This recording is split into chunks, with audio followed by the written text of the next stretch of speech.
Sup, my fellas. Don't forget to leave feedback, and enjoy the story. Soaring into the sky, the protagonist said that it was all because of immortality. Looking at the people among the bamboo, the unknown person claimed to have witnessed the past. Imagining in his head the battle of a man against monsters, he said that the whole world considered him a hooligan. Visualizing a huge dragon in the sky, the protagonist noticed that no one considered him a king. Seeing the swordsman swing his blade, the unknown said that it seemed that he had always been there. Suddenly, out of nowhere, a menacing look appeared, and the protagonist called him a black sheep.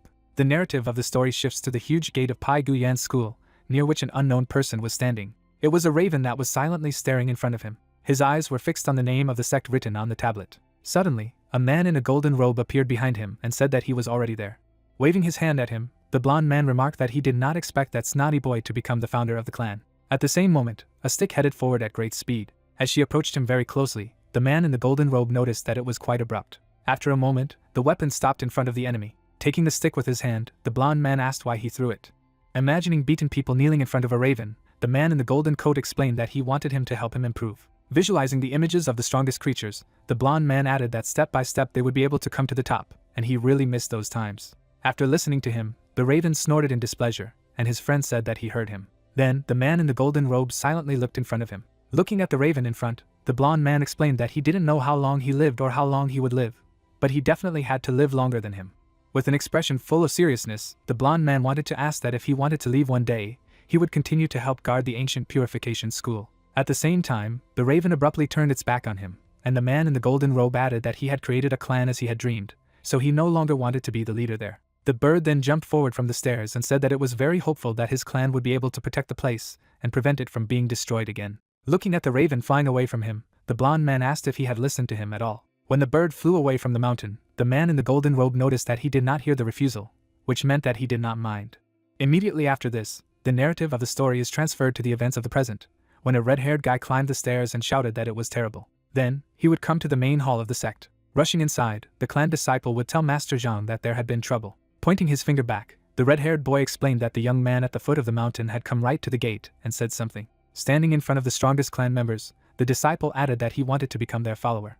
Hearing him, the old man with a brush in his hands, sitting on the throne, only remained silent. Then the man with blue eyes looked menacingly to the side and asked if all the gatekeepers were dead and no one could drive him away. Remembering the golden tablet, the red-haired guy said that he showed an ancient order. Hearing this, John became alert and asked to be brought to them. Suddenly, an unknown person appeared behind the sect disciple and said that he shouldn't do this.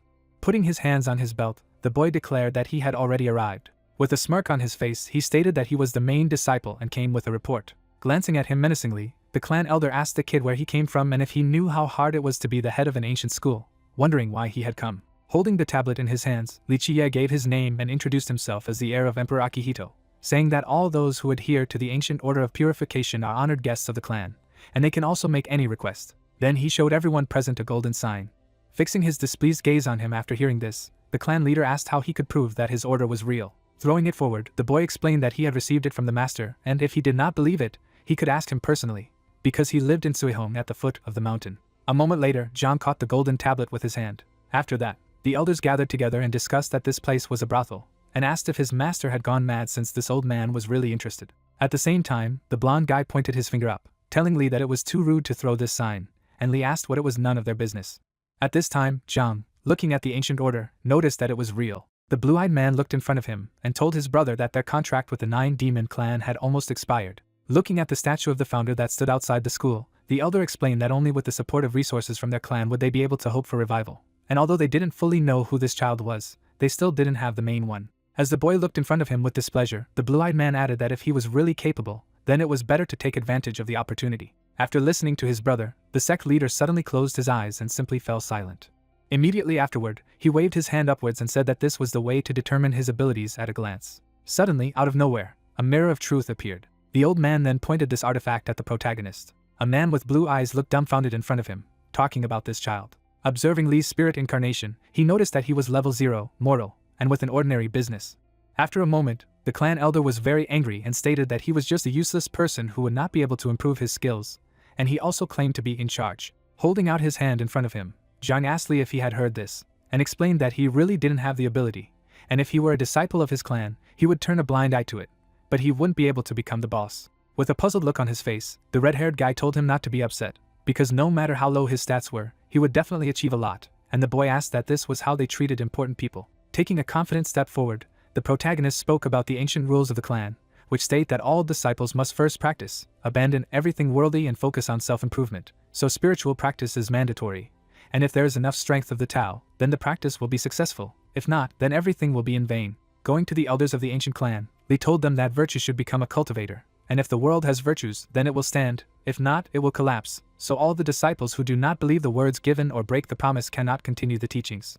Glancing at him menacingly after hearing this, the clan leader asked how he knew this ancient information. Looking back at him, we wondered if it wasn't written on a stone plaque by the roadside, and remarked on what he had to remember. With a sudden grin, the boy remarked that he was surprised to learn that they still knew that it was a teaching passed down from their ancestors. Watching the protagonist standing in front, John wondered if he had remembered him so easily and quickly, and realized that he had an excellent memory and well-developed erudition. With an expression full of anger, the clan leader announced that there was no need to pressure him with the ancient teachings, and if he agreed to accept him as a disciple, he could bury the ancient clan alive. Closing his eyes, the elder of the ancient clan said that neglecting ancestors really kills the family, which made his brother very angry. Immediately afterward, Li suddenly laughed, remarking that in this ancient plan of the elders to disagree, the training was also abandoned, so it sounded promising. Hearing this, John was very angry. Then he imagined in his head how he was destroying this boy with his magic. Gritting his teeth in displeasure, the old man thought that if it hadn't been for this teaching, he would have killed him long ago. Suddenly, an unknown person appeared with a smile on his face and said that it was very busy there today. At the same moment, all the people in the clan hall looked at the blue-haired man in surprise. Yu-He, the chief guardian of the 9 demon gates, walked forward, saying that on the orders of the demon emperor, he had come to visit the ancient purification clan. Looking at the intruders who came to them, the clan leader asked if the demon emperor Wanri had personally issued a decree or if there was some kind of order, and the red-haired guy was bowing to the guest. Folding his hands, Yu said that he couldn't dare, but had come there for the sake of His Majesty the Demon Emperor's disciple, the princess of the 9 demon saint clan. Imagining the image of a beautiful girl against the background of the cherry blossoms of the feet in his mind, the chief guard explained that Her Highness was extremely talented. Her king-level abilities were unmatched, and if the clan's main talent was lost, then the whole world would laugh at them. With a serious expression, he added that in order to maintain the reputation of the noble clan, Emperor Lu Shi had decided to invite the leader of the purification clan, and if he passed the selection, the others would have nothing to say. If he failed, then the marriage contract would be broken. However, the 9 Saint Demon clan would not allow this to be done so easily, and it would be necessary to offer something as compensation. Glancing at him menacingly after hearing this, John noticed that he had done a good job, and the man with blue eyes said that they clearly did not want to recognize the marriage contract. At the same moment, Li opened his mouth, about to say something. Waving his head from side to side, the boy said that then the 9 Saint Demon clan would be able to survive thanks to the ancient purification deviation, and asked what it meant that the head was the ancient purification clan, and if it was some kind of joke. Hearing this, the disciple of the 9 Saint Demon clan pointed his finger forward and stated that if he insulted his clan again, he would rip out his tongue. A moment later, the 2 representatives of the demon sect were greatly stunned when the protagonist remarked that he didn't think that the disciples would be so ignorant at all, and asked that he had only inherited the spirit of the demon clan. At the same moment, Yu became very angry and summoned ice shards, wishing his opponent death. A moment later, the spears made of the ice rushed forward with great speed. They were heading towards Li, who was standing still. Suddenly, there was an explosion of blue energy. Right behind the boy were the elders of the sect, and the man with blue eyes asked if he knew that they would save him, to which he was told that the ancient school of purification was indeed amazing. Looking at them with displeasure, the head guard of the 9 Demon Gate asked why they had protected him, since this brat had insulted his clan, and if they were going to become an enemy of the Demon Saint clan, and Jean wondered if he really wanted to kill a person in the territory of the Holy Hall. Gritting his teeth in displeasure, the disciple of the 9 Saint Demon School wondered what else he would see, how he would speak later. Bowing to his master, the disciple noticed that such dregs were not worth his attention, and he agreed with this.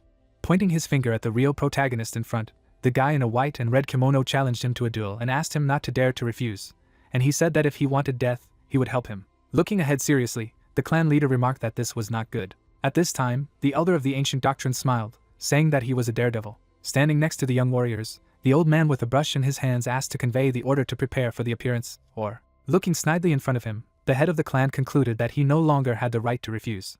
Looking at him confidently, Li said that this was exactly what he wanted. Then the story is transferred to the hall with the treasures of the clan, from where the voice of the apprentice was heard, who called him crazy, because he did not even have a weapon, and he was going to a duel. Standing next to the boy, the red-haired guy explained that if he changed the requirements, he would still be able to save his life, and he asked how he would become the boss then. Imagining a huge number of different legendary items in his head, the protagonist stated that their school is really on the verge, because there are no decent weapons there. Looking at the disgruntled protagonist, the clan apprentice said that he really didn't know anything, because everything was very valuable, and they made an exception to lend him weapons.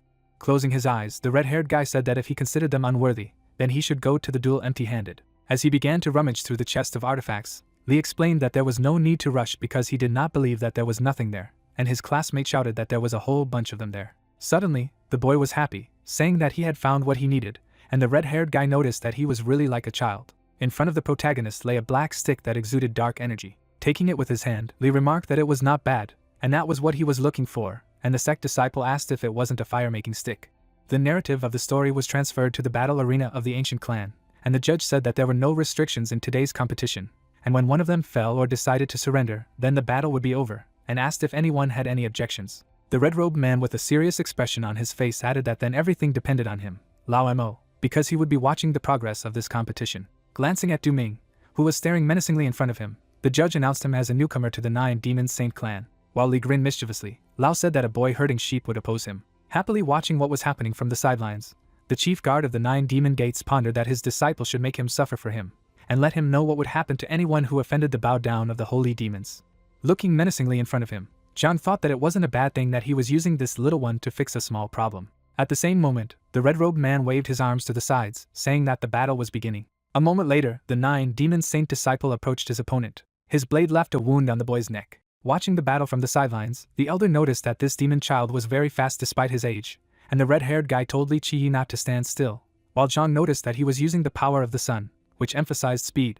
At the same time, a guy in a white-red kimono made a huge number of blows with his blade in front of him. All of them were due to the protagonist, who did nothing. Clenching his hands into fists, the disciple of the ancient school noticed that this was not a competition, but what kind of suicide it was, and the man with blue eyes simply remained silent, while the head of the clan said that it was his fault. With a snide grin, the disciple of the 9 Demon Saint clan stated that they hadn't finished the battle yet. Delivering a huge number of blows with his blade to his opponent, he asked where he was running away.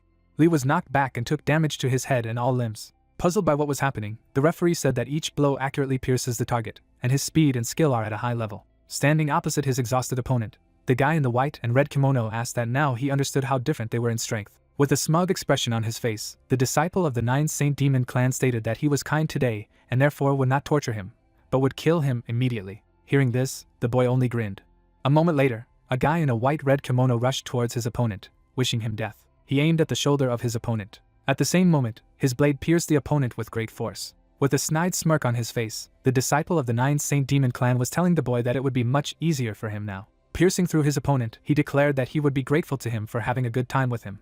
Suddenly, the protagonist glared at him furiously, saying that he was in great pain. Looking at the blade he had plunged into his shoulder, the guy in the white-red kimono wondered if he hadn't stabbed him with a knife. Suddenly, as if out of nowhere, the prototype of the raven appeared, and the boy said that it hurt him so much when he hit. Looking at his opponent in fright, the disciple of the 9 Demon Saint clan remarked that it was impossible because he couldn't miss, so something was wrong, and he couldn't believe that this boy could be immortal. Immediately afterward, the guy in the white and red kimono jumped back.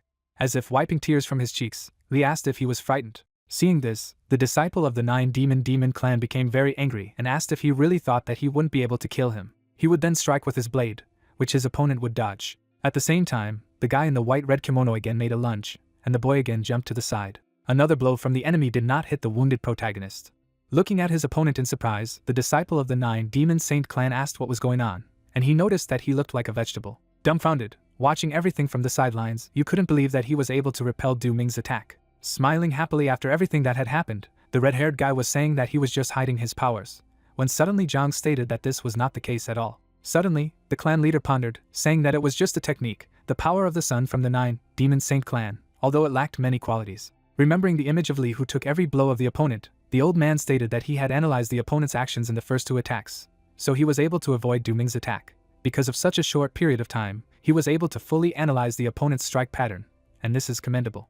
Fixing his menacing gaze forward, John noticed that this was all, and no matter how clever he was, the protagonist had no chance to fight back. At the same moment, a disciple of the 9 Demon Saint clan enveloped himself in flames and laughed. With a mad expression on his face, he said that the boy was about to die in agony. Continuing to envelop his entire body in flames, the guy in the white-red kimono said that he was just a snot who had no strength. With a snide smile on his face, he told him not to be conceited. With a sudden grin, Lee asked if he was finally ready to take it seriously. Tightly gripping the stick in his hands, the boy declared that then he would also be serious. He then swung his weapon several times and told his opponent to attack. Watching everything that was happening from the sidelines, the man with blue eyes wondered if they still had such weapons in the warehouse, to which he received a positive answer from the red-haired guy. Immediately afterward, Ming unleashed his inner flame and said that it didn't matter that even if it was a stick and a non-magical weapon was a weapon. Smirking happily, the head guard of the 9 Demon Gate mused that the posture had changed, and it all depended on whether he could block the blow. A moment later, the disciple of the 9 Demon Saint clan disappeared from his seat. Seeing this, the red-haired guy was very dumbfounded and said that he was just gone, and the clan elder explained that he wasn't done yet, so he had to look carefully. Suddenly, a guy in a red and white kimono was over the head of his opponent. He pointed his blade down and wished his opponent death. The blade was rapidly aimed towards Li, who was standing below. With a deft movement of his head, he managed to dodge the attack of the sword. Min was on top of his opponent, who was dodging his lunge. Immediately after that, the boy began to make a huge number of blows with his stick. Noticing this, Yu opened his mouth wide in surprise. Suddenly, the stick hit the back of a disciple of the 9 Saint Demon clan. The members of the Ancient Purification clan watched in amazement as the protagonist made the strike. After the blow received, in a white and red kimono, he coughed up blood. He was falling down, and the sound of broken eggs could be heard all around. When Ming fell to the ground, Lao declared defeat. Immediately afterward, the head guard of the 9 demonic gates climbed into the arena and shouted the name of the disciple. Then he ran up to a guy in a white and red kimono and asked him to wake up. At the same moment, the red energy enveloping Ming's body began to dissipate. Yu looked at Li in front of him with displeasure, calling him a little creature and explaining that he was a disciple of the 9 Demon Saint clan, and Yu asked if it was so upsetting for him. Looking in surprise in front of him, the red-haired guy asked if Li Chia was able to cancel his technique with a single punch. At the same moment, the elder of the ancient clan laughed, saying that it was the power of the sun, and after being badly beaten, what kind of technique could we even talk about, and who had even told this guy to make such a stupid move? Remembering how the protagonist had deftly dodged a blow from above, John wondered if he had remembered all of his opponent's moves. How had he managed to dodge his last technique if he had changed his strategy? Scratching his beard thoughtfully, the head of the Ancient Purification clan asked himself if he was really an ordinary child and couldn't cultivate his powers. The old man then stared at Li and couldn't figure out how many secrets he was hiding from them, as he stated that his opponent was determined to kill him. Looking at Yu, who was obviously dissatisfied, the boy added that he had saved his life anyway and asked if they really wanted to lose their dignity as cultivators of the 9 Demon Saint clan. Gritting his teeth in displeasure, Yu wondered if he really thought he had the right to receive it. Immediately afterward, the chief guardian of the 9th Demon Gate rushed to attack the protagonist, saying that he would kill him today, and the protagonist asked him to give it a try. Suddenly, Lao appeared in front of Li. With the help of his strength, he managed to repel the enemy's attack. A moment later, a palm shrouded in energy approached Yu. Zhang glared furiously at the head guard of the 9 Demon Gates and said that life and death on the duel field were determined by the heavens, and then there was no need to blame him and the clan of the Ancient Purification School for their lack of empathy. And he noticed that they were great. After all, they had all come together. Looking ahead with his disgruntled gaze, Yu asked Li Chia what his origin was. Pointing his finger at himself smugly, Li told the old man that he was the best disciple of the Ancient Purification School. Looking at him with displeasure after hearing this, Zhang stated that this was complete nonsense. Very angry, Yu remarked that it was very good that he was the main disciple. With a snide smirk on his face, the head guard of the 9 Demon Gates stated that now that the head of their clan was known, the trials would begin in 3 days, and if they were afraid and didn't come, then they shouldn't accuse them of breaking the contract. The narrative then shifts to a huge Chinese-style building, with Yu finally saying that if they have the courage, the protagonist should come to the demonic gates. Suddenly, we are shown the events of the past, when Akihito, surrounded by his friends, stood near the statue, asking about the gates of the 9 holy demons, and he was told that this is what the clan will be called. Scratching his cheek, the blonde man noticed that it sounded a little wrong. Smiling broadly, the red-skinned man said that his old bad head could never escape the identity of the poet, and he had created the gate of the 9 demons to carry out the prayer of hell, so being a demon was already an honor. Spreading his hands to the sides, he asked Lord Ian Krua if he supported him. Hearing this, the raven only silently looked ahead. Looking at Lao Ji, the man in the golden robe, he noticed that he only relied on talent and physical ability to succeed, and asked how it was possible to create a school without a clan. And Lao Ji laughed, saying that he had thought about it a long time ago. Then the demon took out a huge number of various ancient treatises. Seeing this, Akihito suddenly drooped and asked what to do with these books, and Ji wondered if they didn't need to hone their skills, and wouldn't it be great if they helped him improve.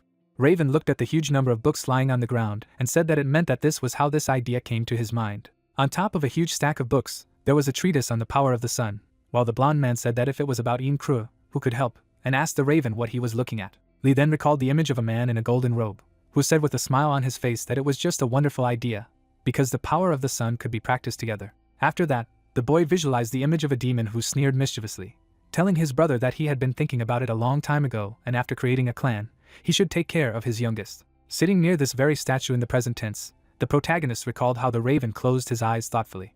Looking away, Lee thought about Akihito and the old bad head, wondering how they would feel after seeing all of this now. After all, the ancient purification school and the 9 Demon Saint clan had long since strayed from their true path. Smiling suddenly, the boy reasoned that there was no need to worry, because he had promised to guard her, so he would definitely take the sect to the top. Suddenly, someone came to the ancient statue. It was Zhang, who was looking at Li Jie and calling out to him, explaining that it was from his ancestors, so he couldn't go upstairs. Hearing this, the boy stood up from his seat while the head of the academy explained that they had already made up their minds. Looking forward with his menacing gaze, the old man added that he had to come to the main hall to discuss the specific matter of the best disciple. Smiling broadly at his words, the protagonist remarked that this was not so bad. The narratives of the story are transported to the main hall of the ancient purification clan, from where the voice of the head was emanating, which said that Li Jie was now the best student of this school, and from now on, he should pay attention to his appearance, demeanor, and speech, and not disgrace their clan. Sitting on his throne, the old man asked if he understood him. Inspecting his new clothes, the boy said that they were very uncomfortable, and he was just going to put up with it. Looking menacingly in front of him, Zhang noticed that he was still so leisurely, and assumed that he didn't seem to understand what he was facing yet. Imagining in his head how the demons killed the protagonist, the head of the ancient purification clan explained that he had defeated the disciple, so he would be avenged. Looking ahead seriously, Zhang added that in addition, it would be the master of the 9 Demon Saint clan, so he was in mortal danger. Spreading his hands to the sides, Lee asked what experts he was talking about, and hadn't he just crippled one of them? And the old man said that he was the one who made things worse. As if flushed with anger, Zhang was about to see how he could get something.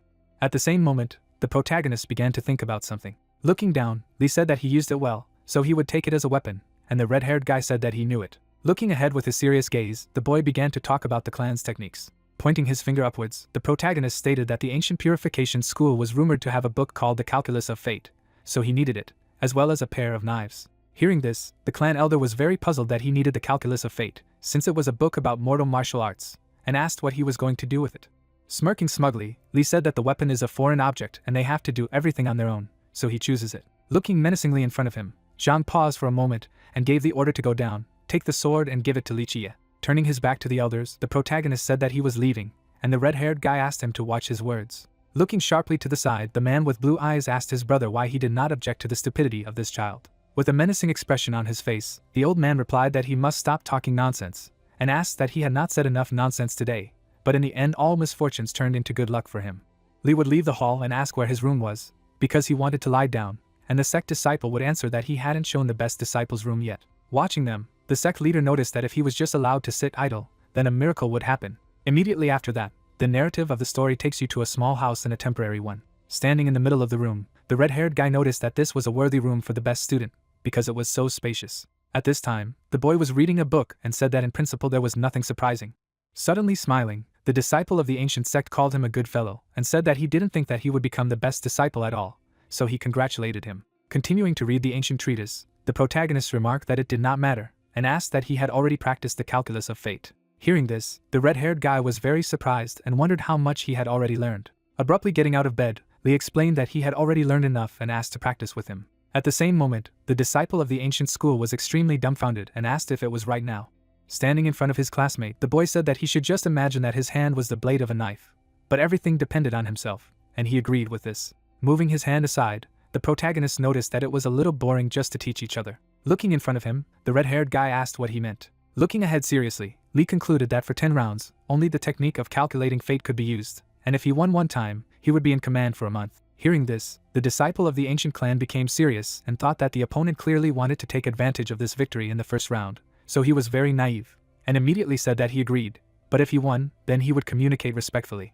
Immediately after that, the guys began to attack each other, agreeing to the terms. Looking forward, the red-haired guy thought that he thought so. During the first round, a disciple of the ancient purification clan struck at the opponent, and reasoned that he was completely unprofessional. When it was time for the third round, the red-haired guy hit Lee again and thought about this technique. In the 7th round, a disciple of the ancient purification clan would slap the boy on the back, thinking that maybe he really wanted to win.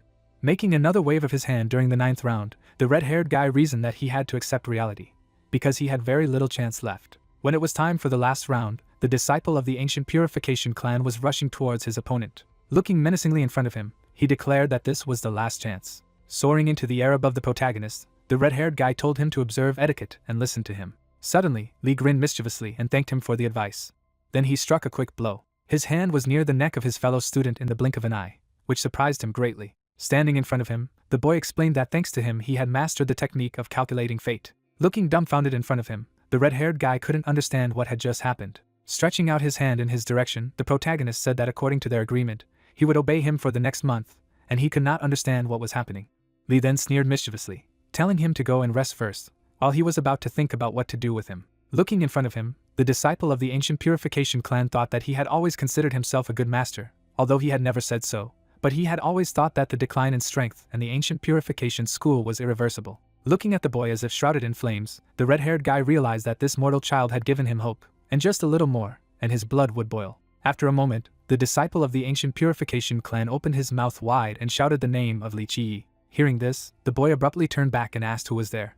At the same moment, the red-haired guy looked like Akihito and said that he would complete the tests and revive the ancient school because he believed in him. After listening to him, the protagonist silently stared in his direction. Then he smirked, asking if it was really so obvious. Immediately after this, the narrative of the story is transferred to the gates of the 9 holy demons, when the sun was shining brightly in the sky. Spreading his hands to the sides, the man told you that he was just going to send a letter.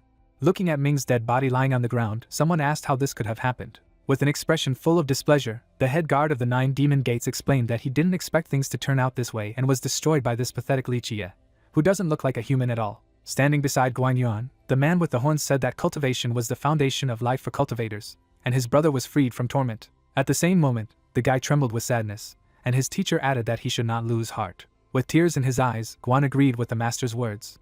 With a look full of calm, the person from the 9 demon saint clan said that it was good, and the power of the Tao should be strengthened, and he should continue to cultivate, noticing that he regretted this morning, but he needed to rest. Immediately afterward, Guan walked into the sex training hall. With his furious gaze forward, he chanted Li's name and wanted to kill him. The narrative of the story shifts to the members of the ancient purification clan who were on the platform. Zhang closed his eyes, telling Li that this was an important trip, so he had to be careful.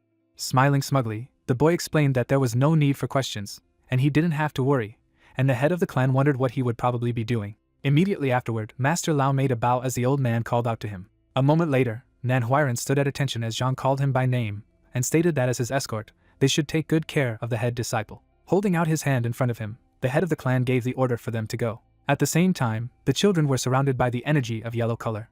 Looking at the protagonist standing next to him, the red-haired guy explained that the 9 holy demon clan was powerful, and the ceremony of welcoming him was not child's play, so he had to hold on and not let them make fun of him. With a snide grin after hearing this, Li said that they would not allow this. Particles of yellow energy wafted around the area as the boy said he wanted to see how big the team would be. A moment later, the guys found themselves in another place opposite an unknown flaming artifact. Lao and Nan were extremely dumbfounded as they looked in front of them.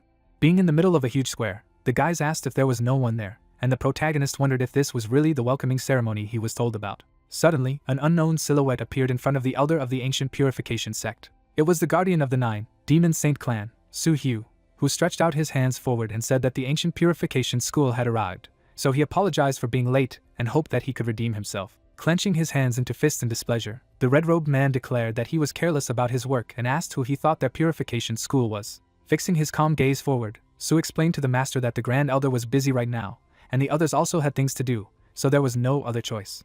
Very angry after hearing this, Lao concluded that this was a lie after a lie. Stopping the elder with his hand, Li told him to forget about it, because he didn't need to take it personally, because they would return everything to him 100 times, only a little later. At the same moment, dark energy began to emanate from the guardian of the 9 holy demon clan, and he noticed that this was the best disciple of the ancient purification school, to which he received a positive answer from the boy, while the red-haired guy asked him to speak more carefully. With a slight smirk, Su concluded that he had surpassed some of the disciples of their clan at such a young age, and they should visit the headmaster to pay his respects. Abruptly turning his back on the guests of the sect, the demon with horns asked to be allowed to take them to their chambers, because they should have a good rest.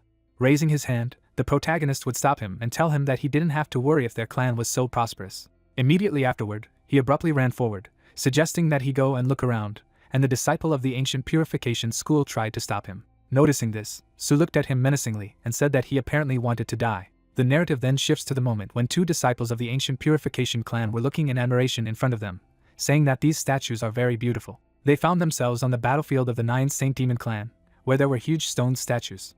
The huge demon statue resembled a masked monster. Another sculpture depicted a demon with large horns. On the opposite side was a monster that looked like a sea dweller. There was also a statue resembling a dinosaur. Looking happily in front of him, Li noticed that this dual field was truly breathtaking, and Lao said that it was true that no matter how many times he came, it was surprising every time, as long as Nen noticed that they had also had a similar dual field before. Suddenly, the boy put his hands on the shoulders of his fellow student and called out to him, and he explained that he had a strange premonition. After a moment, the protagonist pointed his finger at the huge statue, saying that he wanted to climb it. After his words, the red-haired guy seemed to lose his jaw in surprise. Spreading his hands to the sides, he explained that this thing was a sacred relic of the clan, and suggested that he not climb it, asking if he really wanted to die, to which he was told that he didn't have to worry. With an indifferent expression on his face, Lee said that he had to obey him this month, and his disciple did not understand how he could survive during this time. Falling to his knees, the red-haired guy explained to his brother that if he wanted him to die, then he had to let him live in peace for the last days, and the boy noted that it was simply pointless. Suddenly, Lao put his hand on the protagonist's shoulder, saying that he should just let Manhwa go. Glancing sharply at the teacher, Lee asked not to try to stop him, because he had to get up today. After a moment, the elder of the ancient purification clan grabbed him by the robe and explained that he didn't think of stopping him at all, because it was his duty to make him fit the parameters of the best disciple. Then he launched the boy upwards at great speed. The protagonist flew so high that he was above the stone statue. After that, he managed to land on it. Standing on top of the huge demon statue, Lee said that there are two things, and there is a need for strength. Waving to his allies from above, the boy thanked the teacher, saying that he was much more broad-minded than Nan, while the disciple said that the elder had gone mad, and the elder explained that the 9 Demon Saint clan didn't treat them as guests, so they shouldn't be polite. At the same moment, a student from the 9 Saint Demon school pointed his finger at the statue and said that there was a person up there, so the guards should grab him. Hearing this, the red-haired guy burst into tears, saying that they were finished, and the red-robed man noticed that they reacted quickly enough. Standing on the shoulder of the demon statue, the protagonist listened to his opponents tell him to go down quickly if he doesn't want to die, and call him a saucer from the ancient school of purification, and he laughed, saying that it was funny, because a dog that cannot bite a person likes to make noise. A moment later, Lee stared menacingly in front of him as someone shouted his name. Then an unknown person appeared in front of him. It was Guan, who was pointing his blade in his direction. Grinning a little after what he saw, Lee said that apparently the dog could fly. At the same moment, yellow energy flashed between the guys. After that, Lao appeared, who protected his student with a magical shield. Then there was an explosion from the collision. Upon landing on the ground, a member of the 9 Demon Saint clan would say that he was getting in his way. Sitting in the arms of the elder of the ancient purification clan, who was also jumping down, the boy laughed and said that it was so much fun that it was even exciting. As the red-robed man lowered him to the ground, the protagonist asked if he still wanted to fight. At the same moment, the red-haired guy began to cry and thought that it was all very difficult. Guan looked menacingly at Li Chie standing in front and called him by his first name. Looking forward with his disgruntled gaze, the member of the 9 Saint Demon clan stated that he had killed his brother first, and now he had defiled the religion, so he would kill him today and protect his school. Looking at him in surprise after hearing this, the boy asked who he was. Looking in front of him, Guan explained his name and noticed that he had killed his own younger brother, and the other disciples of the 9 Demon Saint clan said that they had heard that his brother had died in the ancient purification school, and apparently this guy had killed him.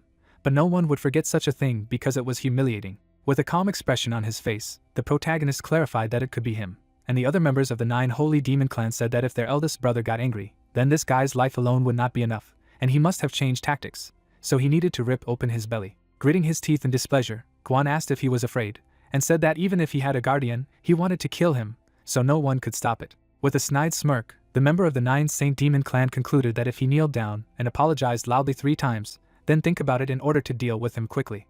Suddenly, Guan turned back, looking at the master standing there, who told him not to be rude to the guests. Fixing his disgruntled gaze on the members of the ancient purification clan, Su stated that moreover, he had no cultivation base, and it was more like hooliganism than a duel, as long as Lee realized that he had noticed it after all. Hearing this, the disciples of the 9 Saint Demon sect looked in front of them with displeasure, asking if the best disciple of the ancient purification school was a dummy with no cultivation base, and couldn't believe that such a person could hold a high position, so the ancient school needed to be disbanded immediately, and he had definitely overestimated his strength if he wanted to marry a princess. Grinning at their words, the boy noticed that he was telling the truth. Looking at Guan standing in front of him, the protagonist clarified his name and stated that he accepted his challenge.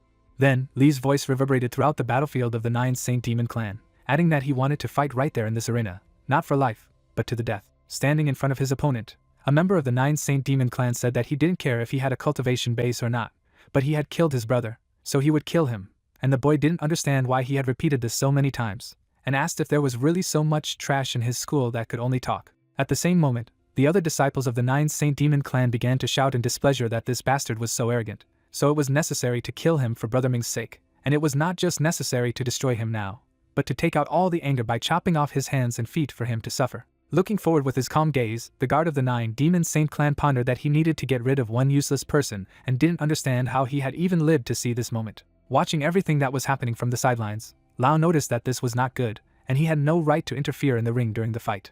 Looking seriously in front of him, Nan told the master that he was very worried that the protagonist might be disqualified for arrogance. But if the blades were already unsheathed, then he would never lose. A moment later, Guang rushed forward with great speed. Suddenly, he noticed something in front of him. Looking at Li standing in a fighting posture, a member of the 9 Demon Saint clan mused that he didn't look that unprofessional and seemed to have undergone some kind of martial arts training. Then his eyes were fixed on the boy's hand, and he saw that he had a flaw in his left shoulder. Immediately afterward, Guan slashed his blade at the opponent, realizing that he needed to aim there immediately. The disciples of the 9 Demon Saint clan who were watching the battle said that it was just a delicate sword wielding, and he was worthy of being a great master. At the same moment, the elder of the ancient purification clan surrounded himself with flames, saying that it couldn't be that Li Qiye died there, because he didn't believe that it could happen, and the red-haired guy agreed with him. Remembering the image of the calm boy, Nan mused that the master shouldn't worry about it. An image of Li appeared in the red-haired youth's mind, asking if he was really interested in why he was able to defeat him using only the fate calculation technique. Standing in front of the sect's chief disciple, Nan explained that no matter how much he thought, he still didn't understand what the secret was, and the boy said that at any rate, this was something that a disciple of the ancient purification school should know about, and according to legend, Emperor Akihito founded the ancient purification school and improved many techniques. Imagining in his head the treatise of the founder of the ancient school of purification, the protagonist said that the calculation of fate is a secret technique of the school, which was perfected by Akihito himself. Hearing this, the red-haired guy was extremely dumbfounded. Imagining a man furiously swinging his blades in his head, Li said that this sword technique was meant for the arena. Visualizing how the man deftly destroyed his opponent with the help of blades, the boy added that in the hands of Akihito, it became an unpredictable martial art. Suddenly grinning, the protagonist noticed that he was very sorry that everyone had forgotten about this secret, because the ancient schools and calculations of fate are mysterious and enigmatic. At this moment, in real time, the slits of the blade appeared out of nowhere. They fell on Guan, destroying it. Li was behind his opponent, completing the final blow. Su, who was watching the battle from the side, was extremely dumbfounded and called out to his disciple. The disciples of the 9 Saint Demon sect were also greatly surprised by what had happened. With a furious expression on his face, the boy asked who was next, and asked them to come. Looking at him puzzled, Nan begged him not to be so ruthless, and Lao couldn't find the right words at all. At the same moment, the guard of the 9 Demon Saint clan unleashed his energy, and asked how he dared to kill their disciple. Then, the 2 elders of the demonic teachings approached Li, who was defended by his master. Covering the boy with his body, the man in red robes stated that it did not matter at all who died and who survived on the battlefield, and asked if they had forgotten the basic rule. Suddenly pointing his finger at the protagonist, the chief guardian of the 9 Demon Gate concluded that he was too bloodthirsty and ferocious and asked if they were afraid that this disciple would cause a lot of trouble to the ancient purification clan. Hearing this, the disciples of the 9 Saint Demon sect raised their hands up and said that they wanted to fight him. Suddenly, thunder thundered in the sky, and someone cursed at the others. After that, a facial expression formed from the lightning.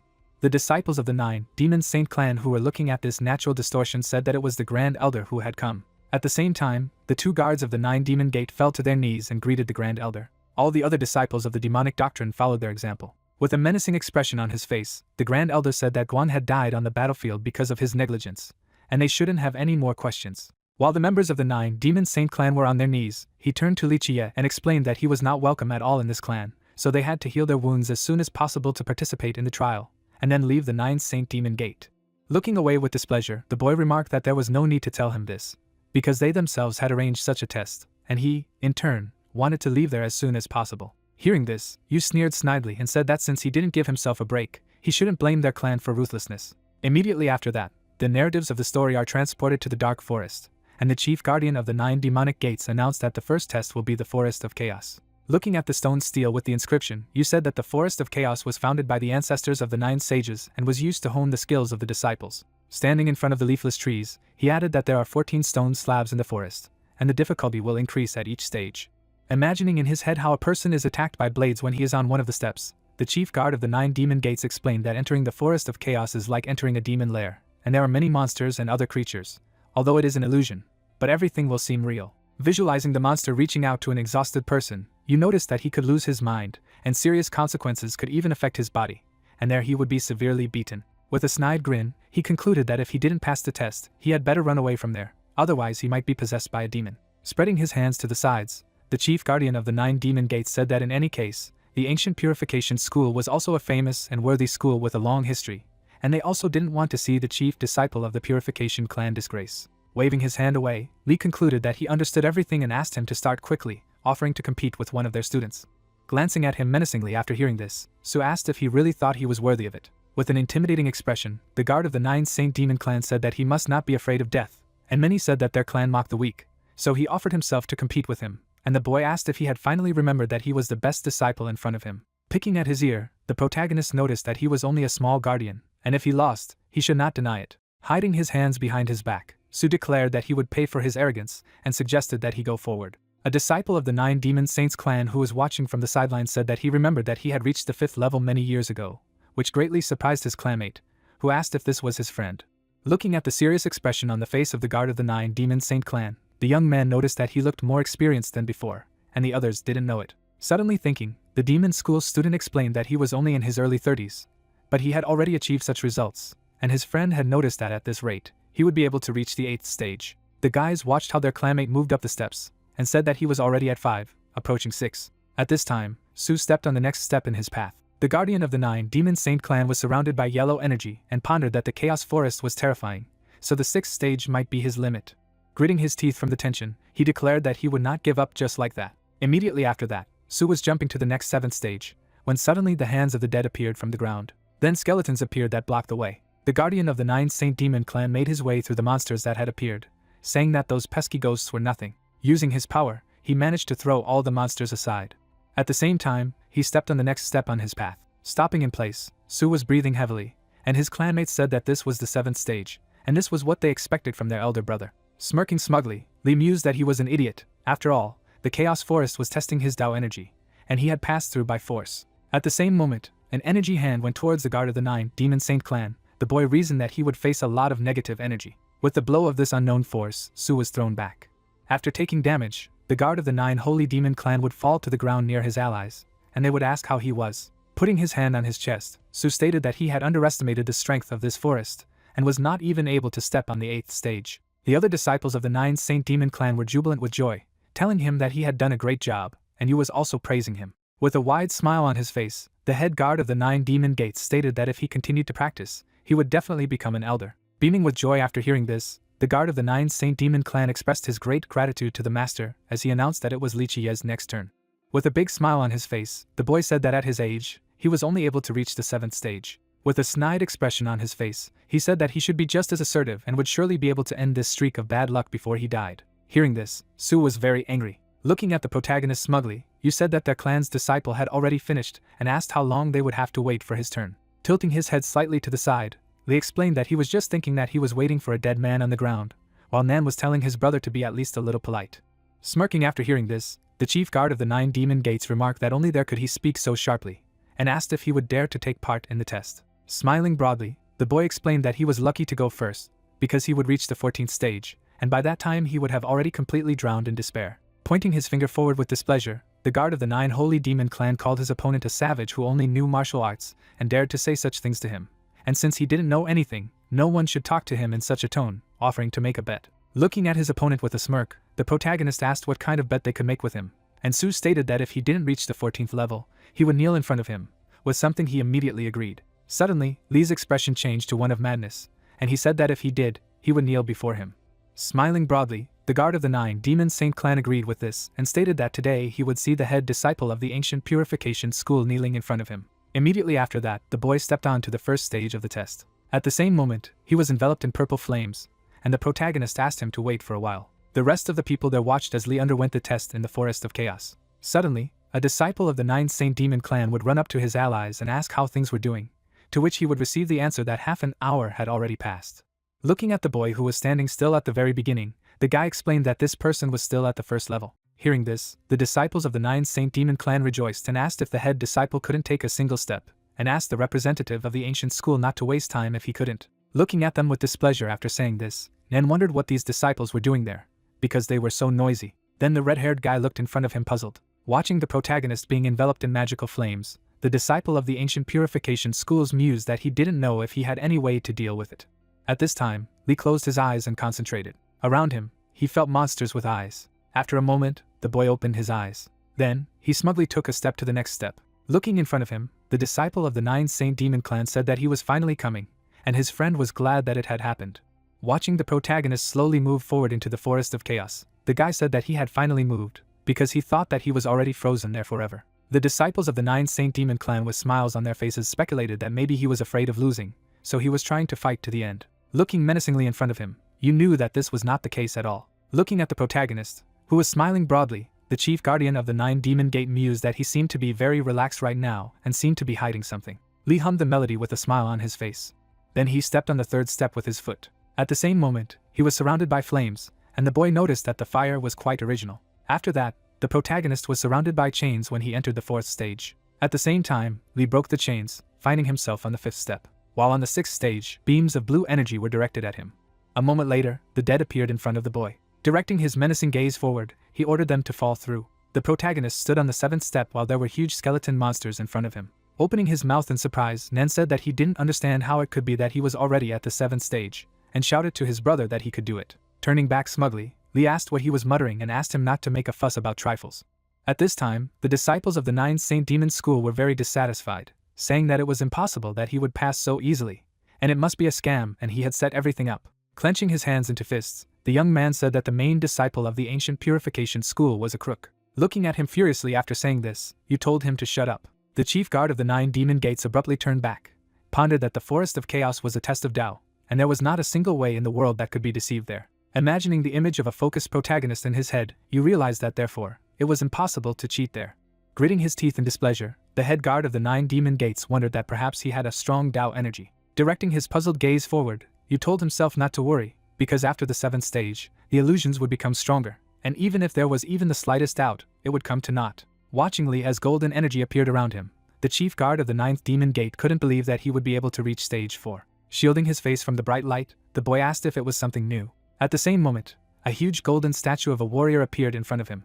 Looking at the seal in the form of a dragon, the protagonist said that it means power. Noticing a huge army of soldiers, Lee noticed that this was violence. When he also saw seductive women, the boy declared that they personified beauty. After looking at the huge amount of gold, the protagonist explained that their meaning is wealth. As if beaming with joy, Lee concluded that it all sounded very tempting.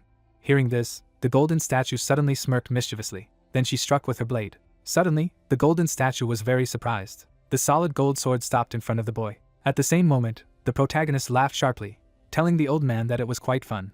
A moment later, the huge golden statue in front of him evaporated. Looking ahead, Lee asked if this was all. Passing through the yellow smoke, the boy said that they had played and had enough, and now he was bored.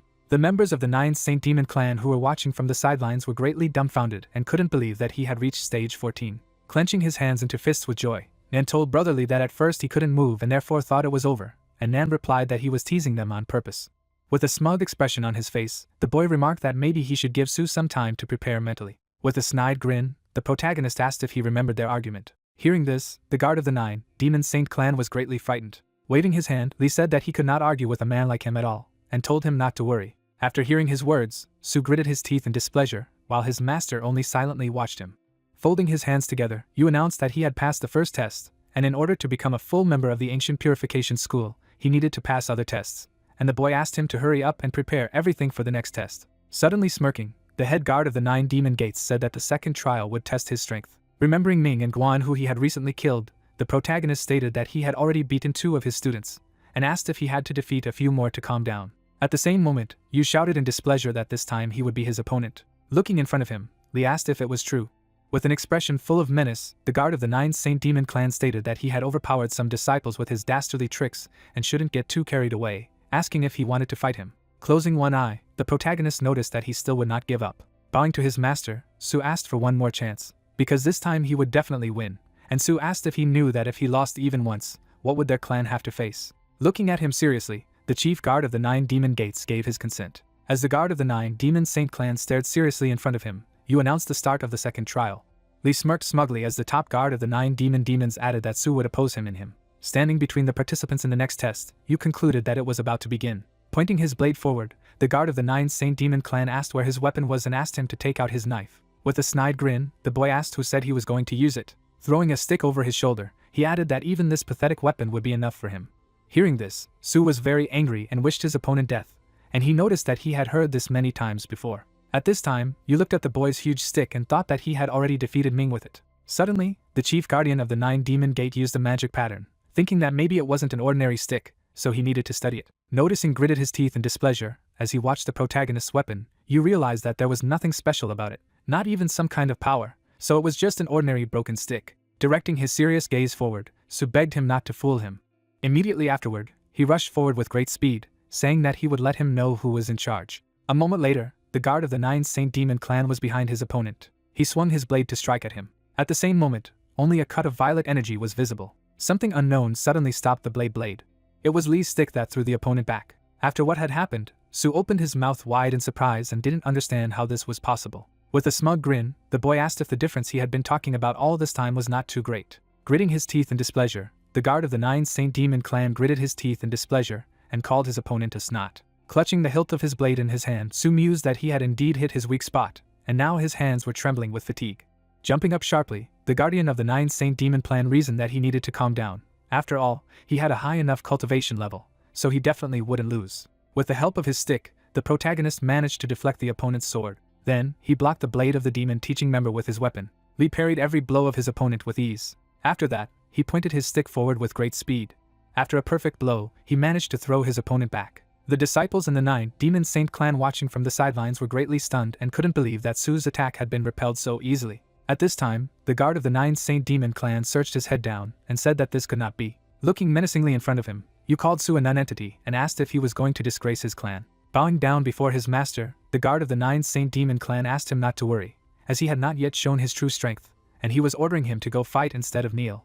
Looking puzzled at Lao standing next to him, Nan said that he did not understand why Su attacked him first, but then he himself retreated. Pointing his finger upwards, the elder of the ancient purification clan suggested that it was probably because he was a genius, and the red-haired guy clarified that hadn't he himself said that nothing good could be expected from a bad person. Pointing his blade towards his opponent, the guard of the 9 Holy Demon clan asked how this was possible, and what he had done to block all of his attacks. With a smug expression on his face, Li said that if he didn't understand this, then he had better give up immediately. Imagining a huge snake in his head among the bones of his victims, the young man said that there was a terrible monster lurking in the dark forest, and a cultivator of any level could not escape death when he met it.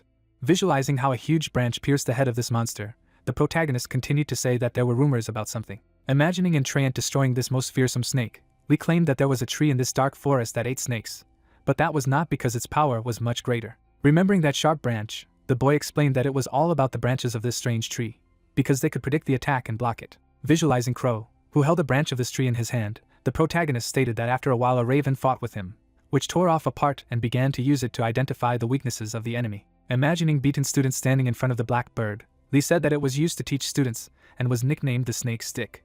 Visualizing that Crow was chasing little Akihito, the boy said that the son of the great emperor could not fight back against this changed stick for a long time, and of course, he was well trained. Looking smugly in front of him, the protagonist asked if he wanted to try it on himself. Glancing at the visibly angry Su, Li suggested that he surrender if he didn't want to die. Gritting his teeth in displeasure, the guard of the 9 Demon Saint clan declared that he was an insignificant human. Releasing his demonic claws, Su told him to look carefully. A moment later, he turned into a snake and announced that this was his real strength. Looking menacingly at his opponent, the guard of the 9 Saint Demon clan concluded that he had taunted him enough, and now he would pay 100 times for his actions. Frozen in surprise, Li asked if it was a demonic half-serpent monster. Looking in front of him, Nan stated that this was the end. After all, Su Hui was a real demonic half-serpent, so his brother was unable to move. With a calm expression on his face, Lao concluded that the monster could transform itself into a demonic form, in which it gained incredible strength, but Li Chia still had to hold on. Enveloping himself in purple flames, Su explained that his father was a golden striped demon serpent, and in such a phase, he could multiply his power, so he was finished. Hearing this, the boy only chuckled. His whole body began to tremble, and the protagonist himself said that out of everything that exists, he turned out to be a demonic serpent, and therefore can believe that he is already dead. Rushing forward at great speed, the guard of the 9 Saint Demon clan asked how dare he make such loud speeches when he himself was shaking with fear. At this time, the protagonist in front of him was trembling with fright. Looking in front of him, the red-haired guy told his brother to be careful. At the same time, the students of the 9 Saint Demon School, who were on the sidelines, began to rejoice, telling the protector to kill him and gnaw him to death. Suddenly, Li sneered snidely and called his opponent an idiot with a tremor in his body. A moment later, he stabbed his opponent's head with a stick, saying that he was not shaking with fear at all. Smugly watching the defeated Su, the protagonist explained that just one snake was too happy to see his prey, for which he is now punished with a stick, and he really cannot control it, because he has already said that he will die, but he even feels sorry for him. Li then swung his weapon, and the guard of the 9 Saint Demon clan fell to the ground in front of him. Grinning mischievously, the boy asked if it wasn't time to declare the winner. At this time, Yu looked in front of him with displeasure and just kept silent. Nan raised his hand up and shouted that they had won, and the elder of the ancient purification clan remarked that it wasn't bad. After that, the chief guard of the 9 demonic gates remembered kneeling in front of his master, who asked what he knew, what consequences would arise if something went against the court. With his menacing gaze forward, the dark thing declared that he could turn his clan into a cause for ridicule, and then he would spend the rest of his life in pain and hellish suffering. Remembering this, Yu was suddenly frightened, realizing that he had nowhere to go. Glancing menacingly at the protagonist cleaning his stick, the chief guard of the 9 demon gates mused that his disciple had dared to lose to a snot who had only recently learned a few martial techniques. Releasing his own internal energy from his hand, Yu knew that this was not acceptable at all. While creating a small shard of ice, the head guardian of the 9 demon gate thought that if he married their princess, then his school would really turn into a laughingstock, and he was a disgrace to his clan, so he would definitely not tolerate it, and would kill him right now. At that moment, Li, turning his back on him, told him to help him clean the stick later. Nan smiled broadly, saying that he would certainly help, because he was good at cleaning, and Lao noticed that he was taking care of all the clothes of their clan, while Yu thought that then he should finish off the master and his apprentice as well. Gritting his teeth in displeasure, the head guard of the 9 demon gate reasoned that he would then just hide behind his school to explain what had happened, and that way he would at least have a chance to survive. Immediately afterward, Yu directed the ice shard towards the boy standing in front. As he created an ice shard in his hand, Yu thought that he would deal with Li Chie first, and then kill the master and apprentice. After all, it would give him life. Immediately afterward, he fired his magic projectile forward. In front of him was a boy with his back turned. A shard of ice was rapidly heading in his direction. Suddenly, he collided with a rock and was broken. Noticing this, the chief guard of the 9 demon gate was greatly stunned. Looking at the stone in surprise, Yu didn't understand where this boulder came from. At the same moment, the protagonist turned back menacingly, furiously, and asked if he was trying to sneak up on him again for the second time. At the same time, the chief guardian of the 9 demon gates cried out in displeasure as to who had done this. Noticing the huge statue in front of him moving, Yu asked if it was the guardian of heaven. Then the huge statue of the demon jerked violently, and Li noticed that apparently even his ancestors had run out of patience. Looking puzzled in front of him, Lao asked if the stone statue had stood in that place before, and Nan wondered if it could really move on its own. Immediately afterward, all the students of the 9 demon saints school were frightened by the sudden earthquake. The guy looked up dumbfounded, talking about the statue. Suddenly, an ancient statue of a demon headed towards the students of the school, and they claimed that it was alive. A moment later, they all fell to their knees.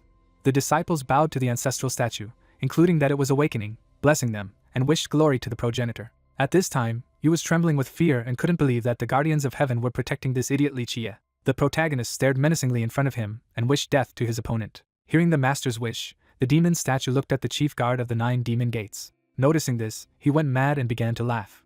Then, a huge stone statue reached out towards him. The large hand of the ancestor was getting closer. Suddenly, she came as close to Yu as possible, and immediately afterward, the huge stone statue slammed its palm directly into the ground. The disciples of the 9 demon saints school trembled with fear, saying that it was uncontrollable. At the same moment, the guys began to run away from the demon statue, saying that it was out of control.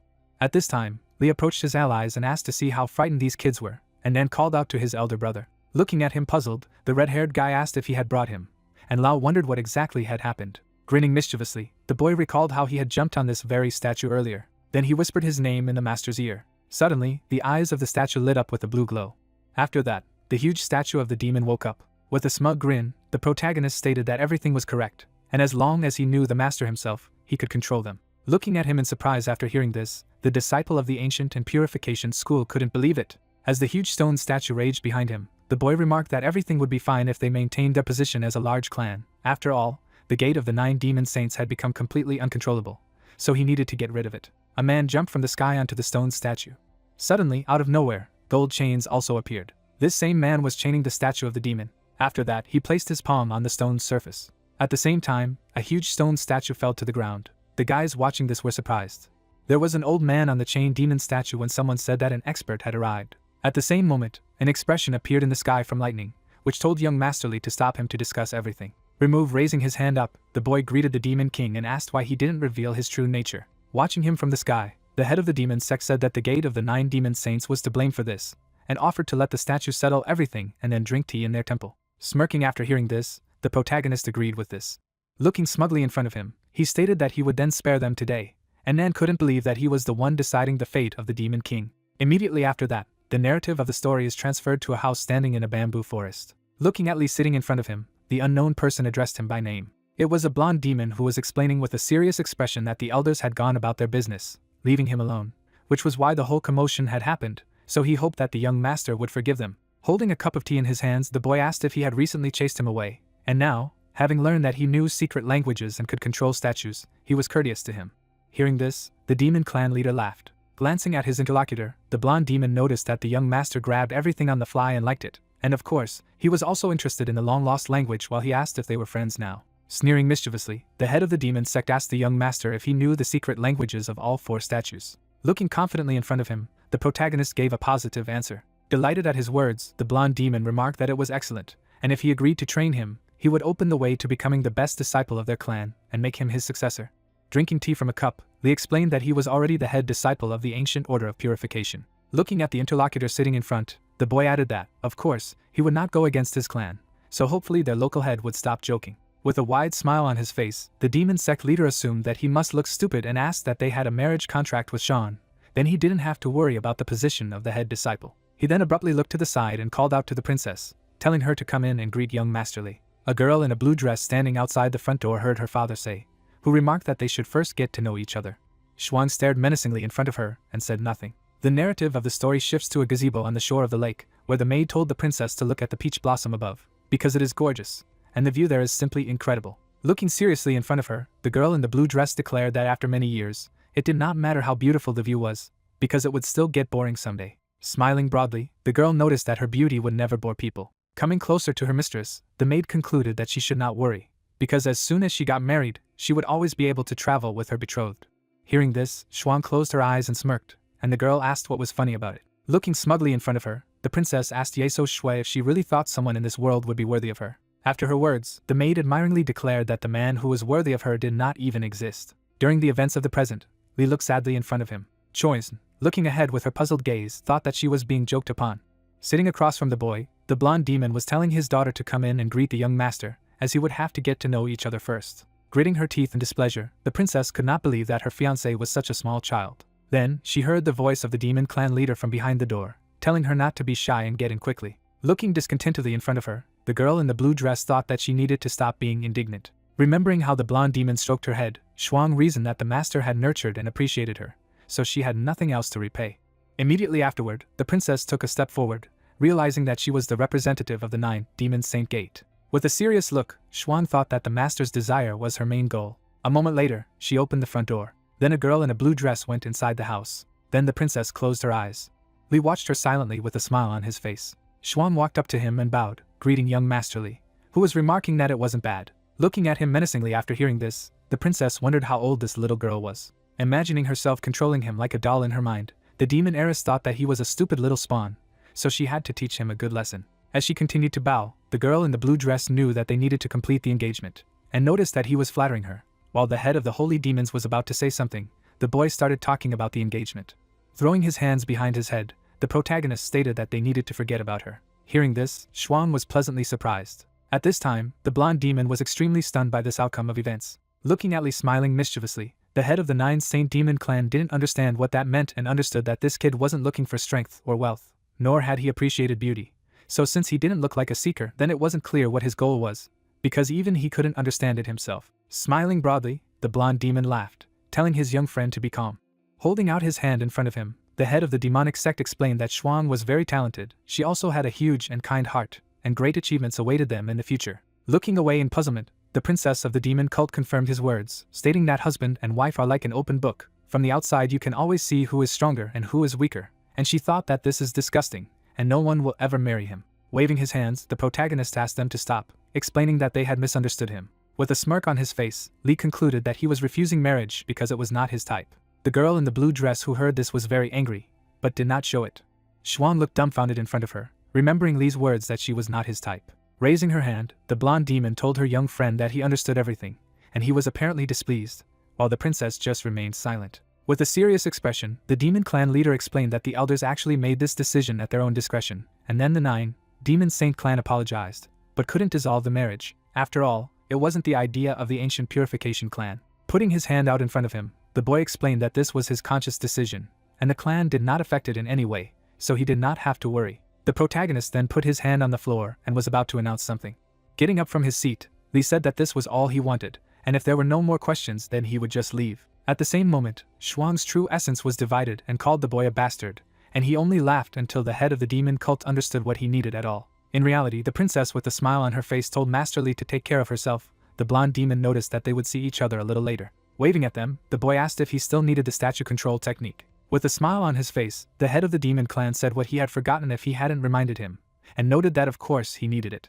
Turning back, the protagonist stated that if so, then let the princess join his clan of ancient purification, even though the engagement was no longer valid. Closing the door behind him, he added that he still needed a maid, which made Shuang very angry. Unleashing her inner energy out of anger, the demon princess told herself to keep herself in control. At this time, Nan, putting his hand on Li's shoulder, asked if there was a limit to how capricious he could be, and if he was just joking when he talked about reviving the sect. Brushing his hand away from him, the boy asked his allies if they really thought that with the capture he would help revive the clan, and the red-haired guy asked why he said that. Imagining the image of the evil Shuang in his mind, the protagonist explained that in a few days, the princess of the 9 Demon Saint clan would be brought to them, and asked if it wasn't much more important than the engagement. Hearing this, the rest of the guys were extremely dumbfounded. Thinking about it, Lao noticed that this was a completely different matter, and the disciple of the ancient purification clan said that there was indeed something wrong with something. While Li was wondering, didn't they believe his ravings without the slightest doubt? After all, it was boring. Looking in front of him in surprise, Nan didn't know how to explain all this to the great elders. Winking at him, the boy asked him not to worry and explained that they would definitely understand everything. Immediately afterward, the narrative of the story shifts to the moment when the 3 guys were in the main hall of the ancient purification clan, where silence reigned. The clan elder trembled with displeasure as he pronounced the name of Li Jie. Hearing this, the boy was completely calm, and Nan said that he didn't understand anything at all. The red-haired guy placed the clothes in a sphere of water. With deft movements of his hand, he evaporated all the water. Then, the disciple of the ancient purification school struck the fabric and threw out the remaining moisture. Holding out his clothes towards his elder brother, Nan said that everything was ready, and he was surprised at the speed. Pointing his finger at the front of Li, the elder of the ancient purification school stated that he was a spy of the 9 Saint Demon clan. Fixing his serious gaze on him, the boy asked why he had suddenly decided so. With a serious expression on his face, the blue-eyed man asked him to lower his confidence, as he was going to expose him today. Remembering the golden badge that the protagonist had brought, the clan elder explained that, first of all, the ancient purification order wasn't that easy to obtain, but the 9 Demon Saint clan was rich, and they could easily get it. Imagining the demon school disciples he had killed in his head, the blue-eyed man was saying that secondly, for a scum like him, who only had a mortal body and fate, it was impossible to defeat every elite fighter one by one, because it was too suspicious. Hearing this, Nan looked at the elder with a puzzled look and noticed that the elder brother was able to defeat him as well, and he said that he was talentless, and this simply proved his worthlessness. Imagining the image of Li standing next to the stone demon statue in his mind, the elder of the ancient purification clan clarified if it was true that they said that he knew the way to control the divine statues of the 9 Demon Saint clan, and how could he know about it, had nothing to do with them. Showing his 3 fingers, the man with blue eyes announced that by combining all these facts, it was not difficult to come to a conclusion. Visualizing the boy's encounter with the head of the demonic teachings, he claimed that he had been possessed by the demon king Wanri. Pointing at the protagonist with his finger, the elder said that he had been sent to destroy their clan from within, and the others simply remained silent. Closing one of his eyes, Li told Elder Chao Hong that he had a very wild imagination. Pulling his hand aside, the boy explained that they were just a sect that was on the verge of disintegration, and asked how they could sacrifice 3 disciples for this. Hearing this, the clan elder gritted his teeth in displeasure, as Zhang begged him to keep his composure. Sitting in his seat, the clan leader suggested that the topic be postponed for the time being, and the blue-eyed man tried to stop him. With a serious expression on his face, the old man with the brush asked to be told why he refused the engagement, and the protagonist explained that there was nothing wrong with it, and he simply did not like the idea. Closing his eyes, he added that they should not rely on marriage in the hope of reviving their sect. Imagining the image of the snide head of the demon sect in his mind, Li stated that after meeting him, he could say that he was a very perceptive person, and everything would be fine even without marriage. With a serious expression on his face, the boy added that if the marriage was to take place, he would simply benefit from it. Smiling smugly, the protagonist said that he had a clear idea of how to revive the ancient clan, and Nan noted that he would also try his best. Glancing at him menacingly after all he had heard, Zhang stated that it was easy to say. Sitting in the place of the sect leader, he explained that in any case, he had passed the tests of the Demon Gate and could take cultivation techniques and weapons from the treasures as a reward, so he allowed him to choose one from each, and Li noted that this was what a real leader should be. Turning to his students, Lao spoke, ordered the red-haired guy to accompany him, and the boy said that it was time for them to go. At this time, Hong stared menacingly in front of him and simply remained silent. Suddenly, the narrative of the story shifts to a huge statue of a raven. It towered along the mountain, and Nan told his elder brother that it was a legendary treasury of the ancient purification clan called the Heavenly Raven Peak. Going up the stairs, the red-haired guy added that they kept all the treasures of their sect there, and there was even a divine weapon. Stepping on the next step, the disciple of the ancient purification school suddenly stopped. Turning sharply back, he called out to his elder brother. Looking at the stone raven statue, Nan asked what was wrong and explained that it was a divine raven statue and couldn't he control it. At the same moment, Lee seemed to feel the presence of Crow next to him. Looking at the statue of the bird, he saw children climbing on it and calling out to Lord Raven. The narrative of the story continues to take place near the statue of a raven. Right on this stone statue of the bird were children, one of whom asked the raven if it was not magnificent, and another remarked that as soon as they heard of his exploits, they decided to do it in his honor, while the third asked if he liked it. Awkwardly scratching the back of his head, Akihito explained that he could not resist telling the students about him. The red-haired guy was smiling broadly as he said that it was only thanks to him that they were able to create the ancient purification clan. The blue-haired guy was looking in front of him, explaining that they had decided that they would call the mountain the Raven Heavenly Peak. Smiling broadly, the brown-haired girl added that from now on, every cultivator who wanted to visit the clan would have to show respect to the statue. They then all jumped on the raven together, saying that he had to teach them a couple of tricks. With a deft swing of his stick, Crow threw them aside, and they thanked him for his guidance. Returning to the events of the present, Lee smiled broadly and noted that he had never heard of the Heavenly Raven, and Nan asked how it was possible not to know about it. Suddenly, a chain appeared out of nowhere, and it clinked. Noticing an unknown silhouette peeking out from behind the statue, the boy was surprised. Looking at the overgrown man sitting silently on the ground, the protagonist asked who was there. Looking at his classmate, he wondered why he was in chains.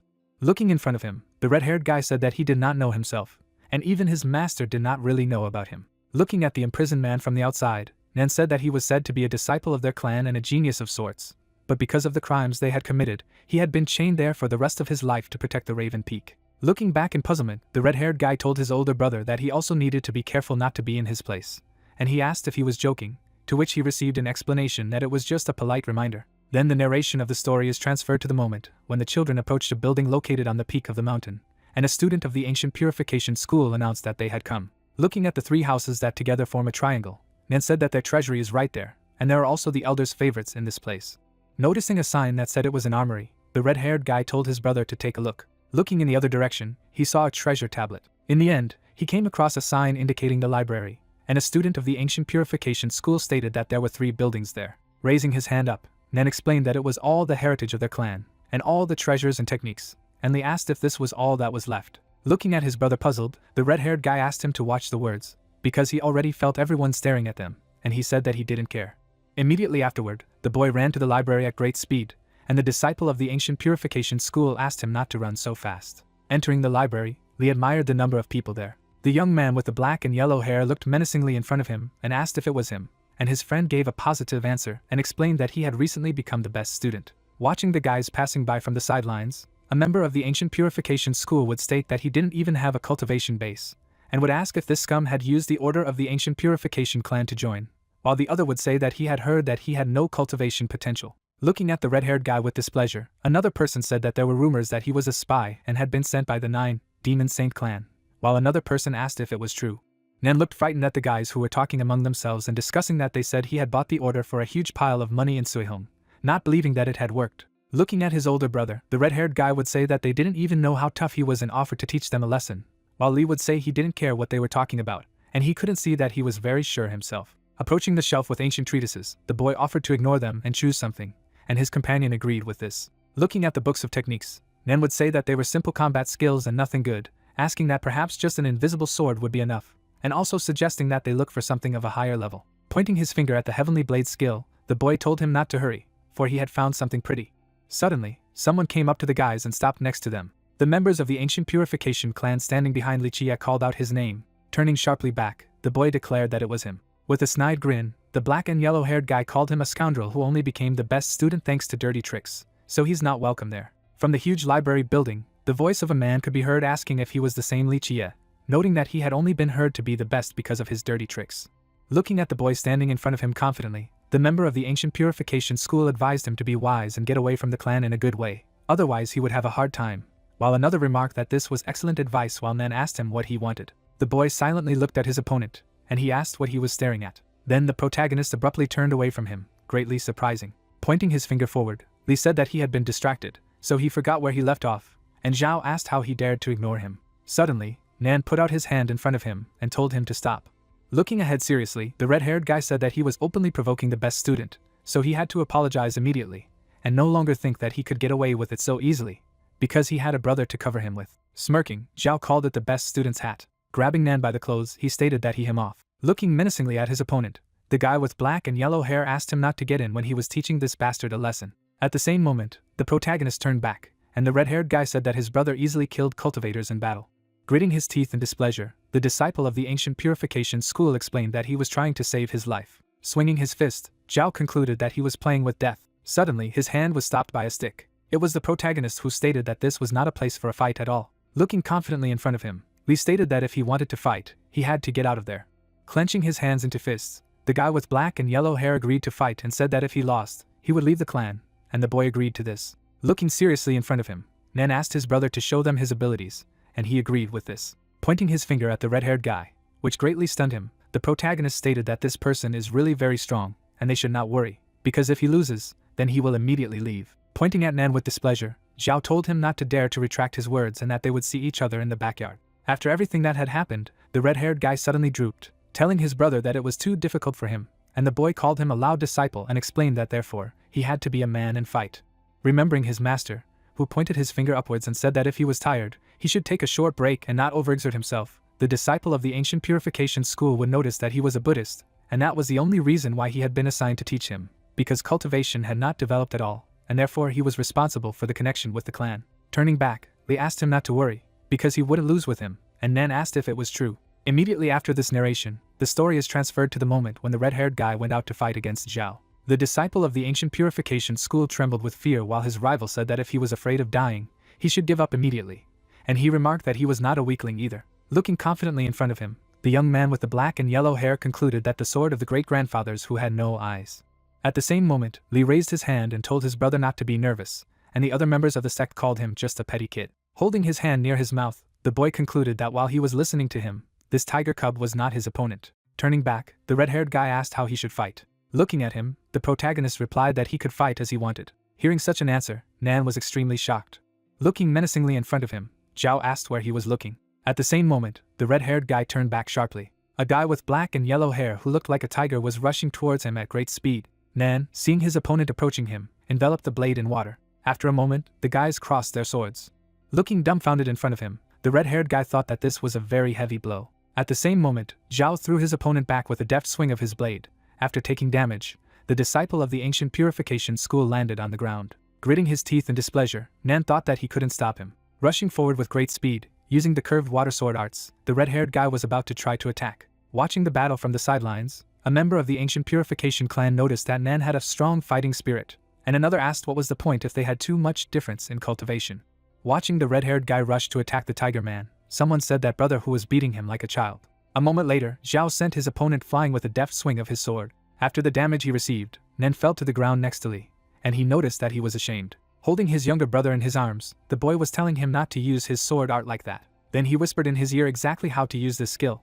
Watching the protagonist mumble something in their ally's ear, Zhao laughed, saying that a loser teaches the same loser, and it's very funny. Looking confidently in front of him, the tiger asked how long they would talk for a long time, because he was running out of patience. Looking at his younger brother, Li asked if he remembered, and he gave a positive answer. Looking ahead with his serious gaze, Nan apologized for keeping him waiting, while his opponent asked if he had finally finished flirting. Wrapping his blade in water, the red-haired guy asked to attack.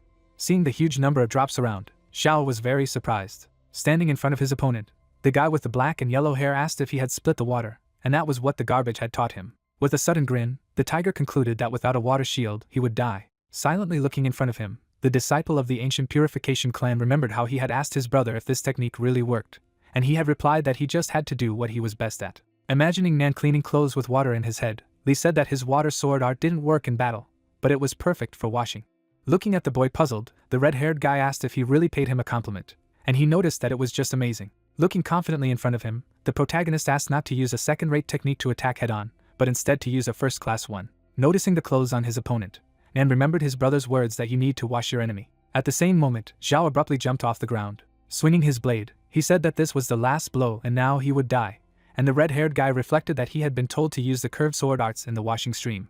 Enveloping his opponent in small drops of water, the disciple of the ancient purification clan was going to soak everything with water, feel the trajectory of movement and this submersion. Closing his eyes, Nan knew that it was coming. Suddenly, he jumped to the side, dodging his opponent's blow because he sensed it. Gritting his teeth in displeasure after what had happened, Zhao couldn't believe that he had dodged. A moment later, A stream of water headed in his direction.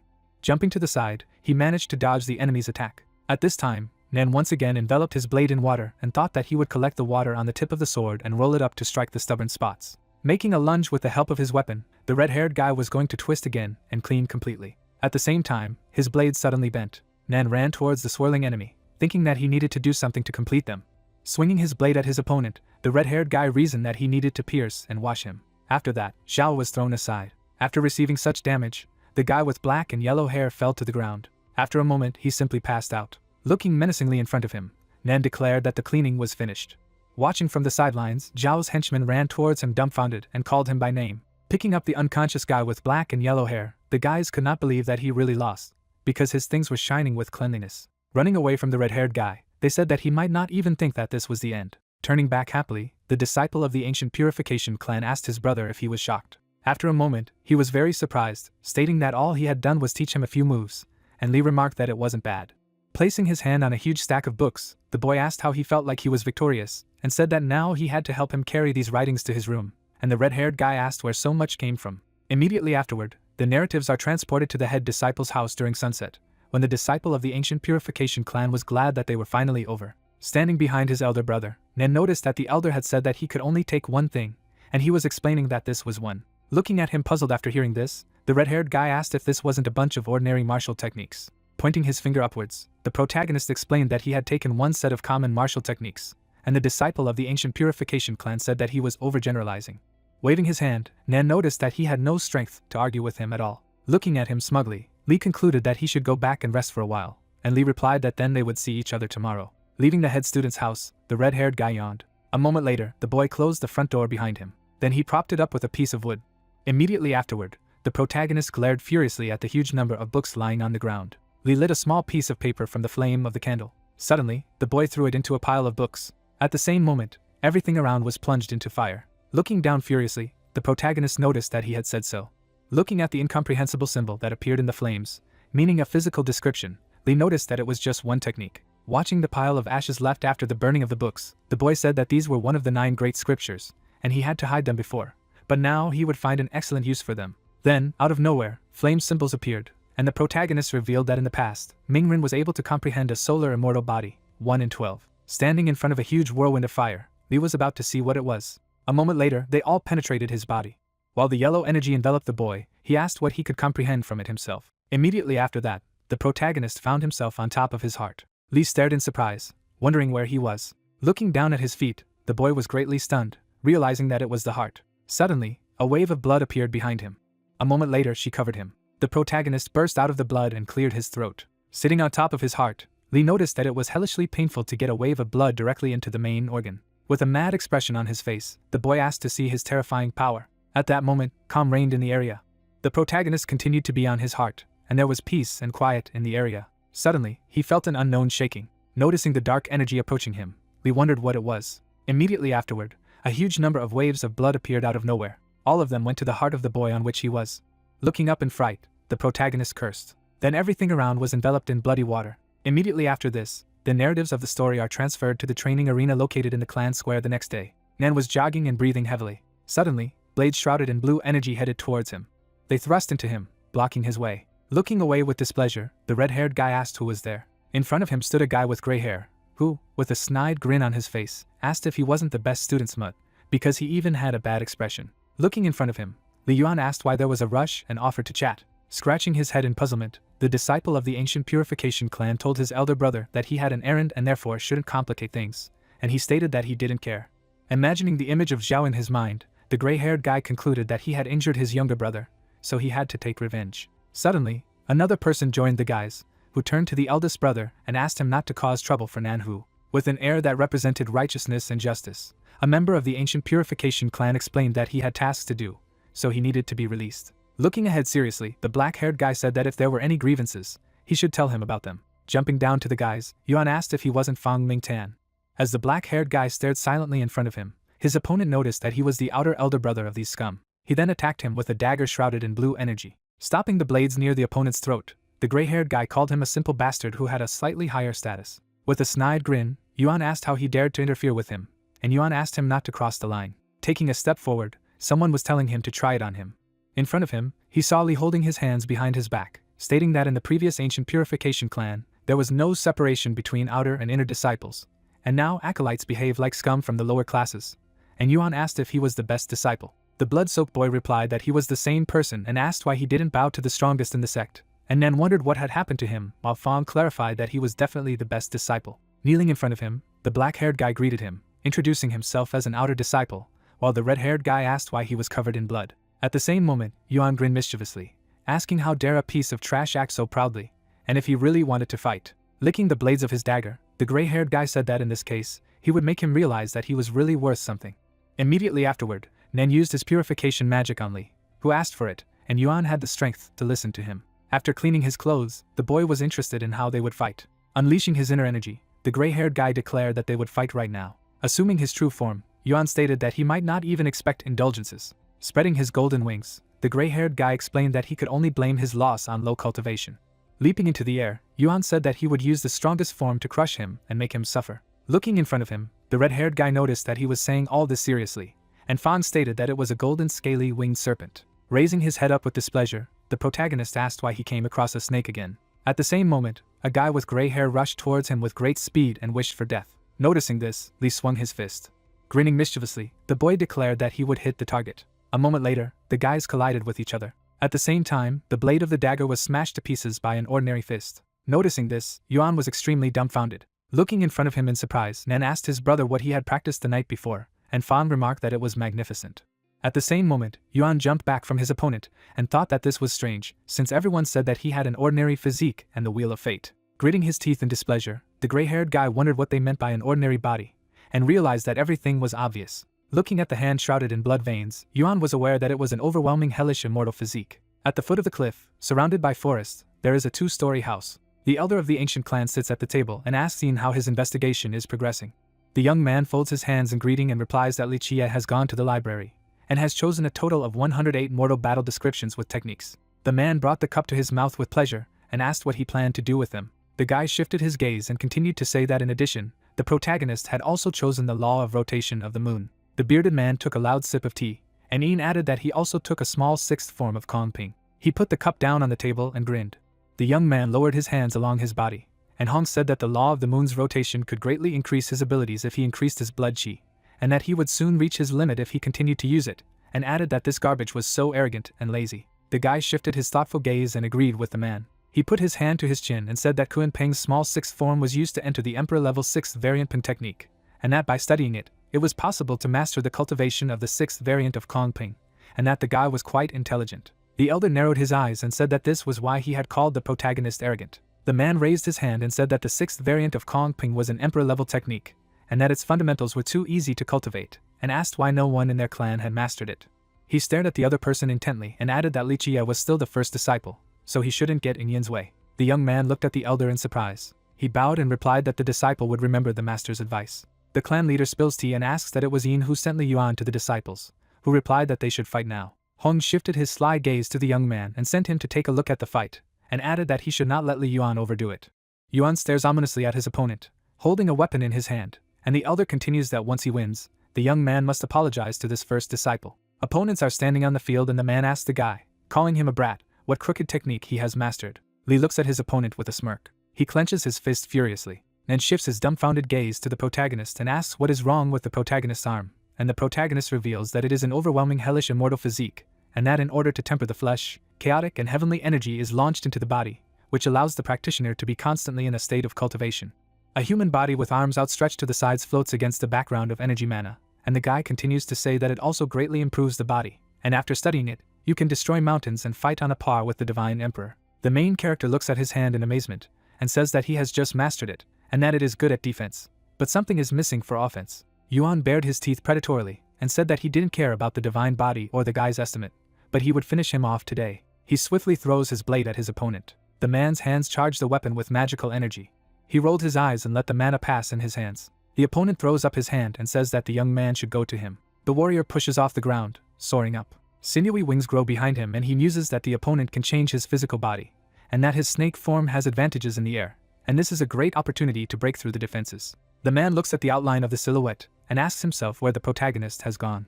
He rounds his eyes in fright, and the opponent asks if he is looking for him. The main character quickly throws out his hand, declaring that he is here. He looks at the man with regret and is upset that he missed, and apparently, he still needs time to get used to it. Yuan angrily spread his arms to the sides and exclaimed that the guy got here, and he laughed. Lee floats in the air, surrounded by red mana and magic wings, and asks his opponent what they are screaming and if there is something wrong with the fact that they can fly. The young people look at the protagonist enthusiastically, and the guy says that the first student is just incredible, and the girl asks that when he learned to fly. The man looked up in bewilderment and said that the guy was not so simple, but he didn't care. He furiously spread his arms to his sides. Yuan makes a swift lunge towards the guy. The young man throws out his fist, dodging. The opponent evades the blow. He again violently attacks the protagonist. A man lunges with his hand. His energy flow catches up with Lee, and he says that the guy is strong. Yuan's eyes fill with anger and hatred, and he decides that then he will see how long he can last. The magic weapon in the man's hands hisses. He swiftly thrusts his blade forward. The enemy spins an energy circle in the air and asks if the protagonist can withstand it. The young man looks up in amazement and concludes that Yuan has a couple of tricks up his sleeve. The man flapped his wing rapidly. The guy opened his eyes wide and asked himself why it was so fast. The opponent with an angry face attacks the young man again. He sends a bright burst of energy at the guy. It topples over to the ground. The blast wave covers Lee. Blood splatters fly out of his mouth, and he thinks with horror that even the mortal body and the minor sixth form of Kuan Pang are still not enough. The enemy is rapidly approaching the protagonist. The short-haired guy opened his mouth and shouted for him to watch out. The girl raised her head in horror. An energy-charged sword approaches the protagonist, and Yuan exclaims for Li Qiye to die. The protagonist crawls back with horror on his face and thinks that the stick that is killing the snakes is moving on its own. He grips it tightly in his hand. Li swiftly throws his arm up, hitting his opponent in the head. The character was hit in the face with a stick. The protagonist raised the weapon up and said that it was falling. He opened his mouth and exhaled. The character, looking down, stated that he somehow restrained himself and added that he apologized, and then remarked that it was an unfair advantage. The man in blue stood in the distance and asked if his brother was injured, and said that he had overestimated him and seemed to have applied too much, and noted that the skills of the first disciple were incredible. The guy furrowed his brows and thought that this Li was completely different from what was described in the information, except for this final stick trick. A bloody blade appeared in the frame, and he added that, firstly, he had a hellish, overwhelming, immortal body. Black wings protruded from Li's back, and the warrior thought that in addition to everything, he had learned the techniques of flight. He put his palm to his chin and remarked that such techniques could not be obtained from ordinary scriptures, and then suggested that it might be the law of the rotating moon or the minor sixth form of Kuan Ping. Yin began to shake his head and clarified the moment that they could not have such effects, to which the man said that he was thinking correctly. The bearded brunette stood beside the warrior and added that it was indeed the case, and then explained that he had felt a burst of chi when Li used the martial art, and confirmed that it was indeed Kung Peng's martial skill, after all, the secret technique of their clan, and clarified that it was the sixth variant of Kung Peng. The elder looked ahead and ordered the guards to pay attention to him.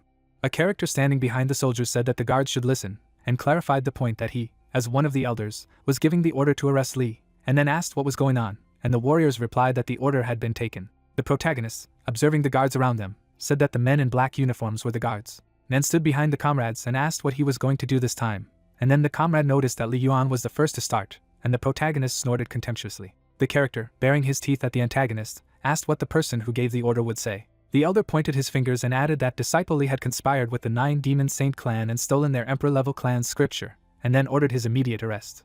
The temple stood under the sunset sky, and people told them to bring Li's spy inside. The elder sat on a chair and clarified the point that there hadn't been a day of calm since he joined the clan. The hero, laughing, said that the elder just did not tell him that he believed in this nonsense. The character, looking forward from under the hood, said that it was rude. The judges sat silently on their chairs and clarified the point that this was nonsense.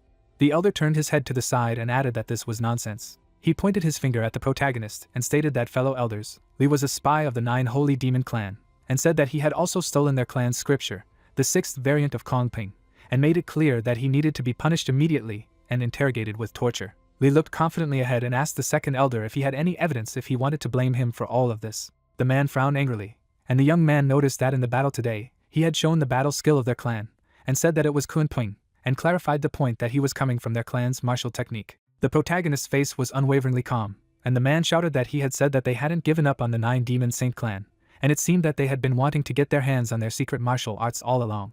The magus was standing in front of the protagonist, and the elder added that they must have learned different techniques to hide his cultivation and make him immortal, all for this huge spectacle. The boy stared at the flames of fire, and the warrior stated that he had then used methods to obtain the secret scriptures and mixed them with mortal techniques to continue his espionage, and clarified the point that he had burned all the scriptures to hide all the evidence. The character, closing his eyes, said that it was a wonderful plan, but unfortunately it was carried out by a clumsy man, and clarified the moment that he revealed himself when he used Kun Peng's combat skill, and then laughed. The protagonist stared ahead silently. The main character broke into a smile and laughed loudly.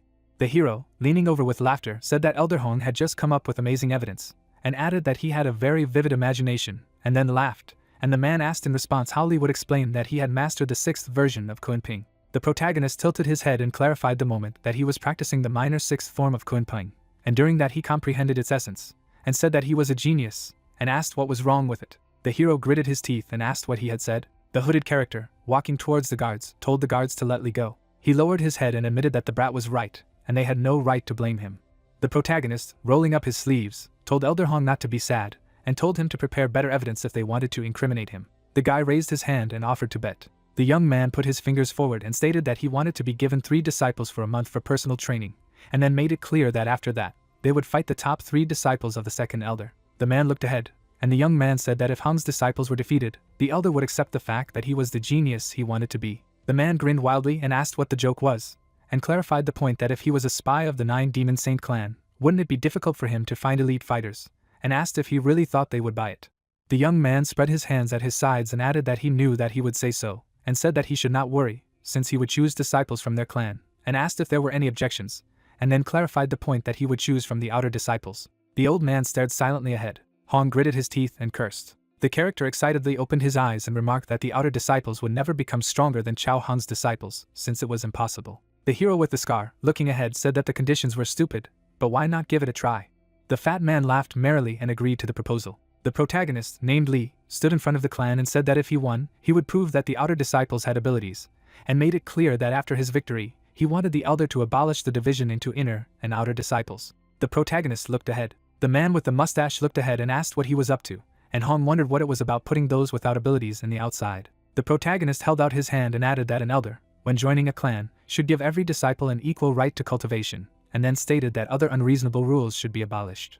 The character exhaled and said that their clan has a past heritage, and such opportunities are limited, and clarified the point that they can do otherwise. The protagonist clenched his fist and explained that this is why he is arguing to prove that these students have abilities and are worth paying attention to. The old man turned his cloaked head forward and said that he was the same bastard who was lecturing them. The elder sat down in a chair and said that they had no objections, and asked Elder Hong what he thought, to which Hong added that since he had asked for it himself, he would answer. The man looked ahead at the enemy and told Li that if he lost, he would indeed be a spy, and made it clear that it was not even worth asking for proof afterwards. The character, frowning his brows, said that he could do whatever he wanted. The Cavern of the Washing Stones is a training ground for outer disciples. The waterfall was flying down from the cliff. The warriors trained in formation. The heroine, walking beside the protagonist, told her older brother that there was too much power gap between them, and asked if he was sure that he wanted to choose a student among the outsiders. The old man shook his head and noticed that the pupils were now practicing and were not allowed to be here. The character, looking at the mentor, stated that it was not Mr. Nia Lao Mo, and the heroine said that he was in charge of their training. Wolf wagged his tail, and she made it clear that everyone knew that he was the second elder's favorite. Li covered her mouth with her hand and whispered that if he found anyone to be aptified, she would immediately recommend him to Hong, to which Li said that he constantly scolded students, but here he was just a guard dog looking for talented people. The guy walked over to the man and asked if Zhou knew about their argument with the elders, to which he clarified the point that he needed to stop fooling around. The hero put his hand on the soldier's shoulder and suggested that he take a month off as he would take care of their training, and the soldier asked how he dared. His hand clenched. The man's eyes popped out of their sockets in pain. The character, kneeling down on the hero's knees, stated that Elder Zhou shouldn't complicate things for them, and mentally clarified the point that he had incredible strength. The hero put his hand on his shoulder and told Elder Zhou to be nice and rest for a while. The man opened his mouth and asked what he was doing, and demanded to let him go. The characters looked ahead and asked who it was that pacified the elder with one hand, and the guy replied that it was their older brother and Li's first disciple. The girl turned to the hero and told Elder Zhou to take care of himself, and the warriors added that he would be the one to take Zhao's place and teach them. The hero looked at the warriors and greeted them that he was Li's first disciple, and then suggested that they simply call him senior brother. The guy raised his hand and asked if the guys knew who he was, and made it clear that he would be teaching them for that month, and then said that he wanted to ask them a question before they started. The hero looked at the crowd and said that they were trained by a lousy dog instead, and asked if they wanted to come to cultivation, and then asked if they were happy with it, and stated that he had come to change everything. The soldiers stared ahead, dumbfounded. Li snapped his fingers and declared that in a month, when they would defeat Zhao Hong. The protagonist pointed his fingers forward and stated that there would no longer be a division between outer and inner disciples in their clan, and asked for his teaching, and made it clear that they would overthrow this unjust system. The guy looked at the crowd and then asked why they were silent and noticed that only one answered. The warrior raised his hand, and the young man made it clear that he was asking. The character looked ahead and asked how it was possible to train them in a month so that they would defeat Chao Hong's elite disciples. The hero gave her a thumbs up and said that it was a great question, and added that he loves children who ask questions. He pointed with his cane and replied that she would soon find out, and crossed his arms over his chest and clarified the point that the guys had to prepare mentally, and warned that he, like his elder brother, would be very strict, and the protagonist asked why he was standing next to him and ordered him to stand in a line. The guy opened his mouth and eyes dumbfounded. The waterfall fell in the background, and the hero said that he also wanted to study. Sunset clouds floated across the sky. The clouds were sinking below the horizon. The pink clouds gradually dissipated. The sun was sinking below the horizon. The hero stretched and yawned. The soldiers were lying on the ground, and the hero thought that everyone had learned a lot of new things today. The characters were lying on the floor and said that they needed medical help. The protagonist clenched his hands and told them to relax, as he had already called the medics, and guaranteed that everyone would recover and not die. The doctor sat the warrior on the ground and added that these were only a few wounds, and then clarified that tomorrow he would make a full recovery. The guy was lying on the floor and shouting that he was seriously injured, his whole body hurt, and he could not move, to which the doctor said that everything was fine, since he had examined everything and everything would be fine if he rested. The hero looked at his comrade and said that tomorrow the training would continue, to which the soldier asked if he was joking. The hero walked along the trail and said that this month their schedule would include training in the afternoon and treatment in the evening, and made it clear that if they didn't want this to happen again, they should get stronger. The guy turned to the warriors. The girl sat with her head down and moaned that it would last a whole month. The guy was lying and said that he missed his mom and dad. The house stood under the rays of the sun. The magician was sitting in the lotus position. The door slowly opened. A man named Tissue narrowed his gaze. The character opened the door and then asked if he shouldn't be training the outer disciples now, and the magus wondered why he had come to him instead. The protagonist held out his palm and replied that he had thought of asking about it directly. The warrior looked ahead from under the hood and asked if his question was related to the second elder's attitude towards him. Li put his palm aside and stated that Elder Hong had supported him at first, but now his attitude had completely changed, and then asked what the reasons for such a change were. The character looked at the warrior and said that he thought he knew everything, and the main character clarified the point that he is a very observant old man. The mustachioed hero frowned and suggested that he simply say that Hong had once been the head of the sect, and clarified the point of what he had said to him in the end, but had messed up a lot in this high position. The character stood over a subordinate, and the narrator said that he had explained to him what real restraint was, but his arrogance did not disappear, and added that now he was putting all the sweat, blood and tears into the education of students. The figures of the soldiers fought. The hero opened his mouth and asked if he had become the head of the sect. Mustachioed Tisha looked ahead and clarified the point that this was the case, and his senior disciple He Jianin was rightfully considered a genius, and explained that he was originally considered the main candidate for the position of head disciple, but since he had abolished this system, the position was still unoccupied. The hero scratched his chin and said that the elder outwardly supported him, but in reality, he only wanted to restore the system of the head disciple, so that when he died, his disciple would take this position. The character sat on the floor and confirmed that this was very true, but he did not expect that the hero would be able to survive and hold on, and the young man clarified the point that therefore the elder aimed at him to remove him from such a desirable position. He waved his hand and said that he got the point, and clarified the moment that it was time for him now, and Tissue stopped the hero. The man sat in the opposite corner of the room from Li and said that Hong's conclusions were not so illogical, and then added that if one day he found out that the hero had betrayed the sect, he would kill him himself. The old man looked angrily ahead. The protagonist frowned and told him to relax, since the sect is not only his. The warriors were standing under the house and the guy clarified the moment that this was their house too. The character put his hands behind his back and stated that they had lost so many people. The guy scratched his head and explained that half of the students were sick because they couldn't stand his harsh training. The hero smiled and reacted that he actually expected more to leave, and added that he didn't even think there were so many determined people among them. The main character bulged his eyes dumbfounded and the soldier shouted that they would never retreat. The warrior looked ahead and said that Fang Mingtang's disciple would never complain or back down. The character raised her hand and said that she would think that he just wanted to beat them up, and then she would leave. The girl looked ahead and clarified the point that each attack of the eldest brother indicates their weakness, and explained that he wants them to realize this and overcome their weaknesses. Li smiled and asked what her name was, and then clarified the point that she was a smart girl, and she clarified that he was younger than her, and replied that her name was Luo Jianing. The young man's eyes widened in surprise, and the young man asked what Nen Huangren thought about the reasons why they were being beaten. The warrior looked forward and replied that she hadn't thought about it at all, and explained that he knew that his elder brother was doing it for their good. The protagonist looked ahead puzzled. The soldier smiled and stated that his training was definitely much better than Elder Zhou's, and made it clear that he just didn't want to miss. The guy opened his mouth wide and said that one day he would definitely pay back the debt. He stopped, and then stated that they would support someone who truly cared about them. The waterfall was falling from the mountain. The protagonist closed his eyes and stated that everyone has their own reasons, and he will not say which of them is right and who is wrong.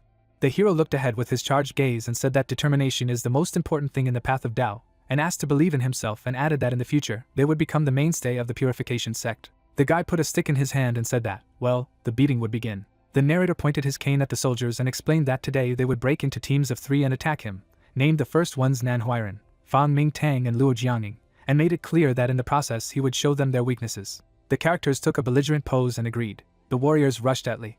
The protagonist narrowed his gaze. The hero dodged the blow and asked why he was rushing forward like a fool, and explained that the rhythm of the water sword technique was most suitable for counterattacks, and then spoke for him to remember how he had defeated Zhao Hu. The guy attacked the students. He took off. The warrior gritted his teeth and Li added that the mountain conqueror spear technique suited him, but he hesitated too much, and then advised him to think about it.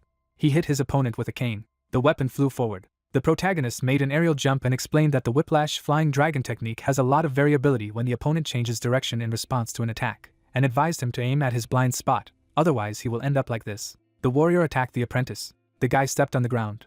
The hero stood among the lying soldiers and said that they could rest for a while, and called the next ones. The character opened his mouth and then ordered the 3 of them to come forward. The soldiers were hiding behind a stone. The man looked sideways and thought that he had forced half of the disciples to retreat and leave yesterday, and clarified the point that the remaining seemed to have already been brainwashed, and it was unlikely that he would be able to influence them. The young man crossed his arms over his chest and asked Tutor Zhou if he really claimed that he was not an opponent of these outer disciples. The old man clenched his palms and added that he asked not to be misunderstood, young master he, since he was only following Elder Chao's orders, and the warrior replied that Li was trying to increase their cultivation level through real battles, and clarified the point that he thought he had some interesting ideas. The master smiled and said that as expected of the young master, he couldn't be attracted by some third-rate training method. The guy defiantly turned around and added that it was boring and he was coming back, and the man said that young master he was right. He walked and clarified the point that they had already sent a letter to their 2 younger brothers to come back, since their cultivation was almost equal to his, and together their victory was assured, and the teacher clarified the point that the young master had foreseen everything, and then stated that Li had nothing in sight. The sunset was over the valley.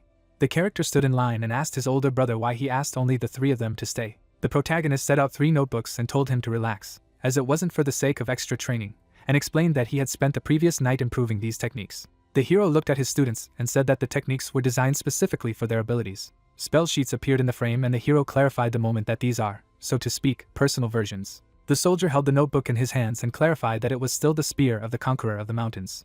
The blonde character looked up from the book and asked if he wanted to say that they would have to abandon the techniques they had been training all along. Li stood in front of the soldiers and added that they would have to rework many aspects of cultivation, not just techniques, and remarked that Fang Ming Tang knew what justice was, and he needed to bring these qualities into his martial technique. The guy stared ahead fixatedly. The girl looked up and the hero said that she was quite smart, and he was sure that she would be able to understand what was written for her and draw conclusions. The guy opened his mouth wildly and the protagonist told Nan to train harder, and he asked why he didn't praise him in any way. Li waved his hand and stated that if nothing unforeseen happened, the 3 of them would represent him in the confrontation with Elder Chao, and made it clear that they wouldn't let him down. We were transported 7 days later to the waterfall. Enthusiastic guys said that it was amazing. Li repelled enemy attacks. Smiling, he said that this was not bad, but still not enough. He swung his baton wide and hit the guy in the face. Blood began to flow from his nose, and the protagonist wondered if his opponent had resisted. His comrades began to use techniques with a serious look. They carried out a joint attack. Covering himself with his hands, MC tried to hold back the onslaught of energy. He jumped back. Smiling, he said that it was well done. The audience shouted with delight that this was great. The older brother was forced to retreat for the first time. Standing in front of them, they wondered why they were so excited, noting that if they had studied the techniques he had made for them, they would have easily reached the same level. The girl with a smile on her face reported that the number of returning students is growing every day. The man stepped forward. Stretching out his hand, he shouted for everyone to listen to him, and no one to move. The protagonist said with a satisfied look that Zhao would not calm down, again sent someone to arrest him. Smiling, the old man ordered the penitentiary team to surround them. Standing behind the warriors, he stated that Li had corrupted his disciples and even given them demonic techniques. A horrible crime. Grinning, the man asked why the protagonist didn't confess now that he had been caught red-handed. Sticking out his tongue, Li said that this nonsense would not end. The warrior held out his hand in front of him and assumed that his mentor had misunderstood something, since his elder brother had never taught them demonic techniques. The enraged old man cried out that they were idiots who did not understand anything. Pointing his finger at them, he wondered how they could become so strong so quickly if they weren't demonic techniques. Furrowing his brows, the young man noted that the tutor really didn't understand. They had only refined the elder brother's usual techniques. Holding his chin, MC thought that in fact, he had reworked everything, making it only slightly similar to the original. If they used it, the students' development would be even faster. Looking away, he noted that even he didn't want to practice the original technique again. It was not for nothing that Ren hid it. Closing his eyes, he added that it was only as a result that the descendants grew up mediocre. Enraged, Zhao questioned if they still refused to listen to him, adding that they had to stop talking then, otherwise they would be punished for betraying the sect. A red aura enveloped the protagonist. He turned to the old man with a mad look. Going to it, he clarified who the mentor thought he was. The man with a dumbfounded look wondered how he could exert such pressure. Standing in front of him, MC asked if he really thought that someone like him could arrest him. Running away from there, Zhao cried out that he was a demon. He hid behind the guys and noted that he was leaving the great defenders to deal with this guy. Looking at the warriors, the protagonist asked if the mentor had come with new lackeys. Watching him, the guys said that he had an aggressive aura. It seemed that the elder was right. He was indeed practicing the demonic technique. Mana began to spread from them. Their energy enveloped the warriors. Magic shackled the guy. With a smile on his face, he said that they had even used soul shackles. The guys stood behind and called for their elder brother. Smiling, the boy said that such pathetic tricks would not take him. Zhao wondered if he was still boasting, noting that even an elder would have a hard time in these shackles. He thought that it would be better for the protagonist to surrender obediently. Looking at the warriors, MC wondered if they were supposed to find evidence before arresting someone. With an enraged look, he asked if Zhao's idle chatter was enough for them. Looking at him, the guys replied that they could collect evidence later, and now it was more important to get rid of his pernicious influence on their order. They frowned and said that they wouldn't allow someone like him to be there. The dumbfounded MC listened that whoever took the demonic path would remain a servant of the demonic path for life. A red aura surrounded him, after which he began to laugh. The energy began to spread and broke the shackles. Taken aback, the men wondered if he had destroyed the construction of soul shackles by force alone. With a smirk, Li said that it was just ridiculous. Stretching out his hand, he added that a demonic path would not waste his time on them, to which they should prepare to die. The man pointed his finger at him and said that their opponent had shown his true nature. The law enforcement squad should kill him. The protagonist replied with a mad look that it was a stupid joke. He slew the soldiers and ordered the pawns to get out of the way. Opponents were behind him. With a wave of his leg, Li threw them aside and asked if they were deaf. The wounded guys were lying on the ground, standing in front of the enemies. MC announced that it was now their turn. Smiling, he asked to prepare to die. Dark mana weapons appeared in the hands of the men. Standing in a fighting stance, they noted that the guy was talking too much. They were attacking him together. They rushed into battle, and Li declared that they were obedient. Holding his fists in front of him, he noted that it was time to check the results of his training. He repelled the attacks. The warriors were shocked by this. Restraining their weapons, the protagonist asked if this was all they were capable of. After all, he had given them a chance. The surprised guy said that he was going to use that technique. During training with them, he held back a lot. The protagonist turned into a gate. He made a powerful attack. The man's face was beaten. MC glanced at the remaining enemy and added that it was his turn now. The man attacked him. The guy hit him in the face. His opponent fell to the ground. Turning around, Li asked Zhao not to worry, because he hadn't forgotten about him. His face was frightened. The guy pierced his body through with his hand. His eyes turned red. The old man fell to the ground. People stood in front of him and asked what the guy was doing. Frowning, Hong stressed that he had said that this boy should not be left alive. As he inspected the corpses of the people, Zhao wondered how he dared to kill his clanmates. Frowning, the man said that he would not be able to escape retribution for such a grave sin. He watched Li with a satisfied look and reasoned that his biggest weakness was his arrogance. Now it was only a little pressure, and he would react negatively, regardless of the consequences, after which he would be killed like a rabid dog. He imagined the guy standing on his arm and added that it was not only possible to destroy someone with the help of force, he should prepare to experience hell on earth in the dungeon of their clan. John looked at him and clarified how he could be so cruel to those who had already lost the will to fight, despite the fact that they were the ones who provoked the battle. He wondered furiously if it was worth going that far. Taken aback, the man asked again. Looking at the Grand Elder, Hong reported that the slain were the tutor in charge of training the outer disciples and the protectors of the execution squad, to which he was told that the execution squad had received what they deserved. The man was taken aback by the elder's question why he had not received reports from them earlier and how the penitentiary could act without orders. The embittered old man asked if Hong wanted to say that they did not need his permission and could seize anyone at will. Holding his hands behind his head, Li thought that Hong's dog had indeed been able to provoke him, but his ambitions were too obvious. The Grand Elder couldn't understand it. He imagined how the man transformed into a wolf. John held him back while he wondered if he wanted to frame him, but the situation turned against him. Folding his hands, Hong said that the Grand Elder didn't know the details, so he wanted to be allowed to report them. The young man watched as the man said that he would instruct Zhao and found out that Li was practicing the demonic Tao, but he put the safety of the disciples above all else, so he was going to report to him later and settle the matter first. The surprised guys said that they already thought that the elder brother would have big trouble. He is always like this. Shifting his gaze, Nan assumed that he was already aware of the consequences of his actions. Hong stood in front of the elder and asked him to pass judgment on the protagonist with all discretion. He imagined his subordinates and stated that Tutor Zhao and the two protectors had died standing up for their beliefs. MC was an insane psychopath. If you looked at his actions comprehensively, it could be seen that there was a high probability that he had indeed entered the demonic path. Grinning, the protagonist stated that the man is very adamant about his heresy. Embittered, Hong wondered if such behavior was worthy of the head disciple. The guys turned around when someone called out to them. Raising his hands above his head, the warrior revealed that the princess of the 9 Saint Demon clan had come to them. He opened his mouth wide and shouted that she said she had to meet with the head disciple. Taken aback, John asked again. The enthusiastic students thought that the elder brother was really famous. Smiling, Lee said that she was just in time, and then suggested that this was not the time to bring up topics that could harm the clan. Running away from there, he added that he would go, since the princess herself asked to meet. Frowning, the second elder added that the old man saw everything himself. This knot was somehow related to the 9 Saint Demon clan, to which he was told that he needed to calm down. They would go and find out for themselves what the reason for her arrival was. A glow could be seen in the settlement. The girl appeared before them. Closing his eyes, he revealed that she was a Shuang from the 9 Demon Saint clan. She was happy to visit the ancient purification sect and hoped that they would forgive her for her uninvited visit. Looking at the children, she emphasized the fact that it was an honor for her to be greeted by the respected elders. The sect leader replied with a serious look that she was too modest. After all, they had been forgiven. After what Lee had done, his appreciation knew no bounds. But he was curious about the reason for her visit.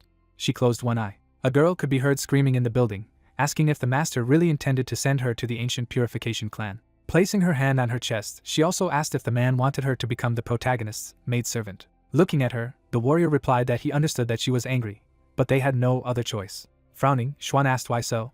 Her interlocutor imagined MC and told her that although his level of cultivation is low, he has a lot of knowledge. Even he can't understand him, which is why he sends her there to find out his secrets. As he sat at the table, he added that he had a feeling that it could prove vital to their clan. Xuan clenched her hand into a fist. She asked with a look of distress if the gentleman thought the boy better than she was, if he had turned things around in this way. The man with a satisfied look assumed that she was jealous. Closing his eyes, he said that neither Lee nor anyone else mattered more.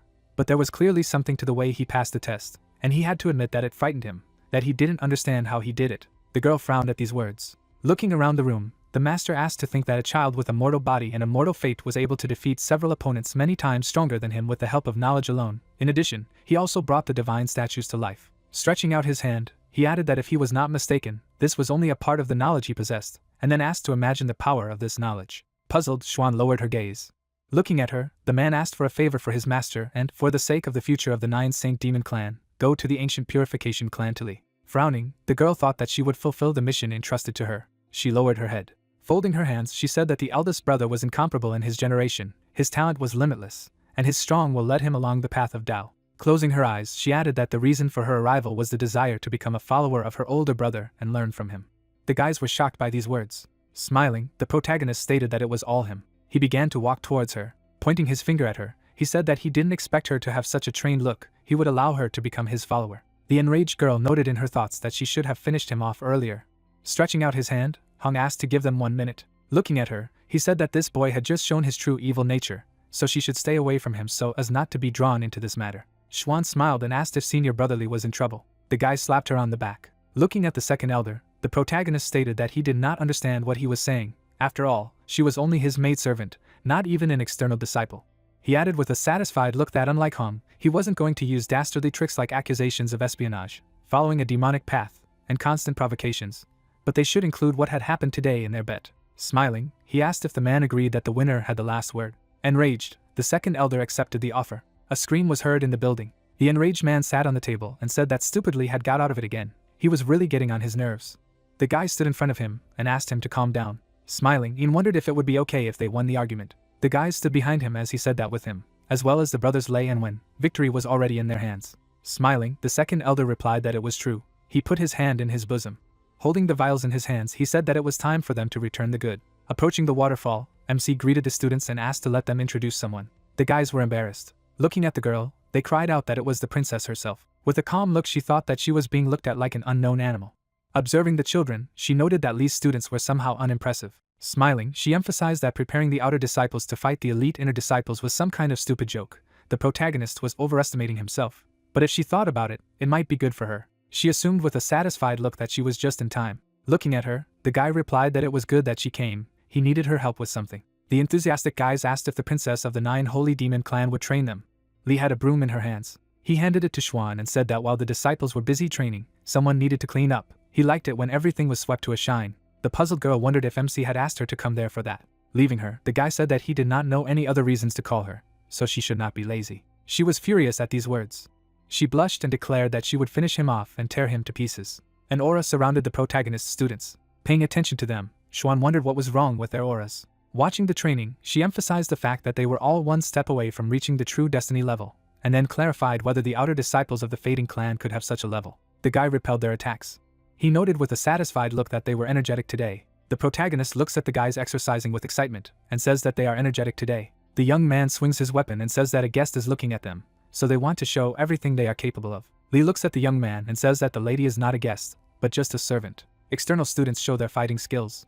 The girl rolls her eyes angrily and yells that she is not a servant, and adds that how the young man knows how to get on his nerves. She shifts her bewildered gaze to the protagonist, and is surprised that she does not see him using any techniques, and yet he is able to fight 3 opponents of the true fate level at once. Lee looks at his opponents with excitement. He clutches a stick in his hand, and the guest reflects that he is definitely not using techniques, and it is as if the stick in his hands is fighting on its own. The guest raised her frown and mentally turned to the teacher that Shan Yang now also saw that everything was as he had said, that Li Chia was something more than he seemed at first glance.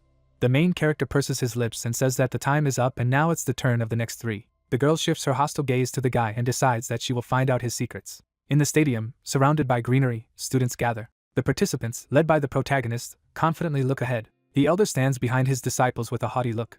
The head of the ancient purification clan rises among the participants and says that this day has finally come. Tissue towers majestically over the teams and urges them to dot the E, and that he hopes that this battle will end the conflict, and regardless of the outcome, both rivals will have to treat each other like clan brothers. He closes his eyes and calmly says that he must explain the rules. 3 pairs of fighters attack each other, and the man begins to say that there will be 3 fights, and the order of the participants will be determined by lot, and that any weapons and combat techniques are allowed. The head of the ancient clan raises his hand up and says that the winner can be determined in 3 cases. The first is when one of the opponents surrenders, but this must be confirmed by the team mentor. The exhausted fighter is on his knees. In the ring, a participant in the competition raised his hands up, and Tissue continues that the second is when one of the opponents is thrown out of the arena. Another fighter is lying on the ground, and the man finishes voicing the rules that the third when one of the participants loses consciousness and cannot continue the fight. He spread his hands to the sides and concluded by reminding everyone that everyone was a clan brother and should do their best not to cause unnecessary harm to each other. The elder looked at his disciples and asked what they had heard, that they should try not to harm the clan brothers, and Lei replied that of course they would try. The second disciple added that the head did not say that such a thing was forbidden. The young man looked at the interlocutor and voiced that in other words they could kill rivals. The second young man looked at his comrade ominously and replied that it was so. The dark-haired guy looks at the elder's team and thinks that they exude a killing intent. The protagonist team members boldly look at the opponents, and the guy continues to say that they are going to kill them from the very beginning, and Nan added that they need to be careful, and Luo finished that this is cruel. The main character turned his satisfied look to the side and said that it was great, and now they could finish off the enemy without further thought, and the girl said that she did not want to kill anyone.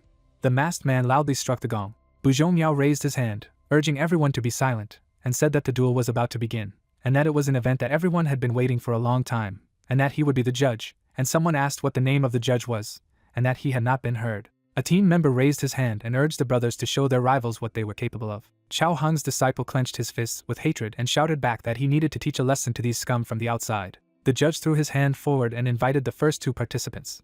Outer disciple Luo Jianying confidently holds a whip in her hands. Elder Chao's disciple Ling Lei clutches a spear in his hand. The referee spread his arms to the sides and asked if the opponents were ready. The fighter turned his sinister gaze to his rival and said that he thought that it was best for the girl to surrender right now, and that otherwise her death would not be the most pleasant. The girl looked at the young man fervently and replied that he should not worry about her, and that his death would be worse than that of his teacher. The judge threw up his hand and said that enough talk, and it was time to get down to business. He lowered his hand down with lightning speed and commanded for the fight to begin. The girl threw a whip at her opponent with fury. The guy soared into the air and gave advice that the whip should be used in the wrong way, and added that throwing herself at him like that was not much different from a training makiwara, and she asked if it was really so. Luo concentrated magical energy on her fingertips. The head of the whip was surrounded by golden mana. Lei looked forward in disbelief. The opponent set up a block for protection and thought that she could control her weapon with chi. A young warrior falls from a stab in the back. A dark-haired girl looks at her opponent with irony and exclaims that he is a scarecrow for whipping. She applies the soaring dragon's whip to her opponent. The fighter lies on the ground after the blow, shrouded in magical energy. The judge opens his mouth and exclaims that it was unexpected, and that the first person who managed to carry out the attack was the younger sister of the outer disciples. The elder's disciple shouted indignantly that she had struck from behind. The second said that it was a disgrace. One of the guys clenched his fist and praised the girl that it was a great punch. The second added that it was great.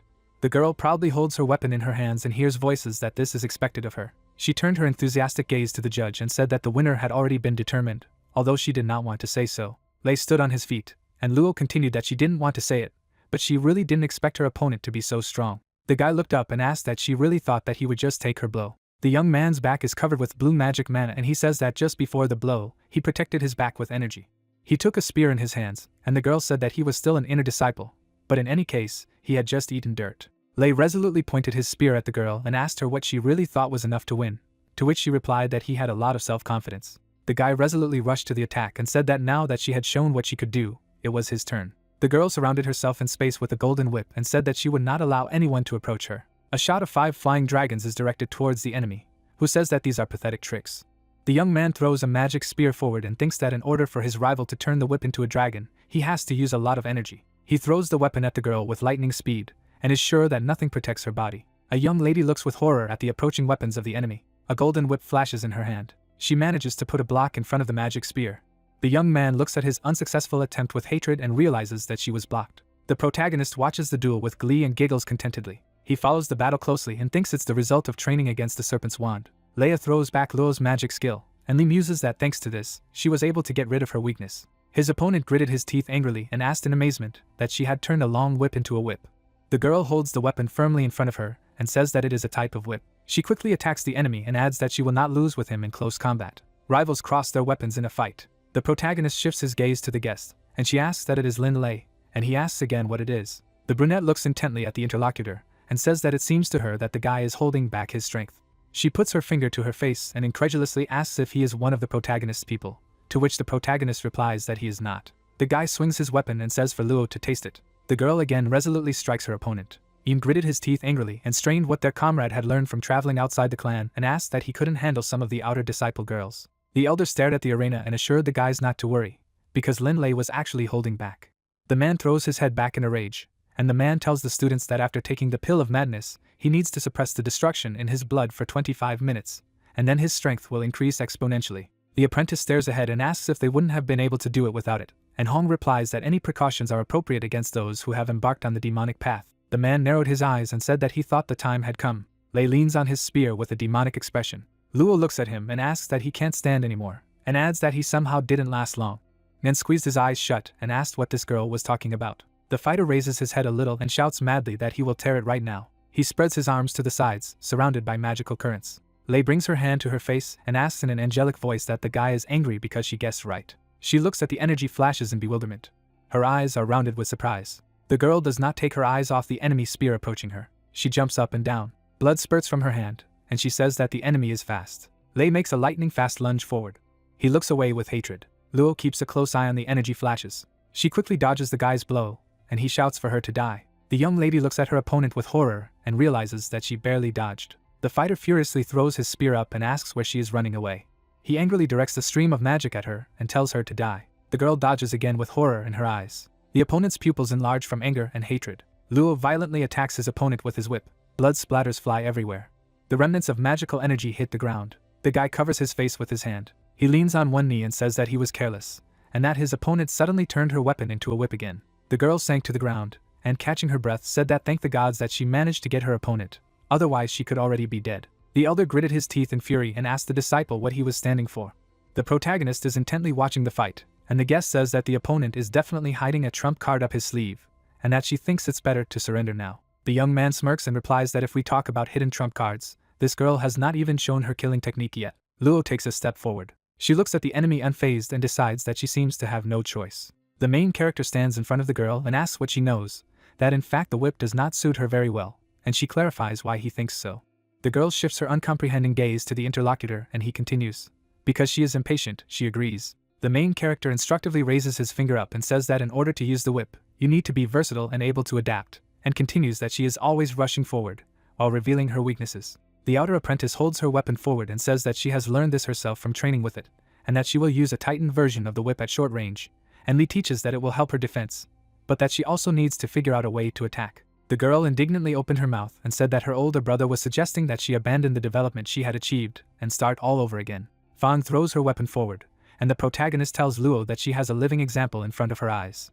The young man looks at the girl and says that, simply put, the attacking properties of the spear are suitable for her character. The magic spear floats in the air, and Lee continues to say that if she can combine the spear's strength and the whip's adaptability abilities, then it could be her killing technique. The main character squints his eye contentedly. The girl confidently holds a whip in her hands and offers to continue the lesson. Lee grits his teeth furiously and says that his next blow will definitely end the girl's life. His eyes fill with blackness. The whip rapidly attacks the enemy. The guys are watching what is happening in bewilderment. The young man looks ahead with satisfaction and says that it has begun. Luo confidently throws his weapon forward and declares that he will end this duel with the spear technique. Judge Bu opens his mouth in surprise and says that it's unexpected, that Luo Jianying turned her whip into a spear, and that now it's a direct confrontation. The girl prepares to attack the enemy. He looks at her with hatred and asks that she wants to fight him with a spear, and that she looks down on him. The girl looks at him and says that enough talking, and calls on him to attack. The blue energy flow rushes forward. Two magical forces rush towards each other. The outer disciples froze in anticipation. Chao Hong's disciples gritted their teeth in anger. Two magical weapons collide in the air in an explosion. The opponents are rapidly attacking each other. One looked at the girl in alarm and exclaimed that how could this be possible, and that she had not been able to keep up with Lin Lei's speed not long ago. Nen focused his gaze on the duel and suggested that it might be a matter of energy distribution. He stares ahead and says that Luo is as fast as Lin Lei, she has regained all her energy. Then looks at the interlocutor with disbelief and asks about the distribution of energy, and asks why this girl is so strong. Nen stares ahead and says that they underestimated her. The girl holds the weapon tightly in her hand surrounded by a magical discharge, and the young man continues to say that she has already been seriously injured, and that it is only a matter of time before her stamina runs out. The disciple closed his eyes and said that Lin Lei had also noticed this. The guy rushes forward with hatred, saying that it's time to give it his all and end it. Luo's eyes widened in surprise. The magic of the enemy caught up with her. The girl spits out blood from the pain of the striking blow. Her opponent looks at her suffering with satisfaction. Luo grits his teeth. The soldier shifts his bewildered gaze to her. She quickly throws her weapon to the enemy and says that he was caught, and that this is the moment she was waiting for. Lei looks at the girl with hatred. Whip Luo entangles the guy's spear and he realizes that she was not going to fight with spears. The guy's spear flies up. He gritted his teeth furiously. The young man rushes forward. He reaches for his weapon and thinks that he needs to speed up, and that he must get his weapon back. The whip rapidly approaches Lei. It wraps around the guy's neck. Luo leans forward with all her might, saying that she has caught the opponent. Fan watches in horror. The protagonist looks at Luo with pride and says that she is great. The girl pulls the whip towards herself. She sits astride her opponent and tells him to surrender, and he replies that he will never, and realizes that his consciousness is floating away. Luo, furious, yells again for the guy to just give up. Tormented by the fight, the young man does not agree and thinks that he can no longer resist. Luo's eyes widen angrily and urged her opponent to surrender again. Blood spurts out of Lei's mouth. A crunch is heard. The girl's eyes rounded. The whip falls out of her hands. Judge Bu throws up his hand and says that the winner is determined. The young man kneels over his defeated comrade, and the judge says that the winner of the first round of the battle between the outer and inner disciples is determined, and that it is the younger sister of the outer disciples, Luo Jianying. The girl looks ahead in shock and realizes that she killed a person. The protagonist watches the staggering girl and says that it is rare to find a winner who looks like his soul is about to leave his body. He shifts his gaze to the guest and asks her to cheer Luo up, as he is not very good at it, and Luo agrees. The girl puts her hands on Luo's shoulders in a half-fainting state and tells her not to be upset, and that she did a good job of killing her opponent. She looks away gloatingly and continues, especially for a first-time murderer, and Li asks if she was trying to calm Luo down. The man strikes the gong. The judge raised his hand and said that it was time for the next round, and that it was Ling Feng and Fang Mingtang, and asked them to enter the arena. Fang looks ahead intently and says that it is his turn, and then wishes him good luck. The young man clutches the weapon in his hand and tells him not to worry, and that he will definitely win. The elder looks at Feng and says that he is sorry that his brother died, and he says that there is no need to feel sorry for weaklings. Wan furiously grabs his cloak and growls that Lei was just a stupid and frustrating little brother. Opponents stand opposite each other, and the referee tells them to get ready. The warrior stood up with a weapon in his hands, shrouded in red mana. Fang clutched his spear in his hands, surrounded by golden energy. The man struck the gong and said that this was the beginning of the fight. The young warrior rushed to attack. His opponent set up a magic block to repel the attack. The guy froze in pain. An enemy weapon pierced it. Wen looked at his enemy with fury in his eyes and saw that his wound was very shallow, and that he had a strong body. He crossed his magic swords in front of him and thought that he would test how much. Fang shifted his gaze to the dancing magical streams in front of him. He clutched a spear in his hand. The young man set up a block to repel the attack. His opponent furiously raised his swords and shouted that this was all he was capable of. The fighter quickly threw away his spear to repel the attack. Energy mana bursts out from under Van's feet. It pushes off the ground with lightning speed. The guy dodges the opponent's energy flashes. Chao Hong's disciple enthusiastically raises his fist up and says that it is a good punch, and the second says that it is just a beating. Fan, breathing heavily, holds a spear in front of him. The protagonist looks at his comrade with restraint and calls on his friend to calm down, and adds that these are only light bruises and scratches. And Nan says that the elder brother Fang was completely suppressed. The young man pursed his lips. The elder calmly watches the fight and says that Lin Lei's death provoked Lin Feng, and Lin Feng, completely disregarding the consequences, used the pill of madness. The young man quickly raises his weapon to attack and exclaims that he is trying to fight back. He looks at Fan with contempt and growls that he is a pathetic worm and that he should try the dragon tornado of the dual blades. A powerful magical vortex bursts in from the guy's spear. He holds back the attack with all his might.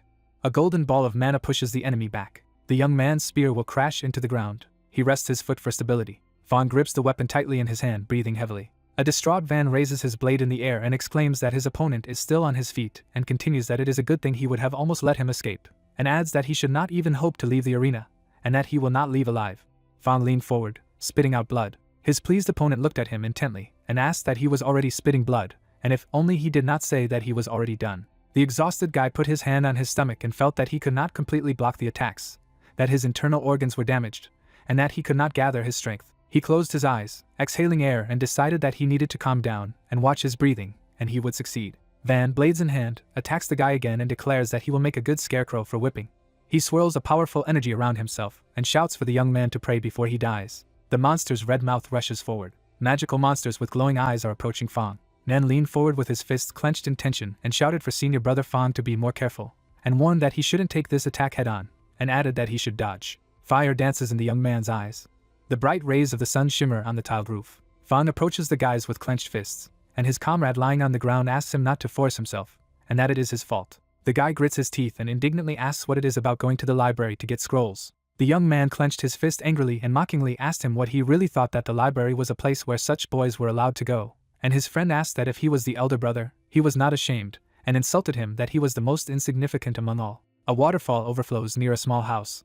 The jug is tipped over on the table. The man propped his face on his palm and asked what the young man was asking him to teach advanced techniques, and added that Min Tuk didn't seem to be missing something. He sprawled contentedly in his chair and continued to say that it wasn't that he didn't want to teach the guy, but that all the outer disciples had limited potential. Fang bowed his head to the floor, and the elder continued that if he forced himself to learn complex techniques, then he was afraid that the guy would hurt himself. The bowed Fang gritted his teeth. He became a disciple of the ancient Purification clan at the age of 6. In all the years that followed, he had learned one thing: whether you were standing upright or begging for mercy on your knees, all external disciples were inferior people.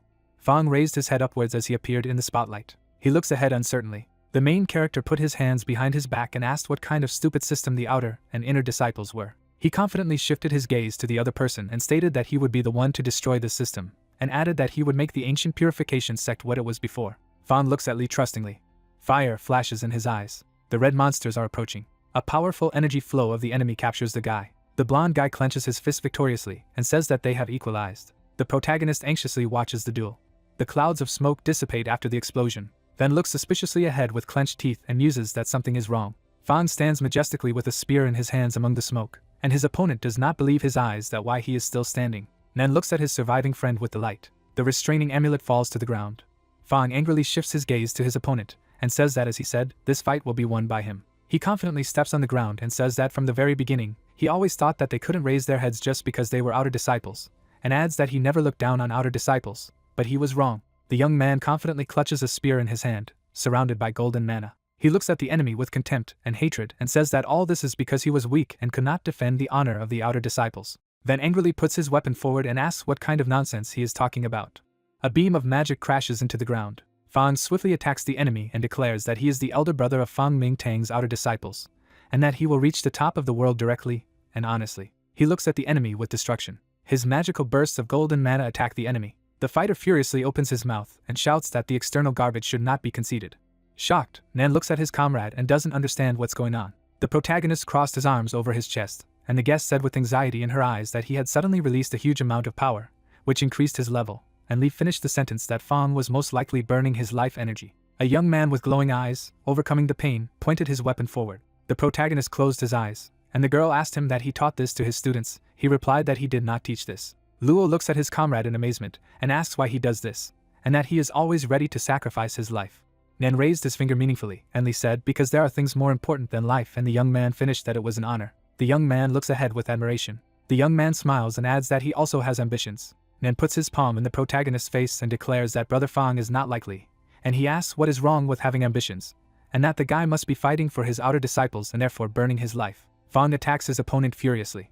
He clenches his teeth with hatred. The fighter looks angrily at the enemy and tells him not to say that he can no longer fight. The enemy is rapidly flying back. The elder watches the duel. Anew says that the course of the battle is not happy that the outer disciple forced one to retreat. Hong's apprentice clenches his fists angrily and shouts that his comrade should fight and that he hasn't fought yet, and is about to lose the entire match. The fighter turns an angry look at the guy and is indignant that stop yelling, let him go out and try himself. Nan looks at the fight in horror and shouts that the guy is already at the edge of the arena. The fighter's leg is on the edge. He gets into a defensive stance and thinks that he has already been brought to this. Fong holds a spear in front of him in the glow of mana and angrily asks his opponent where he is going, and if he wants to run away from the battlefield.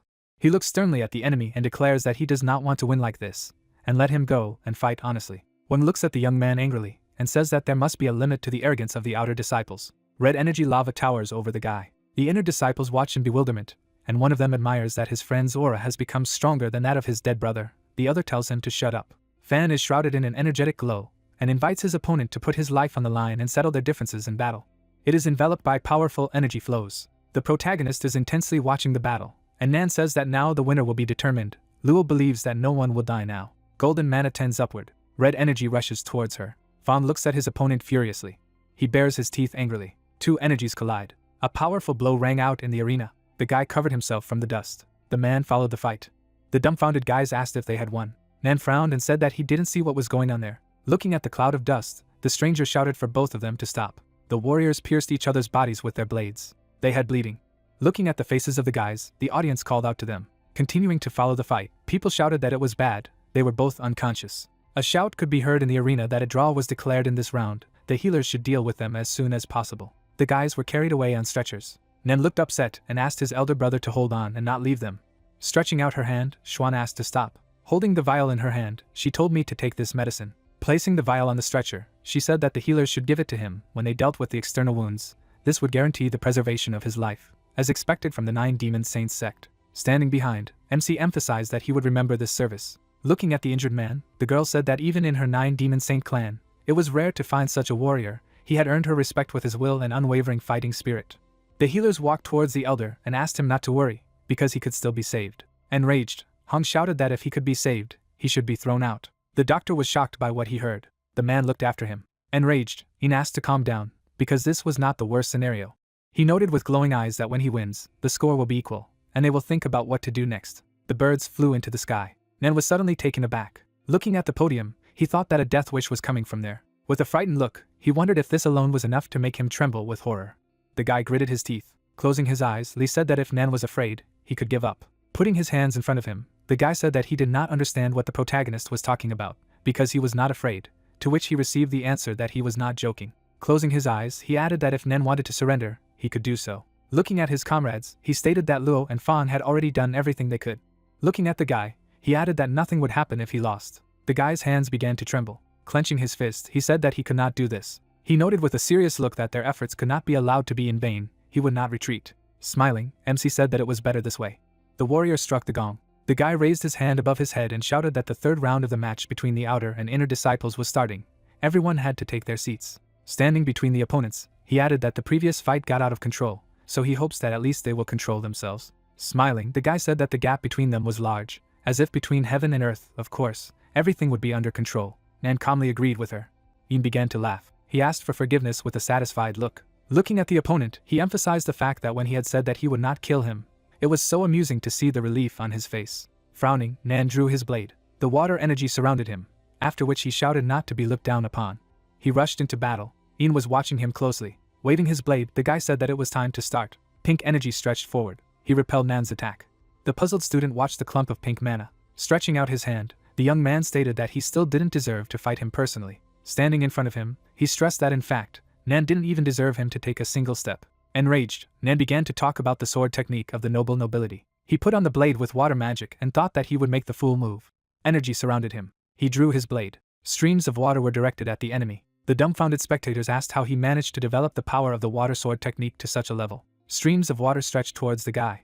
Swinging his sword shrouded in purple mana, Ian deflected the attack. Taken aback, the student wondered if he had cut the water so easily. The water fell under his feet. Looking at him, the young man said that he was bored with Nan. The blade was aimed at him. He snapped his fingers, after which the sword began to fly at his opponent. The guy began to dodge attacks. He fell to the ground. Closing his eyes, Ian said that this disappointment was indeed terribly boring. He imagined the other guys and asked if it would be more interesting for him if he came across one of the two previous participants. Frowning, the young man concluded that the difference in strength was indeed too great. He appeared to be an abyss between them. Stunned, Nan thought that he needed to pull himself together, because he couldn't just give up. Watching the fight, Xuan said that the guy was completely overwhelmed by the opponent. Standing behind, Li stated that Ian was looking at him so haughtily. The girl said with disgust on her face that she hated such people who pretend to be who knows what. Looking at her, the protagonist said that he thought he was her type. She added with a calm look that when it came to strength, he wasn't bad at all. Smiling, the young man wondered if the princess could see how magnificent he was, after which she pointed out that even if he were in their 9-demon saint clan, he would surely be among the best, and cut through the training dummy. The protagonist clapped his hands. Standing behind, he said that it was not bad. It seemed to him that the disciple had finally mastered the technique of the water sword, to which he received the answer that his elder brother praised him. MC imagined the book and asked if Nan knew that the water sword technique was just a fragment of the ice water technique. The puzzled guy replied that he knew that. He imagined the statue and noticed that it was one of the emperor-level techniques that had existed since the founding of their clan, but it had been many years since the complete technique had been lost. Smiling, he added that he was allowed to learn it only because it was only a fragment. Closing his eyes, Li replied that it was a pity, as he was only one step away from mastering the ice water sword technique. He imagined the person being surrounded by a blue aura and revealed that the so-called ice water technique was able to turn energy into incredibly cold. The water sword technique was almost the same, but without cooling. The dumbfounded guy thought that his older brother was again talking some kind of abstruseness. Streams of water surrounded the man, after which Li added that the most frightening thing about icy water is that it does not freeze, despite the fact that its temperature is lower than that of ice, and it is possible to directly affect the opponent's body with it. Raising his finger, he stressed that in addition, there are still many things that the ice water sword technique is capable of. Puzzled, Nan said that he knew that this technique was good, but it had been lost a long time ago. There was a smile on the protagonist's face. He took out the notes and asked if it was true. He handed over the papers and asked me to look at it.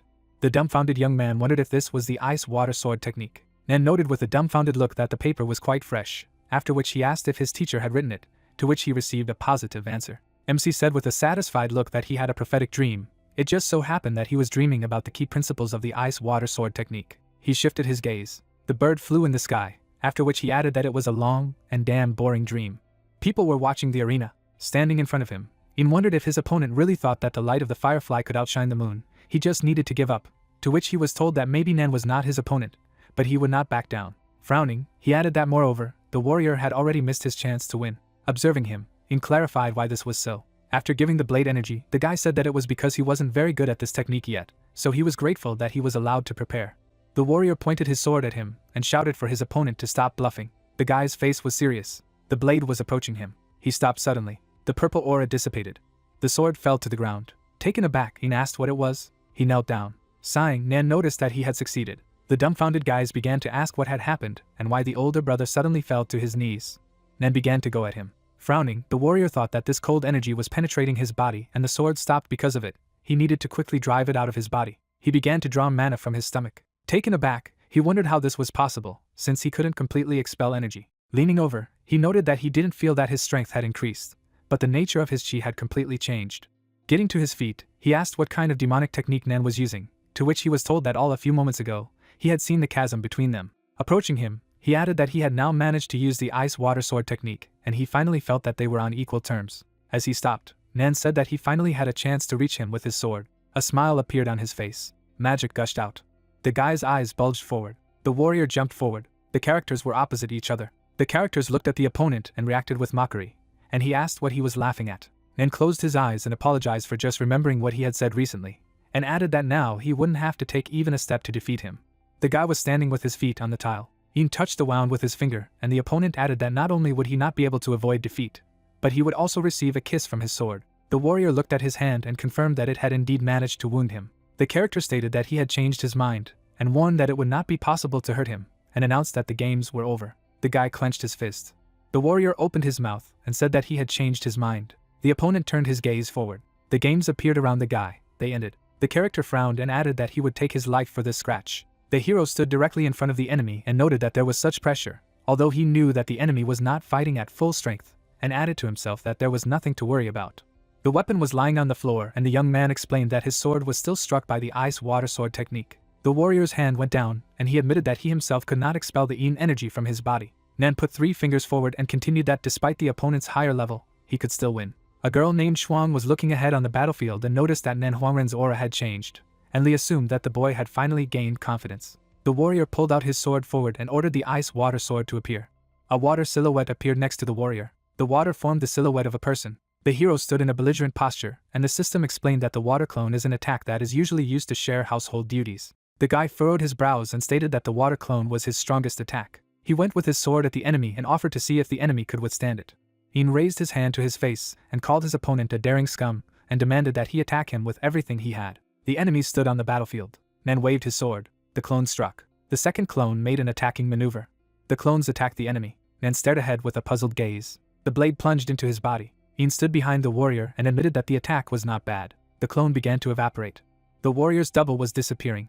Ian furrowed his brows and wondered how the hero could think that he could defeat him, who had spent many years in rigorous training, while the hero himself had only been seriously trained for a month. The character turned back and realized that his sword was not where it lay. The hero bent down and thought that the opponent had dodged the attack, raised his sword, went behind him and struck, and realized that all this had happened in a few moments, and concluded that the opponent was damn fast. The character took the blade out of his opponent's body, and repeated once again that he was stronger. The antagonist's eyes drooped down, and he stated that he did not understand how the hero could think that the light of a firefly could outshine the moon. He struck and ordered Nan to die. The sword flew down and the character shouted for the opponent to die. There was a smoke explosion. Ian frowned. A girl named Shuang flew forward. The character turned around and demanded to stop yelling, and warned that he would bite his tongue. The soldiers stared and clarified that it was the princess of the 9 Demon Saint clan and asked in surprise why she had intervened. The hero clenched his palms and added with regret that the princess would hit them too. The girl stepped onto the ground. The guy plopped down on the floor with his backside. The character grabbed his bruised seat and shouted that it was his poor ass, and the heroine told him to say thank you for saving his life. The guy in white began to shake his head, and the hero indignantly called the judge. The guy put his hand forward and said that this was a violation of the rules. The protagonist held out his palm at the warriors and said that there was no need to voice the decision, and admitted that he was the one who asked her to intervene and save him. The guy calmly looked ahead and announced that they would admit defeat in this round. Ian turned his head menacingly, then looked up and cried out as he addressed his elder brother. The warrior turned, but in his hand, Ian bowed and greeted the princess. The young man looked ahead and said that the princess of the 9 Saint Demon clan was strong and talented, but wondered why she was serving a scumbag like Li Chia. The warrior put his hand to his chest and hurriedly added that he wouldn't dare to meddle in her business, but admitted that he had heard Li Chia treat her like a servant, and said that he didn't like the thought of it. The princess rolled her eyes. Ian turned his torso towards the protagonist namely and offered to fight him for the position of head disciple, to which Lee replied with a grin, if he really wanted to fight him. The guy put his palm on the surface. Lee jumped into the ring and agreed, adding that she would honor him to fight him, to which the percentage noted that, as expected of the head student, he was brave. The enemies stood opposite. Ian looked ahead and asked where his weapon was, and asked if he was going to use his burnt stick. Lee smiled broadly and replied that he didn't need a weapon in a duel with someone like him. The antagonist frowned and stated that he wanted to fight him directly and fairly, and added that if he didn't use a weapon, then he was afraid that someone would say that he had the advantage. The protagonist looked to the side and muttered in annoyance. The character turned to the students and called out to them, and the guy asked how he could help his older brother. Lee leaned over to the assistant and instructed him to go there and do this and that, and then something else. The hero bared his teeth and impatiently asked what else he was waiting for, and shouted for him to go already, to which the character nervously agreed. The guy started crying like a woman and was offended that he shouldn't have been so rude, and Lee shouted for him to move the roles. The warrior turned his head to his opponent, and explained that if he wanted him to fight him with his weapons, he would have to wait, to which Ian replied that he would wait. Doctors took the wounded soldier away. The girl ran to her sister. The mage looked at the warriors. He was standing on the edge of the cliff and said that the second elder was still a bitch. The guy squinted one eye and used telepathy. The mages looked at the battlefield and added that the plan he had been working on for decades had turned out like this, and expressed their condolences. The antagonist gritted his teeth and asked what he wanted. The magus was standing on a rock and the system said that he was a guest of the ancient Purification clan, the prince of the Heavenly Jewel Kingdom, Dong Shenlong. Dong smiled at the frame and explained that the second elder was simply insignificant now that Lee had drawn the match with his disciples. The elder narrowed his eyes and said that nothing was over yet, because they had another duel. The magician laughed and replied that everything would be as he said. Dong stood sideways in the frame and continued that he was also supported by the 9 Demon Saint clan, and reminded her that she had already shown what she was capable of, and warned that very soon, all the efforts of the second elder could be in vain if he still wanted to cope on his own. The magus looked into the distance and added that his efforts could really be in vain. The antagonist gritted his teeth and added that there was no need to worry about him, and stated that Li Chia didn't have long to hold the position of head disciple. The character yawned and thought that he was slow. The character ran up and told his older brother that he had brought the weapon he had asked for. Nodi appeared in the frame and the soldier clarified that these were blades held by the statue of the founder, standing near the armory. Lee took the blades and said that it was great and exactly what he needed, and the character expressed doubt, because the condition of the blades is deplorable, and added that they doubt that such blades can even cut vegetables. Ian looked ahead indignantly and asked Lee if he was mocking him, and added that he was going to fight him with those rusty pieces of iron. The protagonist held the gun and replied that he looked down on such wonderful pieces of iron, and recalled that he himself asked to take weapons, and asked if they would fight or not. The antagonist frowned menacingly, and replied that Lee would regret his decision when he lost. He drew his weapon and continued that he agreed with the state of affairs since Lee himself was seeking death. The sword began to flash. The narrator calmly looked ahead. Ian, attacking, warned that Lee should not blame him when he killed him with a single blow. The characters, observing, warned the older brother to be careful, and wondered if it was possible to repel this technique at all, and added that the technique was somehow unique. The disciples looked ahead and said that this was the real strength of the eldest brother. A lot of swords flew forward and the guys said that Lee was on a completely different level, and added that as expected from senior brother the hopes of the ancient Purification clan were justified. The Magus watched from afar and noted that Yin's cultivation was far beyond his age, and stated that he could be sure of victory. The warrior waved his sword. Yin, attacking, stated that luck would not help against absolute strength. The guy grinned and said that the place of the head disciple would be his after Lee's death. The staircase led to the temple, and the warrior added that he would then expose his head for all to see. The soldiers walked around sad and the antagonist continued that the cursed outer disciples would be crippled forever, deprived of their development, and would become their slaves. Yin held Shuang's palms and said that the princess would definitely become his woman. The protagonist began to move his hands and Yin added that Lee had just begun to react. The guy smiled and said that it was too late. The blade flashed yellow fire. The protagonist put his swords forward and the antagonist added that Lee was just a stepping stone on his way up, and announced that it was time for him to die. The enemy jumped forward. The main character beat the opponent's body back. The enemy's eyes looked in different directions. Yin fell down and screamed. Lee turned his head and said that he had decided to be gentle with him and struck with the blunt side of his blades. The soldiers looked ahead and exclaimed that their eyes were deceiving them. The enemy fell to the floor. The guys frowned and did not look at what was happening. The warrior's body was lying on the ground and the hero said that Yin was killed with one blow. The magician clenched his palm and said that everything had turned out not in his favor again. The man gritted his teeth and said that he had done him a great favor. The doctors ran forward. The characters ran up to the body and exclaimed that heaven blessed, he was still alive, and asked if he could move and where it hurt. The doctor, having examined the body, was surprised that no wounds were visible on it. The character was lying on the floor and the doctors wondered why he was in such a state. The guy raised his head and asked if everything was really so terrible, and clarified that it was a boy. The main character looked at the doctors with his schizophrenic sick look. The characters looked forward with doubt and said no, they didn't think so, and agreed. Silhouettes walked around the ring. The narrator looked ahead and revealed that a month ago, Chief Disciple Lee and Second Elder Han had made a bet. The protagonist looked ahead and the old man clarified that after the 4 fights between the two groups, the politics of the outer and inner disciples and Lee's own life were at stake. The man raised his head from the book. The referee threw up his hands and announced that the result was finally determined, and announced that Lee's side was winning by a score of 2-1. The characters looked ahead puzzled. Chow gritted his teeth and said that Lee's victory only confirmed that he had embarked on the demonic path, and indignantly asked why no one understood this, and his comrades sobbed. The judge put his hand forward and announced that from now on the system of external and internal disciples is abolished. The soldier was lying in bed and the character added that now all students will be equal to each other. The guy was reading a book and the judge continued to announce that everyone would be given equal access to the library of technicians, as well as to the treasury and armory. The girl hugged her sister. The warriors jumped happily and the judge said that all the students would train together and develop together, and added that now that the fights were over, they could disperse.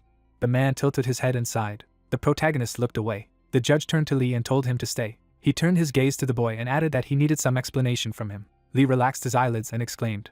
The path led to the house. The judge sat across from Lee and admitted that he had not expected it. He put his hand on the knives and said that he didn't expect him to choose this particular weapon, and added that he certainly didn't expect Lee to defeat Ian in one attack. The protagonist opened his mouth and replied that he was just lucky, that's all. The old man sat without emotion on his face and thought that these rusty blades that were in the hands of the founder statue did not look like a treasure, and assumed that there was no hidden divine power in them. The man looked ahead and added that Lee probably knew how to activate it. The protagonist looked ahead. The knives glowed brightly, and Lee thought that these blades were Ming Ren's favorite toy, and although they were just rusty pieces of iron, they were imbued with the power of the emperor, and decided that he didn't expect the old man to be able to guess what was going on, but it was still better not to reveal the whole truth to him yet. The guy threw up his hand and replied to the judge that he wanted to teach his opponent a lesson on behalf of the great ancestor. The old man looked ahead and asked if this was all. The main character raised his eyebrows and wondered what other reasons were needed. The judge sat across from him and said that Lee didn't want to talk, adding that he still couldn't understand what thoughts were running through his cunning head. The judge turned his gaze and noted that it was still better than if the second elder had won, otherwise he wouldn't be able to do anything. Lee gritted his teeth and asked if the judge wasn't in charge here, and he added that something had happened 10 years ago, but warned them that they wouldn't talk about it. The sun was beating on the windows of the house, and the man replied that he called him for a completely different reason, and clarified that this refers to potential threats that they may face in the future. Lee looked forward and asked what the threats were. The judge held a stick in his hand and explained that Lee had been acting recklessly for a while now, and this had attracted the attention of the Heavenly Jewel Realm, to which the protagonist wondered if the Heavenly Jewel Realm still existed. A mysterious sign appeared in the frame, and the judge continued that the Heavenly Jewel Realm was ruled by the order of the Heavenly God, and added that in recent millennia they had been expanding their territories by any means. The judge, looking at Lee, said that they wanted to seize his territories, and that he knew about them. The guy pursed his lips and replied that he was not interested in current events. The warrior tapped his finger and said that they were already acting. The warriors were sitting on the floor, and he added that Don was already visiting them, and he clearly needed him. The protagonist looked ahead, and the judge asked if Lee would be able to handle what was coming. A few days later, the yard was illuminated by the clear sun. Mana emanated from the girl's folded hands. Shuang sits in the lotus position. Opening her mouth, the brunette exhaled. The main character opened the door with the words that the girl should get ready, because she would be leaving soon. Raising her hand, the brown-eyed woman was indignant, saying that it was impossible to break into the princess's room like this. Lee asked that he couldn't go to his maid. The protagonist came closer to the interlocutor, asking if any maid had such a spacious apartment, and added how she dared to be angry with him. Frowning, the girl said that she had almost changed her mind about the guy, but this was too much. Putting his hand on his waist, the brunette said, "In order to get something, the teacher sent Shuang here." Lee opened his eyes, asking who else was going too far. Brown-eyed began to walk forward, saying that the interlocutor was impudent. The princess swung at the guy and said that how dare he talk about the teacher without respect. The attacker's hand froze in place. The brunette came closer to the girl. Opening his eyes, the young man asked how Shuang still hadn't lost her audacity. Looking at the stick, the brown-eyed woman said to herself that she saw this weapon again, adding that she was definitely stronger than her opponent. The main character swept the girl off her feet with one movement of his foot, asking what the interlocutor was watching. The protagonist put his hand on the brunette's waist. With a swing, the red-eyed man said that she was now his servant and let her know her place, and added that he could do with her as he wished. The girl turned around, asking what the brunette was going to do. Lee hit Shuang with his stick. Brown-eyed clenched her teeth with a squeak. The courtyard was lit up by the rays of the sun. A girl's scream was heard sharply. Nan ran into the room and asked what was going on here. The princess froze with a shocked grimace. The protagonist looked ahead. The girl blushed with shame. The redhead raised his eyebrows, thinking about what he had seen. After bowing, the long-haired man apologized, saying that the couple could continue. Opening her mouth, Shuang shouted that everything was not as it looked. The redhead said that he went to his older brother for a reason. The main character, sitting on a chair, asked why he came. Folding his hands together, Nan said that he would certainly thank on behalf of all the disciples for the training from his elder brother. Leaning on his arm, the protagonist asked that the interlocutor did not want to say only this. Scratching his head, the young man replied that since the policy of outer and inner disciples had been abolished, people hadn't seen their elder brother for several days. The students go with books in their hands, and the redhead continues to explain that since people have become much stronger over the past month, the enemies are trying to avoid them. Raising his fist, Nan said that the people hoped that his eldest brother would continue to instruct them, and then they could reach great heights. Looking ahead, Lee refused. Smiling mischievously, the protagonist explained that this method of training is effective only for a month. The brunette goes on to say that he has already talked about further training with the elder, adding that the next phase of training will be long and difficult. Lee touches the man, telling the fat man not to be lazy. Mo replies that the hero should not worry. The protagonist opened his eye, saying that he planned to train in seclusion himself. The girl opened her mouth in surprise. The redhead also opened his eyes from what he heard, asking where exactly the elder brother would go. The crows sit on the roof of the building, and Lee revealed that he had done his research and decided to retire to a ghostly pavilion. The building is surrounded by fog. A creepy Japanese building is revealed. The man frowns next to the zombies. He talks about the ghostly pavilion and that there was a cemetery there, so he is permeated with a sinister aura. The girl raises her finger against the background of the monster, and adds that a demon lives there that devours people. The blonde young man excitedly raises his hands next to the green-skinned woman, and says that he once heard a terrible cry when he passed by. A man with black hair and a blonde strand raises his fist to his mouth and awkwardly declares that he would like a ghostly lady to tie him up. The two guys next to him say his name in surprise. Lee tilts his head with his eyes closed and asks what kind of ravings are on, and stands in front of the hero and Shuang and assures that this is true, and if it were not so, then this place would not be called a ghost pavilion. Blonde makes a face in the shape of a ghost and states that there are no doubt many evil spirits there. The protagonist looks at the girl with a smile and asks what she thinks. She frowns and claims that the princess can't be afraid of something. She pushes the gate and brings her palms to her mouth and asks them to be careful, to which Shuang assures that it is the ghosts who should beware. Lee remarks on her courage. A creepy building is revealed. A wooden box lies open on the floor. The hero sits in the lotus position. He looks at the girl with her head up, who says that this place is quite empty and dilapidated, then adds that it is not surprising that there is talk of evil spirits. Claw scratches cover the wall. The protagonist assures that he knows the wall still contains some energy. The brunette says that they remind her of something. She looks at the guy, who interrupts her by saying that these are zither melodies. to which the interlocutor says that she understood why he asked her to take this object. The young man confirms her words. He places his palms on the musical instrument, and claims that he is going to take the path of Lao zither. Shuang raises an eyebrow against the background of a woman and a man with musical instruments, and says that she did not expect that Li would choose such an elegant path of development, and asks to demonstrate success. The hero smirks with his eyes closed. He plays loud and daring music on the zither, and also sends everything to hell. The girl covers her ears and furiously asks how it is possible to get such a sound from such an elegant instrument, to which the protagonist replies that this is a new style. The brunette freezes because of a strange sound. She turns around and says that she is not the only one who found this melody disgusting. The white wall exudes a purple haze. Shuang assures that something is coming here. The fog swirls towards the red eye. A purple monster with horns appears in front of the couple. The girl creates a blue sword in her hand and declares that there are monsters here. Li holds a zither and offers to deal with it. Shuang jumps. The hero plays the instrument. They attack the bull together. The brunette lands behind the enemy. She turns around and says that something is wrong, because she seems to be hitting the void. The monster's eyes glow red. The protagonist looks up and tells the opponent that this is not their real form, then asks who they really are.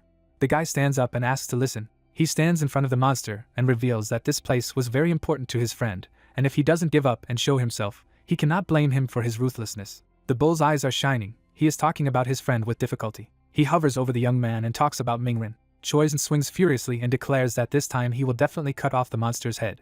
Li raises her palm and asks her to stop. He raises his head and suggests who the bull is. The hero smiles and claims that it is Su. The brunette makes a surprised face and asks aloud. The bull opens his eyes. He embarrassedly touches the red cheeks and asks how Li knew. The hero exhales with a smile and says that it is really her. Choizen opens his mouth in shock and is amazed that the protagonist is familiar with this monster. The monster turns into a haze and asks to wait. The fog turns into a woman.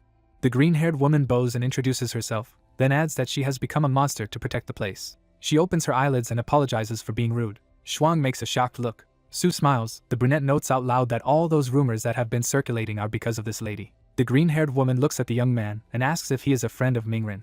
Li brings his hand to his mouth in front of a frowning crow and reveals that she was able to meet Snot Flash only thanks to him, and asks if she remembered. Su raises his hand to his mouth in surprise and talks about the Raven Lord. Shuang looks at her and repeats her words questioningly. The hero shifts his gaze to the brunette and declares that it is better for her not to know this, to which she replies that she does not care at all. Shuang points his finger at the green-haired woman and asks who she is. Li crosses his arms and reveals that the immortal emperor was so absorbed in Dao that he never married. The blonde looks at Su. The hero adds that few people knew that this man had a lover and therefore no other girl could attract his attention anymore. A female figure walks along the path towards the bamboo. Li says that according to legends, once upon a time, a girl collected medicinal herbs. Su raises his head to the crow's paw. She falls to the ground because of the Raven Lord in the sky. The hero adds that fate collided with a young man who traveled the world. Wounds cover the face of the blonde. The green-haired woman opens her eyes in surprise. Crows hands an unconscious man to a girl. A house among the trees is shown. Su feeds Akihito, and Li reveals that they spent several days together. The blonde man and the girl blush. They are sitting at a table in the courtyard of the house. The protagonist says that they have fallen in love with each other. Li looks at a disappointed Shuang, who states that this is a cliché, to which the hero asks to listen further. The lovers sit in the lotus position in front of a raven. The protagonist says that the young man was a practitioner, but the girl did not have talent. The blonde touches Su's cheek, and Li adds that he was willing to give up his path of development for her. The green-haired woman lowers her head. The hero adds that she was not going to be a burden. Pills, a box and a medicine tool are shown. Su holds a bowl of purple liquid in disgust. She drinks the contents, and Li reveals that she has done everything to become immortal, no matter what it takes. The green-haired woman is holding on to her stomach painfully. A woman plays a musical instrument in front of Akihito. The hero adds that she managed to get on the path of the Lao zither, then adds that they both began to support each other's development. The blonde looks up with a smile next to his beloved. The protagonist says that later the young man became an immortal emperor, and everyone called the girl a fairy. Li stands with his finger raised and says that this is the story. Shuang looks at Su and the guy and talks about the fairy. The brunette opens her eyes and declares that she remembered. Li looks at the green-haired woman and claims that it is indeed her. Su awkwardly touches his left hand. The hero calls her the Empress of the Zither. The black-haired woman looks at her and wonders aloud that this is indeed a lonely fairy. The green-haired woman floats in the air in front of Shuang, who asks why she is there. The Empress makes a sad look and repeats her interlocutor's question. Li lowers her head and reveals that it's because she died here. The brunette opens her eyes in amazement and pronounces the answer aloud. Su excitedly brings his hands to his chest. The hero looks at her and asks if she is aware that she is already dead. In the middle of the mountains, there was a building in the Chinese traditional style. Two guys flew away from Akihito's powerful punch, one exclaiming that the Zither fairy should be theirs. They fell to the ground. He added that if she hadn't strengthened him, he wouldn't have been so strong. The blonde guy looked at them menacingly and ordered them to get out. They said that they would come back. The young man looked to the side and pointed out that it was all very disappointing. all these practices, just because they were stronger than ordinary people. They thought they could do what they wanted and take what they wanted, and added that he didn't know who was spreading such rumors, that he could help speed up cultivation. Perhaps because of this, she was being distracted from her training all the time. The girl desperately looked down and replied that if she had been more capable, things would have been different. Then he put his hand to her cheek and objected to what she was talking about. He put his right hand on her elbow and told her not to be taken away by bad people. He had to keep getting stronger, so it was all his fault. He winked with his right eye and asked not to speak, because it was thanks to this that he gained strength so quickly. The lady looked at him embarrassedly, and while floating in the air in front of the protagonist and told to protect all of her, Akihito continued to get stronger, and in order to deal with even stronger enemies, he had to become even stronger. Xuan noticed how things turned out and asked, given her level of cultivation, why she didn't fight alongside Akihito.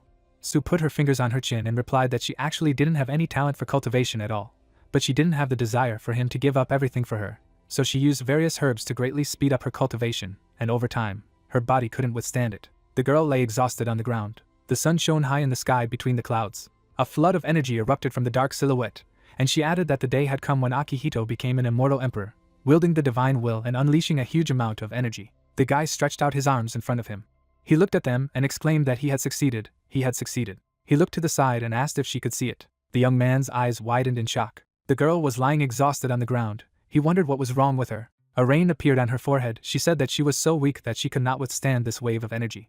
He ran up to her and could not understand how this was possible, and asked her not to scare her. She asked him for forgiveness, because she was afraid that he would give up his future, so she lied. She smiled tiredly and added that it was impossible for the immortal emperor to become a mate. Just as she thought, she was too weak for it. Bitter tears poured from the emperor's eyes. He shouted, if they couldn't be together to the end, why did he need this whole path of development at all? She closed her eyelids and asked him for forgiveness, which made him cry. She lay in Akihito's arms and declared that she was leaving, and at least towards the end of her life, she was able to see him become an immortal emperor.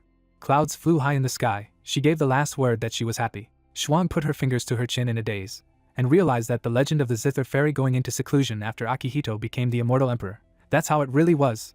The protagonist noticed what kind of fool he was. He looked at the girl next to him, and said that he did not understand all this sacrifice for the sake of others. Su lowered her closed eyelids down, and continued that Akihito then took her and her Zither and buried them in this house where they lived and trained. There was a staircase against the wall in a huge room. She added that now it is called a ghostly pavilion.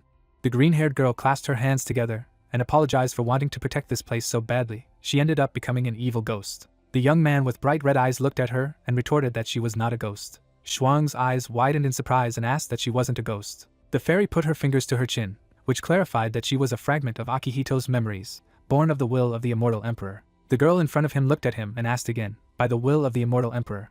Akihito opened his mouth and revealed that like many other immortal emperors, Akihito's cultivation level was so great that even the ordinary things he touched still retained some of his power, and noted that if the owner of such a thing knew how to do it, he would be able to use the emperor's power. An image of a magic sword appeared. Yes, I wondered how he knew all this. He tapped his finger on his temple and replied that knowledge is power. He raised his head and remarked that she was supposed to disappear after a few years, and asked how she could still remain here. A drop of sweat rolled down Sue's cheek. She told her that a few years ago, a frightening energy from the ground had freed her.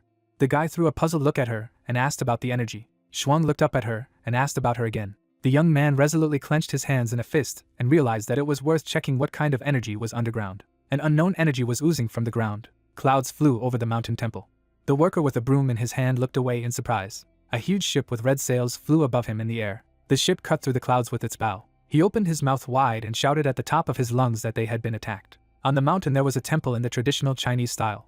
Zhang Hu stood on the bow of the ship with a standard in his hand. On the square in front of the temple, the elders noticed that they had come quickly. Everyone was already here. The abbots of the temple stood in a circle. One remarked that this was the kingdom of heavenly jewels. Another wondered that they wanted a fight. A third wondered that they really decided to break the agreement. The man with the beard gritted his teeth in anger, and exclaimed that they were arrogant fools. He rushed from his seat to the ship with lightning speed. He was flying in the air and decided to teach them a lesson. Hong soared in the skies in front of Zhang Hu's ship. He pointed his finger at him and asked how he dared to come here, challenging their clan. What did it all mean? He struck the deck with all his strength. He looked up at his opponent, and told him that the ancient Purification clan had been founded by the immortal emperor, so he had come here to seek enlightenment. The man looked at him contemptuously and clarified that he wanted to get it right here. The latter narrowed his eyes and asked him to wait. He was not here for some second-rate person like him. The temple elder clenched his right hand into a fist in anger. He furrowed his brows maliciously. Hong clasped his hands together for a magical attack on his enemy. Zhan Hu smiled slightly in anticipation of the battle. A huge stream of dark aura shot up above the elder, and then he noticed that it was quite good. The bearded man stretched out his right hand in front of him and stated that he must now die. A stream of black energy rushed into the ship. The guy started waving his flag. A stream of emerald aura enveloped him. I have an image of a funnel of green energy. The magic hand deflected the attack. Hong opened his eyes wide in bewilderment and didn't understand how he was able to destroy his black flames in one move. Jianhu smiled broadly and stated that now he had to accept his death, and rejoiced that he would become one of the immortal souls under his banner. His soul would be his. A magical blow hit the elder's stomach. The guy looked at his enemy attentively. He waved his standard and added that he would be a part of it. Hong opened his mouth wide in pain. It flew a few meters back from the impact. Another real temple caught him in his hands. Tissue stood with his back to him and asked to take him to the healers. The Sky Battle Youth noticed that he seemed to be from the ancient Purification clan. He was the only one worthy to be his opponent. Jiang Hu smiled slightly. The old man asked for a malicious look at him and clarified that he was here for him, then he didn't mind playing. The protagonist put his hand on the ground and noticed that the strongest energy was felt here. Su looked at him and realized that she must have come from here. He asked if she had any thoughts about what kind of energy it could be, and then the guilty woman looked down and said that she did not know. She was still unconscious then, and only felt how some energy was pushing her out. The fairy flew up under the influence of an unknown force. The young man looked at her out of the corner of his eye and replied that everything was fine. He enthusiastically raised his right hand with a clenched fist up and offered to go down into this hole. Shuang's mouth slightly opened in surprise and wondered that this was an immortal body holding back the underworld. This boy had a technique of this level. His fist was enveloped in red energy. From his powerful blow, fragments of stone flew to the sides. The girl covered her face with her right hand. Energy was oozing from the crater from the impact. The guy was standing in front of him and noticed that they were approaching the source of energy. The girl, who didn't understand, looked at him and realized that his power was growing at an alarming rate. A drop of sweat rolled down the fairy's cheek, and she asked to herself when he had become so weak. The main character raised his hands up and said that now they would start digging. The guy instantly sank into the ground. Clouds of dirt flew to the side. Li went deeper underground. A pile of dirt formed inside the room. The guy wiped the sweat from his forehead. The girls looked into the crater, and he noticed what he had found. He opened the fabric. The citra radiated golden energy. Su looked at her in admiration. The protagonist flew out of the pit. He put the musical instrument on the floor and offered to take a closer look. Xuan stretched out her right hand with an open palm and ordered to let her see. She touched the magical object. The girl closed her eyes and said that this zither was really filled with strong energy. He clarified that there was something else. She lowered her head slightly in thought. An image of a musical instrument appeared, and she added that she felt a different kind of energy that did not belong to her. Li looked at the fairy and asked what the energy was that had pushed her out. Yes, she put her hands on her chest and replied that it was, and noted that she had a feeling as if someone else had taken over her house. He smiled broadly and invited her to return home. She asked if she would not be kicked back. The young man grabbed the zither in his hands and asked that she didn't think it was the energy that had become more malleable after it had been extracted from the ground, and said that it would be fine when they left the place anyway. He closed his eyes and expressed a desire to use the zither for a while, and clarified that she would not be uncomfortable if she was away from her. Su opened her mouth slightly in surprise. She closed her eyes and asked him not to cause too much chaos with her. The guy was holding a musical instrument in his hands. She thanked them that she could finally return home. The zither radiated energy. The voice from it asked me to play something. Xuan stretched out her hand in front of her and asked her to wait. She covered his ears with her hands and said that he could begin. The main character lightly touched the strings. The girl let go of her hands in surprise and noticed that it sounded beautiful, and clarified that it was because of the fairy. The young man stretched out his hand and stated that he had successfully embarked on the path of the zither. Let them praise his skills, which noted that he was a deceiver. Tissue and Xianghu were floating in the air in front of each other. The two elders raised their heads at them. One asked him to be careful. The other replied that he should relax. Since he personally took care of this, then everything would be fine. The old man radiated golden energy. He gave the guy a contemptuous look and noticed that he was using a technique that was based on sacrifices. He must have a lot of grieving souls around him. He opened his mouth slightly and noted that the more the better, and all the techniques that belonged to these souls were now his, and his soul would soon join in as well. The elder threw the weapon in front of him and exclaimed that he wanted his soul. Streams of energy burst out of his back. He said that he would see if he knew how to do it as presumptuously. He narrowed his eyes and asked him to take care of himself, because this ordeal could cost him his life. He was clutching a flag in his left hand for an attack. He opened his mouth wide and noticed that only the imperial technique could make him fight seriously. He cast a blank look at his opponent. A huge monster levitated on the elders. Tissue narrowed his eyes contemptuously at his enemy. The monster sounded the energy and said that they were so annoying. The old man's eyes widened in surprise and wondered what this dharma was. The other added that it was the true form of the 6 variants of Kunping. Changhu fell down. He gritted his teeth in exertion. Dharma threw him back with all his strength. He put his hand on the magic platform and declared that he really had the power of a noble. The young man looked up at his enemy. Tissue hovered in the air above him and wondered why he had traveled such a long way to the Purification clan and only got scared when he saw its strength. The guy gritted his teeth in anger and suggested that he try to hit him again. Green lightning bolts shot out of his fingers. An image of a magical monster appeared. Hordes of magical monsters rushed to attack the elder. Zhang Hu looked ahead and ordered them to surround him. He slightly closed his eyes and clarified that these were the tricks he had stolen, namely a bunch of lobsters. The old man sounded a powerful aura around him. The guy smiled broadly and advised not to look at them high. Their shells are indestructible, and their claws are poisoned. The Dharma looked at him and asked him what he was using against the Kuin pen of some crustaceans. He had come here to make him laugh to death. The old man radiated a golden aura. He opened his mouth wide in shock. He folded his hands together and realized that he couldn't even buy time, and exclaimed that nothing was over yet. Souls burst out of the monster's skull. Zhang Hu spread his hands in different directions. In the excitement of the battle, he opened his eyes wide and asked him not to think that only he had such a big man on his side. In front of the Dharma, a huge monster was levitating in the air. The elder watched him silently. Dharma furrowed his brows. The monster's skull was filled with green souls. He attacked the monster with lightning speed. He watched his opponent closely. The guy spread his hands in different directions from the blow of the Dharma that hit him. Blood gushed out of his mouth. He held his flag in his left hand. Tishi gave him a contemptuous look and ordered him to crawl to where he had come from. 2 people were walking on the ground. A crowd of Bishayus ran to the temple and discussed the situation. The black-haired girl opened her eyes wide and said that she hoped they would make it in time. The brown-robed elder turned his eyes to the side. He looked at the teenagers and noted that there was another bunch of kids who wanted to see the show, and exclaimed, "At least they understand how dangerous it is," and remarked that fortunately, the enemy has already been defeated, so let them look at this arrogant abomination who dared to attack their clan. The defeated Donghu was on his knees. He stretched out his left hand forward and hissed that this old bastard wasn't exactly what the reports said. He was damn strong. He glanced at his opponent, and added to himself when he had managed to master the 6 variations of Kong Ping at this level. Tishu stood in front of him in a grey robe and told him that after they lost to the Heavenly Jewel Kingdom, he swore to himself that he would become stronger, and remarked that he should thank them for their achievements. He looked at the guy contemptuously, and said that he had violated the peace agreement, and had come to provoke them.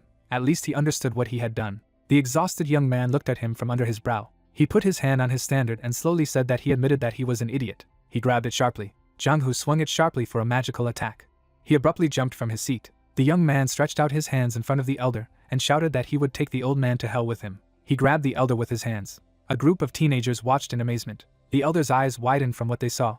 They were standing in front of them. One of them asked to be careful. The second, in an attempt to correct the situation, stretched out his hand in front of him. His hand glowed with bright yellow energy. He noted that if they didn't do anything, it would be too late. Clouds flew high above the temple. The elder gritted his teeth and exclaimed that this could not have happened.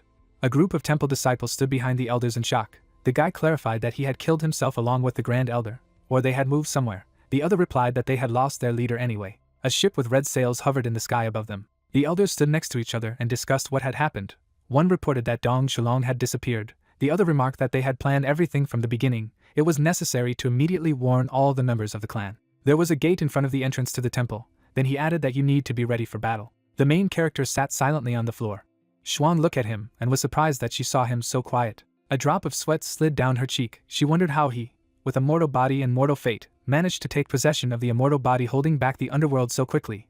And now that he was sitting, he looked so ordinary again, and noted that on the other hand, when he was so quiet, it even aroused curiosity. It seemed that he was taking what was happening very seriously. The protagonist closed his eyes and thought. He sharply stuck out his index fingers. She exclaimed that seriously, so seriously. She came closer to him and clarified why he suddenly began to sing. He replied that vocal skills are also important for mastering the way of the zither. She held out her hand in front of her and told her that she was willing to bet that he was just afraid that she would learn something from him. And so he was trying to fool around. He remarked on what she could learn. Someone's hand penetrated the room. They both looked at the guests with interest. The man stood in the doorway and exclaimed why he was still there. He grabbed his robe with his left hand and noticed that they didn't seem to know anything, and reported that the Heavenly Jewel Kingdom had attacked them, and the Grand Elder had fallen in battle, and thought what was that hole in the floor, although it wasn't the time for that now. Li's eyes widened in surprise. A drop of sweat slid down Shuang's cheek. She asked again about the attack of the Heavenly Jewel Kingdom, and added that they were crazy. The guy remembered that the old man had told him about it, but he hadn't expected it. The elder looked at him wearily and told him that the disciples had fled. Several elders had given their lives to stop the attackers, so he had to leave. He put his hand out in front of him and objected that no, he was going to help. The man stood in front of him and exclaimed that their clan was on the verge of death. In order to revive it, they needed to save their strength. Let him listen to him and not argue. A drop of sweat slid down his cheek. The guy slightly opened his mouth in shock. He nodded his head in agreement. The girl behind the elder looked at him and noted that there was a secret passage here, and he should use it. A passage appeared in the wall. The whole company began to go down the stairs. The elder stood behind everyone and asked them to go further. He would come back and delay the enemies. Xuan couldn't believe that there was such a move here. She looked at the protagonist and asked why he didn't doubt her words. He replied how she could doubt the honesty of the elder. He put his hand to his chest and told Li that now that the Grand Elder was no more, he was the only one in possession of the full version of the 6 Kunpeng forms. He looked at him and asked him to write down his thoughts so that the imperial technique could be transmitted. The young man looked at the elder out of the corner of his eye. He slightly closed his eyes from fatigue. He held out his hand in front of him and remarked that it made sense, especially since it was quite simple, except that he had neither a brush nor a paper. The man closed his eyes and thanked him for his open thinking, and noticed that paper and brush were not a problem. His black flames were not only suitable for battles. The guy stood in front of him and noted that this was a pretty good trick. He picked up a brush. The young man threw him a paper and said that with Elder Hang's cultivation level, he would be able to easily master the 6 forms of Kunpeng. The elder grabbed the scroll with his fingers. He looked at him and stated that he would never have thought that he would cast aside his suspicions and trust him. The man twisted his face in anger. He was holding a scroll with extremely offensive content. He tore it apart with his hand. Li mockingly pointed his finger at him and clarified that he thought he was so easily fooled. The girl was standing behind him and asked what was going on. She was confused. He said that he had only gone with them to reveal their true intentions. The man narrowed his eyes contemptuously. The guy smiled broadly and added that he had long guessed that Shilong had conspired with him to kill him, but he was too lazy to keep his guard all the time, so he threw him the bait, all in order to lure him here. He stood in front of him and concluded that he hadn't expected it to be so easy. The elder stretched out his hand in front of him and said that he was cunning, but he had forgotten to set up an ambush, so he would fall into his own dug hole. The young man smiled and noticed that he was looking down on everyone. He picked up a zither and added that it was just him and his cowardly disciple. He really thought they could kill him and his maid. Shuang asked him to take her seriously. The man opened the companies and clarified that they did not count him. He put his hands behind his backs and remembered that the elder had said that Li was soft-hearted. He would easily give up the imperial technique, and in the end, he was the one who had tricked him. He smiled broadly and added that, however, now he was on the scene, and Li had no chance against him. The elder again grinned and exclaimed that this petty rascal knew a lot of tricks. He had to be dealt with quickly. The girl held out her hand in front of her and said that they must have gone mad, and asked if they were imagining the consequences of their actions. Shenlong looked at her and replied that it would be much more foolish to do nothing. Watching the enemy's strength grow, they would kill the guy first and deal with the rest later. The main character stood not far from him and noticed that for the sake of his personal ambitions, he was ready to endanger the fate of the clan. The latter held out his hands in front of him and ordered him to shut up, because he didn't understand. The future of the ancient purification clan should be in his hands. Shenlong smiled broadly and added that he could only blame himself for being too bright. A stream of energy burst out in his direction. In the middle of the mountains stood a temple. Black magic rushed into the main character. He smiled slyly and concluded that there was a wolf in front and a tiger behind. Dangerous.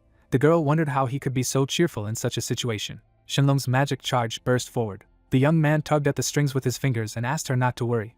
He held the number in his hands and noted that only they would die here. Dust rose into the air from the roar of the duel. The opponents of the main character were standing in the corridor. The elder gritted his teeth maliciously and couldn't understand what was happening or where they had gone. The man looked anxiously to the side and wondered what kind of demonic technique Li had disappeared to.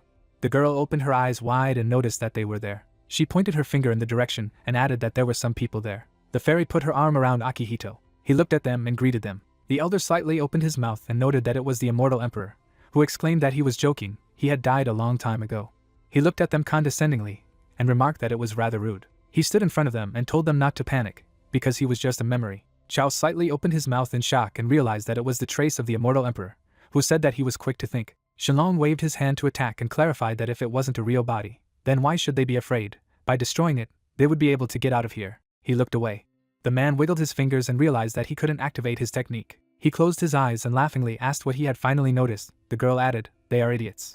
Akihito said that they were already dead, so let them try to live their next life more decently. They all opened their mouths in surprise. The elder's eyes widened and exclaimed that he was the elder of his clan. A drop of sweat was running down Shenlong's cheek. He shouted that they were all mocking here.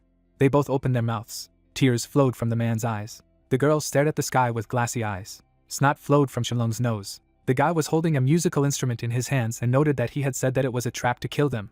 He smiled broadly and added that he needed to use Akihito's power to purify the clan. Xuan stood behind him and clarified that it was the strength of the immortal emperor, who replied that it was a pity that she had only seen a small part of his true strength here. The disciples opened their eyes wide from what they saw. The elder looked ahead in shock and realized that this was the power of the immortal emperor. From the temple, the energetic embodiment of the emperor hovered in the air.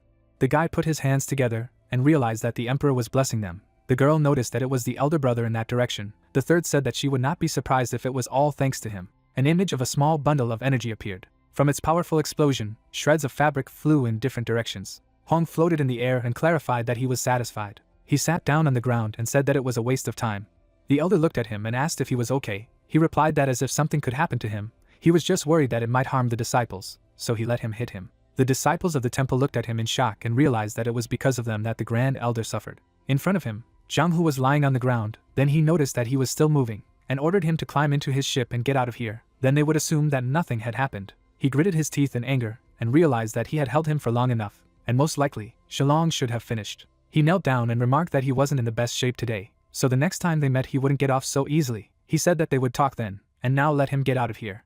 The guy raised his head in bewilderment. In front of him, Shenlong's lifeless body fell. His eyes widened in surprise. The main character was soaring in the skies above his head. He looked at him and stated that taking advantage of the confusion and sending him to kill him was pretty good. The students raised their heads up at the main character. Dharma Kunpena looked forward in front of her. The guy put his hand on his belt and stated that he was the one who conspired with Shalong to kill him. The elder looked up at him and realized that his Dharma could take physical form. This boy became stronger again behind him. The young man stepped on the ground. He pointed his finger at Shanghu and ordered him not to run away. He would avenge Elder Chao. Xuan looked at him in shock. The guy's eyes widened in surprise and did not understand what kind of nonsense he was talking about. The elder stood behind the protagonist and asked what he meant. He furrowed his brows and revealed that he had been training in a secluded ghostly pavilion. He spread his hands in different directions and stated that he had mastered the 6 forms of Kunpeng even better. The man opened the gates to the pavilions and told him to run. He was about to die badly wounded. Shenlong stood in front of them and told them not to even think about escaping. He opened his mouth wide and ordered the imperial technique to be handed over to him. His magical attack pierced the girl and the elder. The young man opened his mouth wide at the loss of the elder. Blood gushed from the man's mouth. He asked the emperor to protect their clan. Akihito closed his eyes and replied that there was no problem. Energy rays were rushing from his eyes. Shalong opened his mouth wide and exclaimed that he was dying. Li held out his hands in front of him and told him that the elder had sacrificed himself for the future of the clan, and he didn't know how to repay him. That he doesn't understand. I looked at him and thought what he was up to. Tissue opened his mouth wide and shouted, "His good brother, how could he die like this?" He stretched out his hands in front of him and said that even if Zhanghu didn't even think of running away, it was unforgivable. He would make him pay for his sins 100-fold. He opened his eyes wide and tried to object. An energy beam instantly shot out in his direction. It completely amazed him. The guy opened his mouth wide in pain. The main character and the girl looked up and noticed that someone else was there. Zhanghu's body rose up and down. The elder looked up and noted that he had also come. Huge hands reached for the ship. Someone exclaimed that it was the emperor of the Heavenly Values Kingdom. The emperor's energy incarnation was floating in the air and stated that he had no intention of starting a war. He only wanted to deal with internal affairs. The students lifted their heads up at him. One could not understand that this was happening today. Manifestations of Dharma appeared one after another. He opened his eyes wide and said that for stabbing Shalong in the back, he should be executed. For provoking Zhanghu, he should be imprisoned, and asked what the elder thought about this. The emperor folded his hands together. He stretched out his hand in front of him and replied that Shalong was already dead, and Zhanghu was his accomplice. He opened his eyes wide and stated that he would deal with the matter himself, and as an apology, from that day on, his clan would be allowed to enter the spine of science. Tissue, open your eyes wide, and asked him again about the Ridge of Omens. The two men looked at each other. One remarked that it was wonderful, because there were many treasures to be found on that ridge. The other asked him to restrain himself at least a little. The disciples stood silently next to each other and discussed what had happened. The protagonist opened his mouth and couldn't understand why everyone thought it was a good deal. The emperor's eyes widened at what he heard. He lifted his head up and said that the Ridge of Omens already went to their clan's original territories. Since when did they need permission from the kingdom to enter there? The elder looked at him maliciously and exclaimed what era he was living in. The emperor incarnation bared his teeth and clarified where this ignorance not came from. He was not allowed to talk about what he wanted here. He stretched out his hand and added that he knew who he was, how he dared to talk such nonsense. He noticed that he could talk normally, and asked if there was some kind of performance before that. He sneered slyly and remarked that he didn't care who he was anyway. This was the territory of the Purification clan. He opened his palm and said that for such impudent speeches in his presence, there was only one punishment. It was death. The main character was standing on the square in front of the temple. Tissue stood next to him and asked him to stay behind him. He replied that it was not necessary. He would figure it out himself. The young man took the zither in his hands. He raised his hand up and invited Su to play for them. Everyone present next to him looked at him dumbfounded. The incarnation of the emperor stretched out his arms in front of him.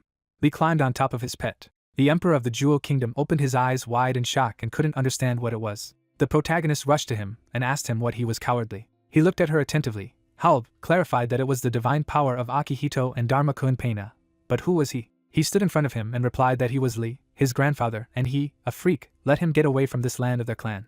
The guy was holding a musical instrument in his hands and added that he didn't care who he was.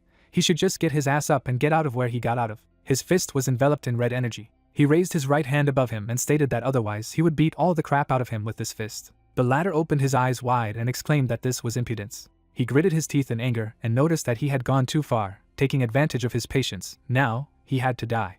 The protagonist's magic fist rushed into his face. He smiled broadly. A hand came out of the portal in the sky with a clenched fist. A hand also came out of another portal. The young man raised his hand with a clenched fist in front of him and asked everyone to look. After all, he could have fallen without embarrassment.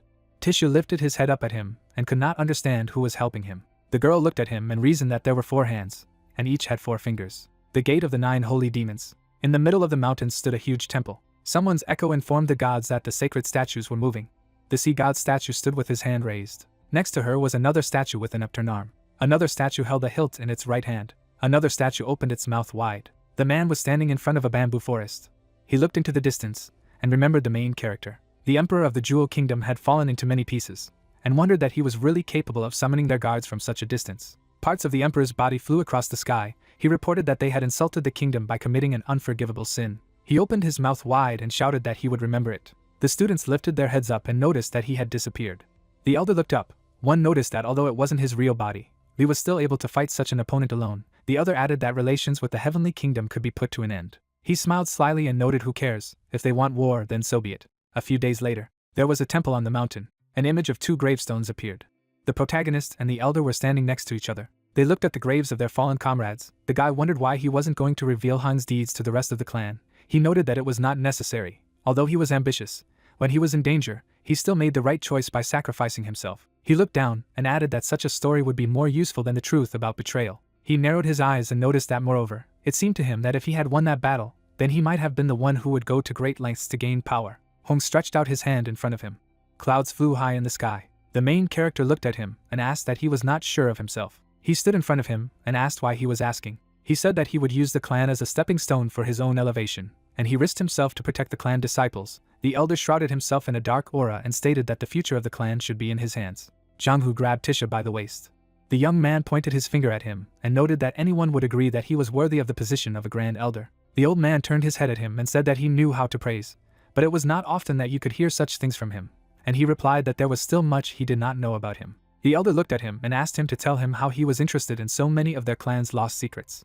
A girl with red hair stood behind them and called out to them. She clasped her hands together as a sign of respect and revealed that a special messenger from the 9 Demon Saint Gate had come to visit them. He said he wanted to thank her for protecting the princess.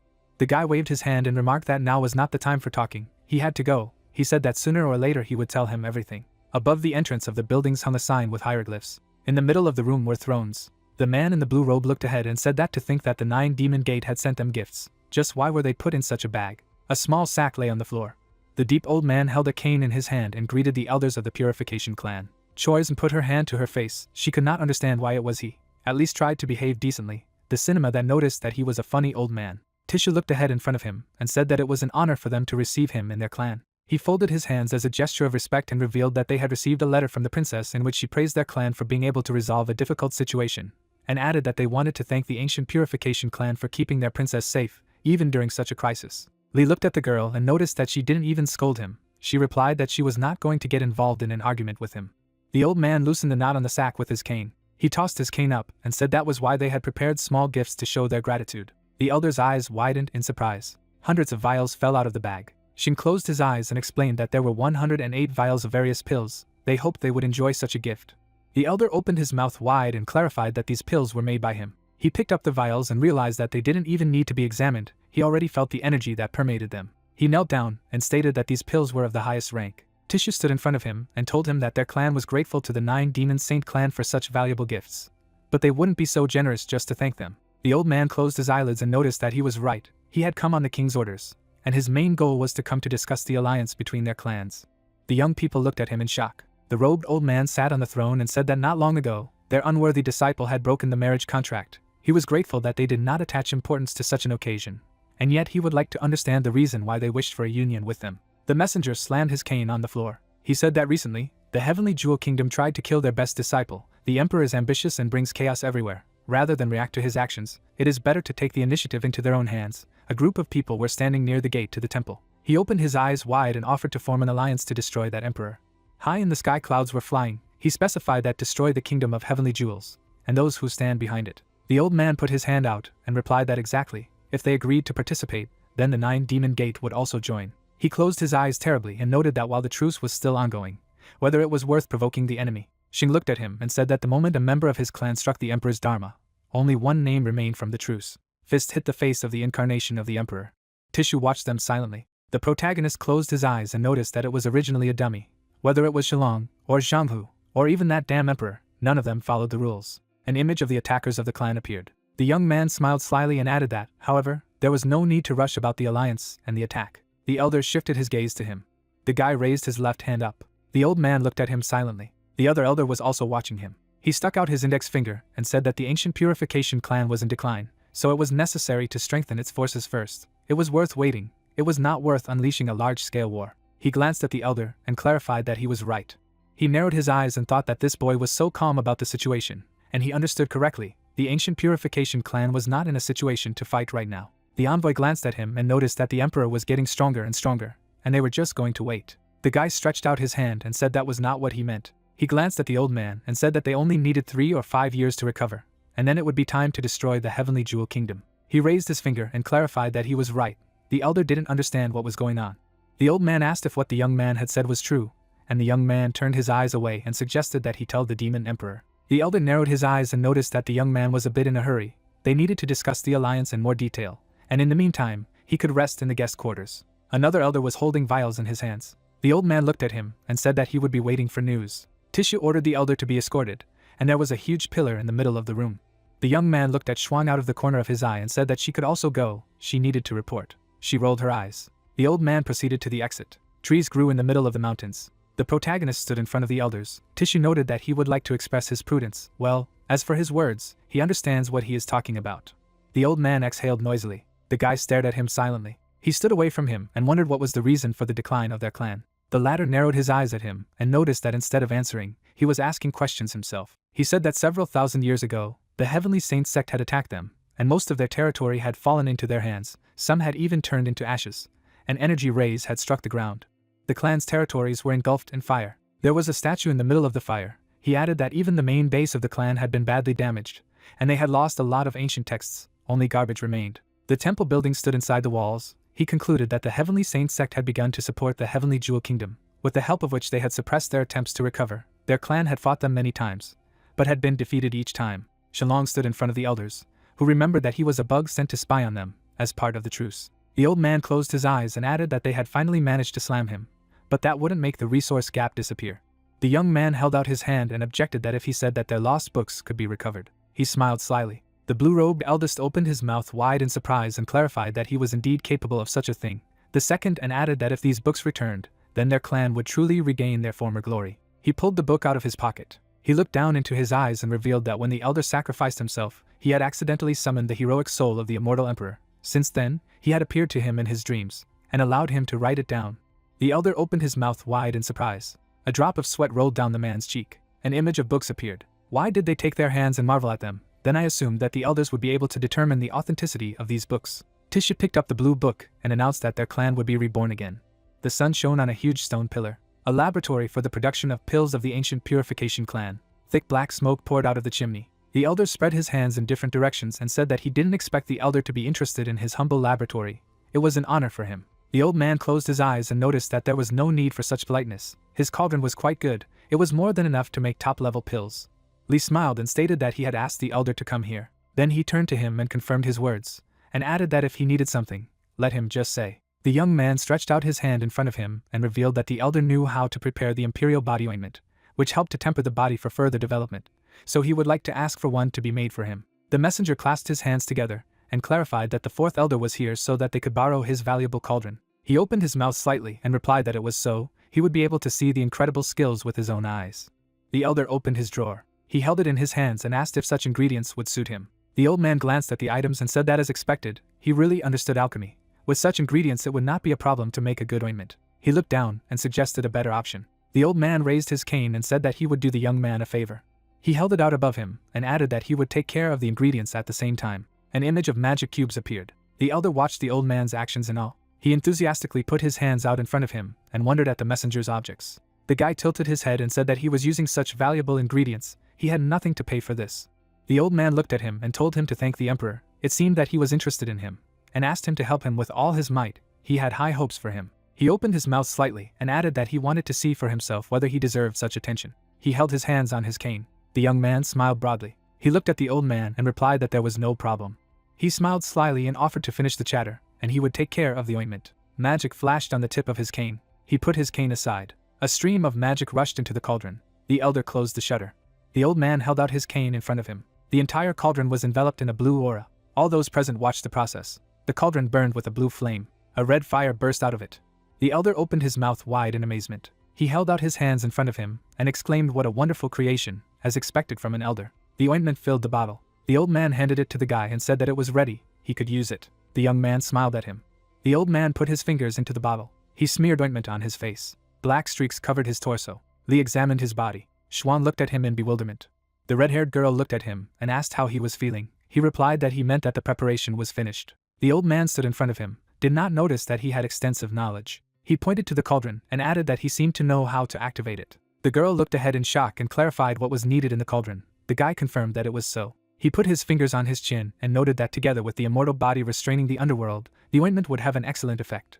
Smoke comes out of the chimney. Nan stood in front of the cauldron and asked his elder brother how he was doing. Li turned to face the fire and replied that it was quite good. The protagonist crossed his legs and stated that he could feel the energy filling the place, and calmly added that it wasn't hot at all. The main character was on the other side of the cauldron wall and, turning to the elder, reported that his skills were indeed outstanding, and the interlocutor responded with gratitude.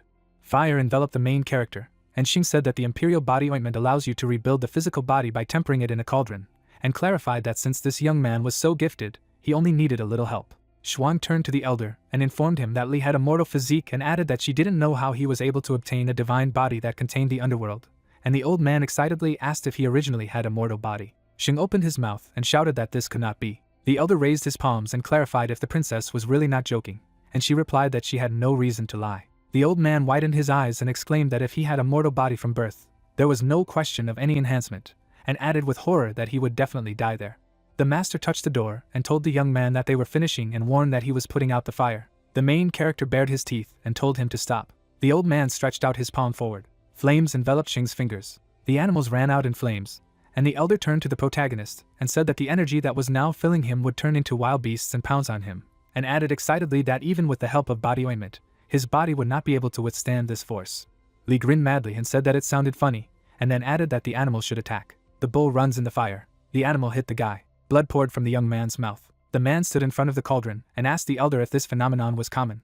Sweat appeared on the old man's head, and he anxiously replied in the negative and added that the situation was worse than usual. As the bulls approached the young man, Xing stated that it was impossible for someone with the physique of a mortal to withstand the power of a body restraining the underworld, and then exclaimed that the spirit creatures would tear him to pieces. The guy's face took on a dead look. The body of the main character bent in half. The animal's eyes glow red. Li's arms straightened. The fire reached his torso. A dent appeared on the boiler. Nan looked up and called out to his elder brother. The princess knitted her eyebrows in surprise. The man's eyes bulged and exclaimed about his cauldron. The old man went to the cauldron and said emphatically that enough. A hand rested on his shoulder. The disciple held the elder and asked him to wait a little longer. Xing turned around and asked if the young man understood what he was talking about. The guy looked directly at him and replied that he understood. Nan clenched his fist and exclaimed that nothing was impossible for his eldest brother. The old man turned an anxious look at his interlocutor. The master walked away and said that it was nonsense, and the young man apologized. The princess approached the cauldron and admitted that she could not imagine a scenario in which the main character would despair and give up. The guy's head drooped. Li's leg came off. Life is absent in the eyes of the protagonist. Pupils appeared. The limb of the hand hangs. The elbow grew back. The guy smiled and happily said that the regeneration had begun. The beasts raised their heads. The animals rushed to attack Li, and he laughed and told another one to attack. The regeneration ended, and the main character shouted to the bulls to show him everything they were capable of. A bright moon was shining on the house. It was said that several hours had already passed. As the boys stood by the tank, the elder remarked that he had never seen a metamorphosis last so long. The old man was indignant, exclaiming about his cauldron. The young man calmed down, saying that his elder brother would probably pay him. Xing watched carefully, saying that it was really amazing. The heroes raised their heads when the elder noticed that someone could withstand such pain for so long.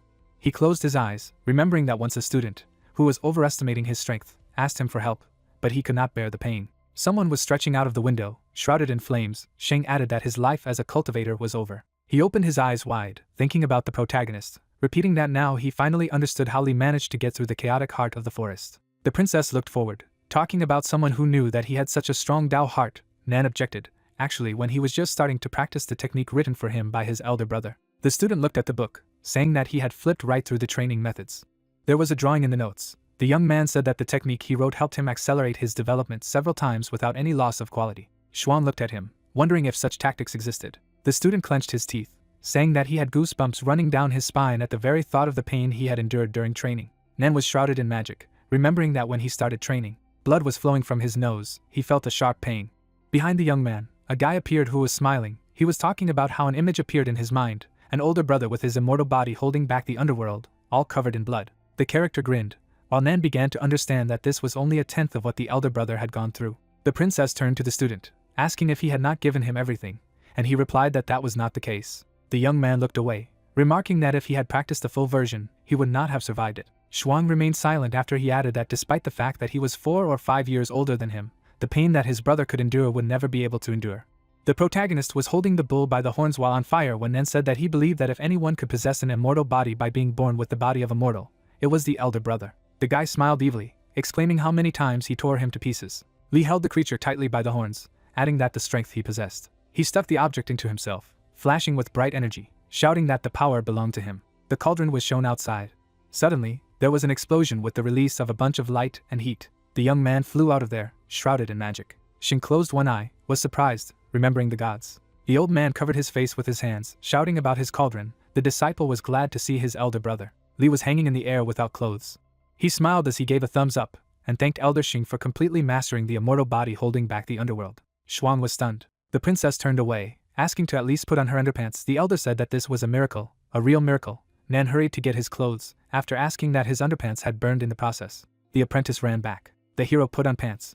He adjusted them at the waist, saying that he was hungry, asked to bring him a whole roast duck. The young man replied that there was no such thing here. Xuan crossed her arms, thinking that this boy's cultivation had already reached such a high level. The main character continued to dress, saying that there was not even a roast duck, asked to tell the grand elder to cook. The princess understood that he still had to grow and grow. She smiled mischievously, chasing away the thoughts that she was the princess of the 9 Demon Saint clan. Couldn't let someone like him surpass her. Xing held out the pouch, telling the guy to take this medicine.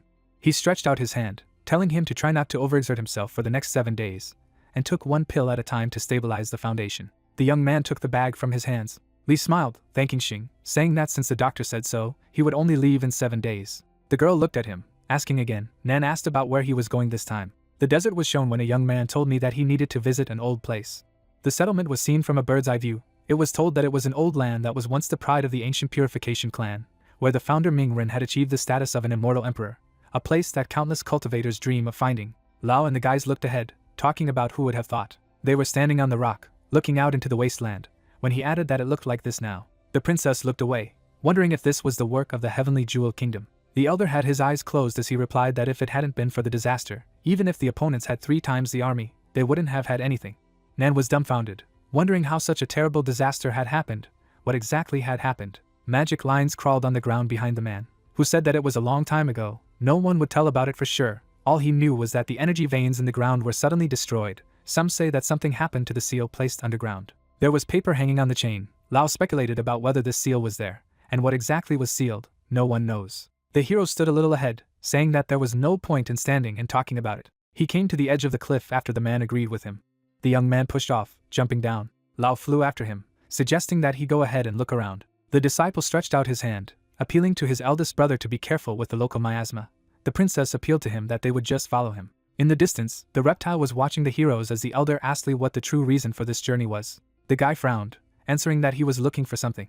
Xuan looked ahead, wondering if in this desert it wasn't buried in the sand. The young man turned around, answering that what he was looking for would not be so difficult to find. The guys were standing in front of a stone slab when the hero exclaimed that this is it. It had an inscription on it that it was the boundary plate of the city of Kuang. The young man was surprised, wondering that this was a place of ancient inheritance.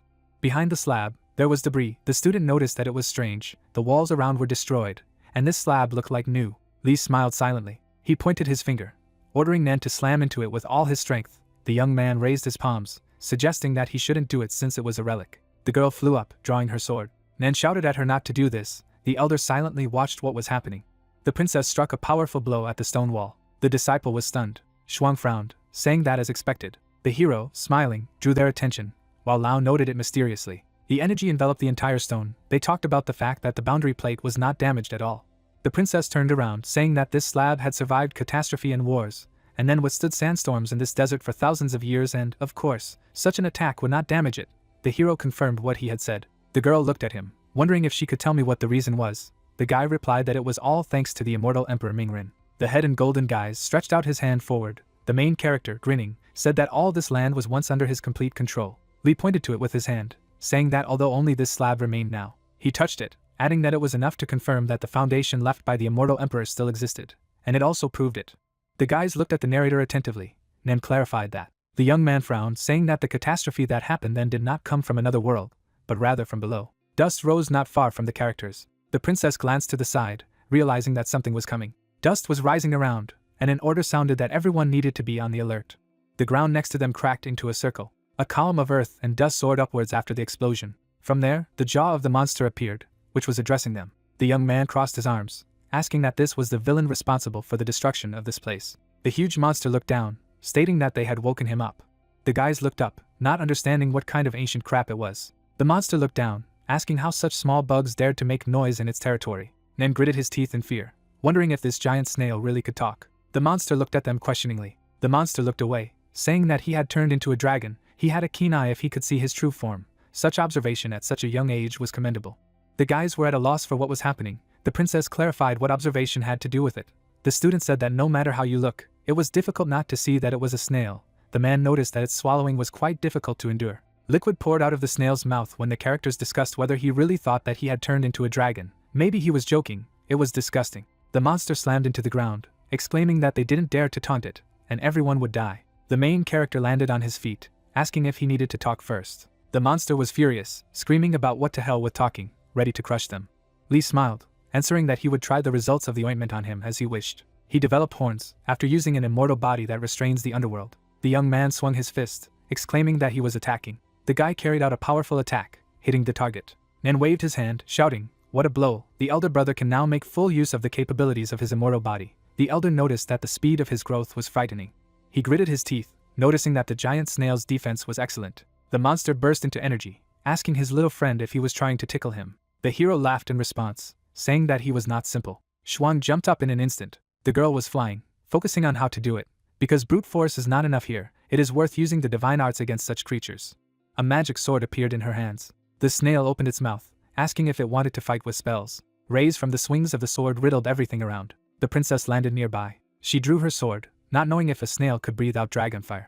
The monster closed his eyes as he heard that he had completely repelled the girl's attack. The man stared at the monster as it spoke of being indestructible. Lao began to conjure, saying that it was time for him to become serious. He made a movement with his hands. The stones from the ground went along with his energy. The snail looked at what was happening with surprise. The elder tensed, noting that this technique was forbidden to be used in the sex lands, as it destroyed everything around it. A giant earth warrior stretched out his hand in front of the warrior. The monster narrowed his eyes, noticing that he was quite large. Lao folded his hands, commanding him to go forward.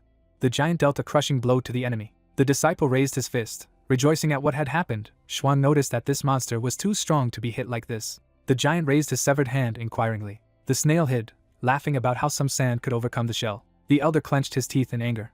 The monster spun up, attacking the giant. He broke the sand giant into two parts in front of the guys. The warrior fell to the ground, crumbling. The princess raised her sword, setting up a protection from dust, and clenched his teeth, cursing that it had happened with a single blow. The monster fell to the ground, asking if this was all they were capable of. The young man opened his eyes wide in fear when he heard that the monster had taken notice of him. The snail hung over the student, saying that now it was his turn to show what he could do. He replied that he should not. Lee smiled as he noted that it wasn't bad to be able to cultivate the true essence of a snail to such an extent. The main character raised his fingers up, claiming about the 5th level, asked if he had reached the 6th level. Right. The monster became angry, asking how he knew the secrets of his race. The guy showed one finger, answering that he knew not only this, but all 18 levels. The snail opened her eyes wide, asking about the levels, asked to tell her as soon as possible. The young man smiled, declaring that he would tell if he agreed to drive him. The monster looked up at the guy, saying that he could drive him. How dare he ask for such a thing? Lee was blazing with red energy, advising him to think again. He would be able to obtain the full version of the true snail essence. It was not a bad deal. The monster closed his eyes, answering that to be able to find out him and the secret of his time. It seemed that he was not lying, but let him not worry. He had his own ways. The monster made an energy blow to the main character. The guys shouted to the guy as they watched. The energy pierced the guy through, and he screamed in pain. The snail watched, laughing hysterically. She held him under attack, exclaiming that she would now enter his subconscious and take away all knowledge. The green grass swayed in the wind. The monster looked at the mountains, seeing animals in front of him, said that for someone so impudent, he did not expect that his sea of consciousness would be such a peaceful place. He stared ahead, not believing his eyes. In front of him was a child among the sheep. The monster thought that this boy was originally a simple shepherd. The guy turned around when the snail realized that memories can't lie. She called the boy, who plopped down on the grass in fear. He gritted his teeth as he saw the monster in front of him, which told him that he really had the body and destiny of a mortal. The monster leaned closer, talking about how his age didn't seem to have changed much, asking how he managed to get his hands on the immortal body that held back the underworld and evolve like that. The young man looked up in horror, begging for mercy. An eye could be seen from his mouth. The monster was surprised. A black wing appeared from the boy, and the snail asked what was in his body. The guy fell on the grass as dark energy poured out of him. The snail looked at what was happening with surprise. Feathers flew to the sides when Crow appeared. The monster did not understand what it was. The Lord stared at him intently as he swung. The raven struck a powerful blow to the snail. The monster flew to the foot of the mountain. The red-eyed bird flew forward. The monster was frightened when he saw the raven approaching. Pieces of rock and a snail flew in different directions. The monster fell upside down, not understanding how this was possible, how his memories could attack him. Everything was a mess. Everything was flying apart. The monster exclaimed that this dimension was plunging into chaos, suggesting that the raven was not part of his memories, but a technique that protected him from entering his consciousness. Huge giants appeared. Someone big was trying to reach the snail. The monster was between the three giants, not knowing who it was. Someone looked at him when he asked whose giant statues they were. The giant smiled as the monster noticed the stars in his memories. The giant looked down sternly when the snail's hysteria did not end, that it was impossible, that some snot should not have such memories. A huge hand grabbed the snail, which was still in the dark. The main character squeezed it in his hand, saying that it seemed to have a lot of fun in his head. The guy raised his fist to his face, noting that the monster had brought it upon himself. The young man raised his hand up, declaring that it was time to stop wandering around his subconscious. The monster flew to the side. Lee powerfully launched the snail high up. The slain monster and the main character were lying in front of the guys. Nan asked the guy if he was okay. The man noticed that it was bad. The young man was lying on the ground with white eyes as they speculated that who would have thought this giant snail could even penetrate the alien sea of consciousness if it had damaged Lee's mind. Then, Lao tensed, exclaiming that he might never wake up again. The princess raised her hand to her face, not believing what was being said. The disciple was trembling with fear. He began to cry, shouting that his eldest brother had promised that he would restore their clan to its former glory. The hero put his hand on Nan. He looked away, noticing that he was too noisy and was shouting as if he were at a funeral. The young man was glad that his older brother was alive. The guy yawned, explaining that he had just taken a nap, and what could have happened to him. Choi's closed her eyes, asking the hero again. She looked at him, wondering how he could be sure that his memories were intact. Lee smiled, asking how he could be sure of the opposite. The princess gave a thumbs up, replying that it was very simple, inviting him to read aloud her cultivation methodology. The guys looked at her with incomprehension. He was angry when he yelled at her that he was going to do it. She was just trying to get information out of him, and it was obvious. The girl said it was worth trying. Xuan winked at the hero. Behind the characters, a monster woke up. The disciple was shocked, saying that he had completely forgotten about the monster. Lee closed his eyes, assuring them not to worry. The snail abruptly began to spit out blood in front of his eyes. The princess was shocked, asking that in the end the monster itself suffered. The hero smiled back. The young man took the mushroom in his hands, telling that after kicking it out of his consciousness, he slightly rummaged in his own. The monster trembled, calling him a scoundrel. He was saddened, wondering who he was. Lee looked up, asking if he would give up if he would become his mount. The monster frowned, answering that he was dreaming, although it could not harm him, but he could not do him anything either. The hero looked at the monster, beginning to list: a branch of an iron tree, a shiso flower, sea vinegar, the bones of an azure beast. The guys looked at the scene inquiringly as Nan asked if he was casting some kind of curse. The snail was shaking with fear, wondering what he had seen as he rummaged through her head. The guy's eyes flashed red. He replied that a powerful snail with an indestructible defense has a weakness for such simple things. The monster squinted, beginning to lose consciousness. He fell face down on the ground. Drops of sweat appeared on the monster's body as it exclaimed that it was ready to serve as its mount. The guy smiled broadly, calling it a wise choice. The guys were heading through the desert, when the young man turned to his elder brother. Who would have imagined that their journey to the ancient land would turn into the acquisition of a divine beast as a mount? The hero asked if he believed that everything that happened was a coincidence. The guys were riding the monster. When the young man pointed out that the divine snail race had always served the ancient purification clan, the monster asked if it was true that with their ability to adapt, they didn't even need to move. He was expecting to find one of them. Nan smiled, asking the snail that they did not know his name. The monster looked at the riders with one eye, answering that his name was Neo Foam, Foam from Foam 2. The disciple laughed, replying that his name carried a lot of meaning. Lee looked away. He saw a blue glow in the sky. The object flew in their direction. The hero put out his palm to catch it. The young man looked at the unknown, wondering what it was. The young man replied that the Grand Elder had sent a message.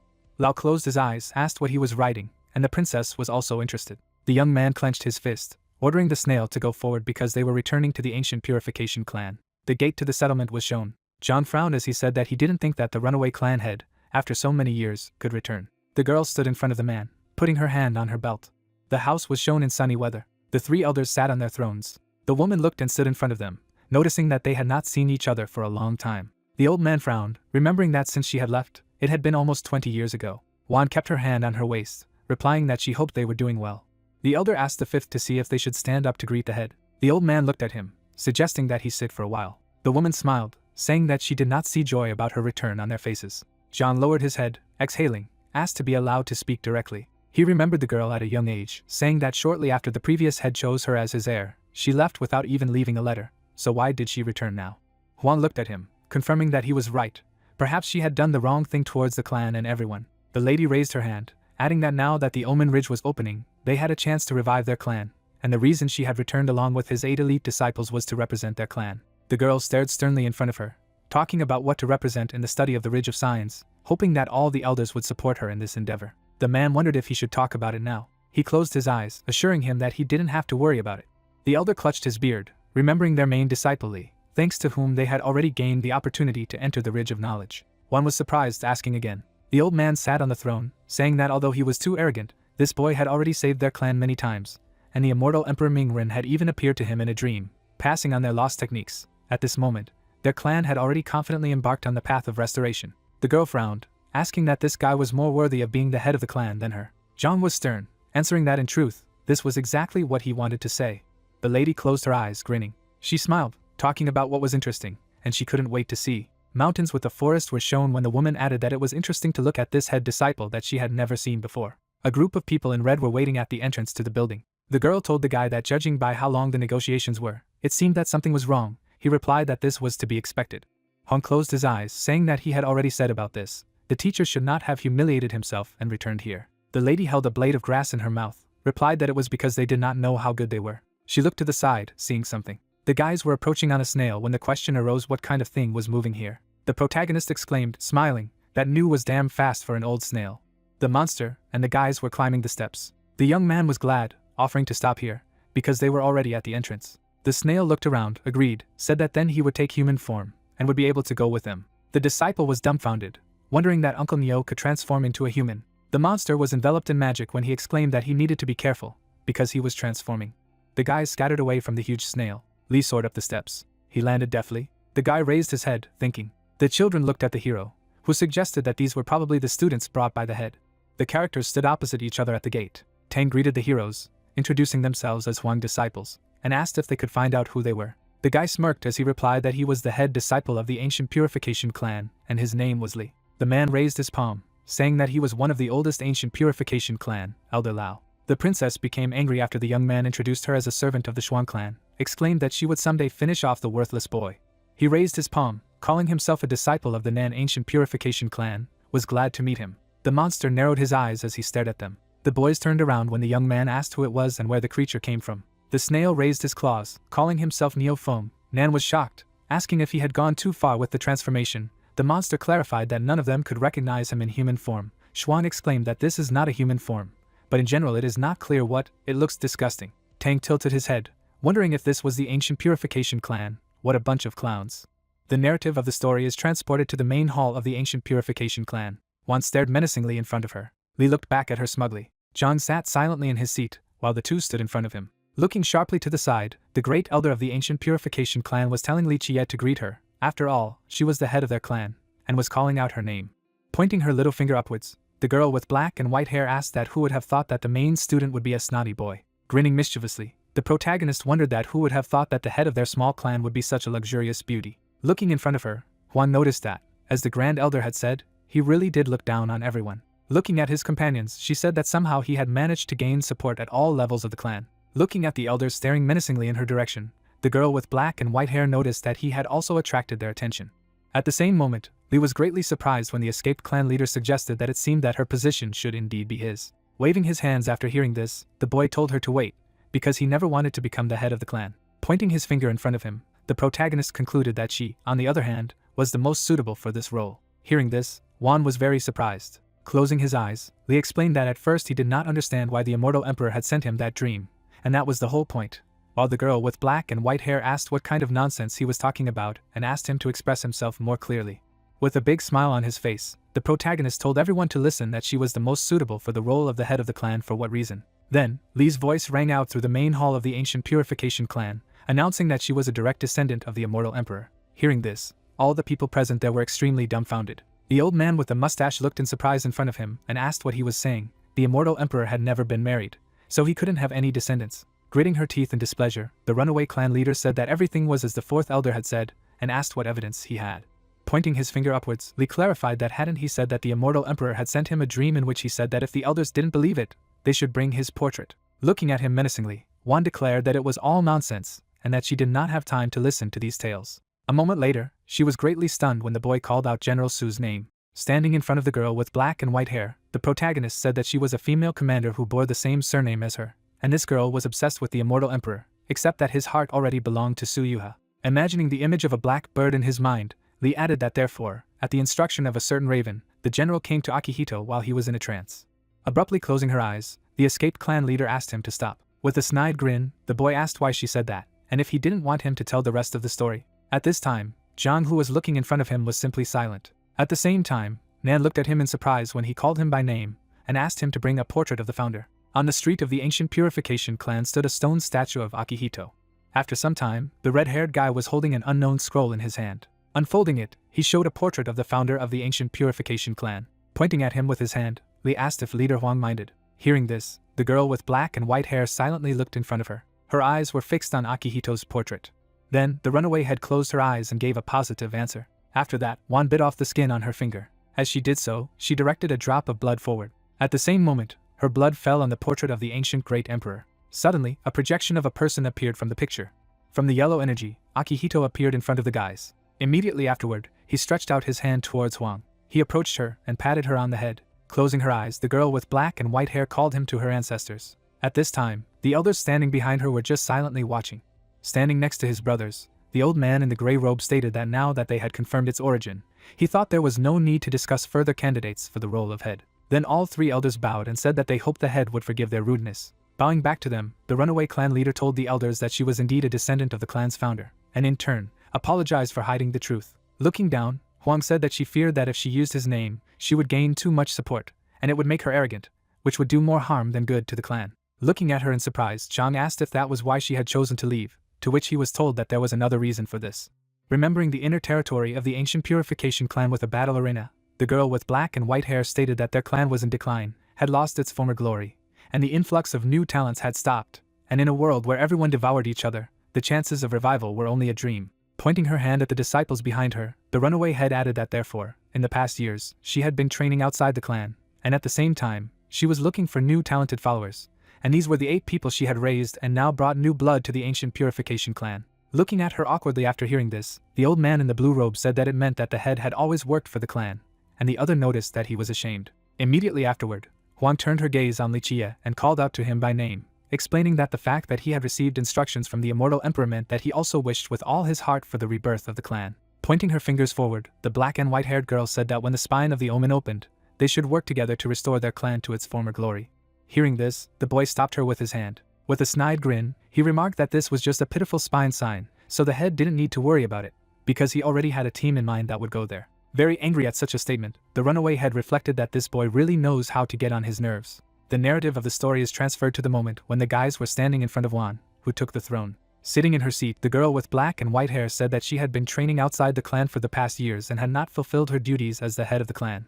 Looking at the supreme elder sitting next to her, she wanted to thank him and the others for ruling the clan all this time, and he replied that there was nothing wrong with that, since the head had always thought about their sect. Closing his eyes, the old man noticed that this was the only thing that calmed him down. Looking ahead with her joyful gaze, the runaway head of the ancient sect turned to Li Chia. Looking at the people behind the boy, she asked if this was the best command he had spoken to.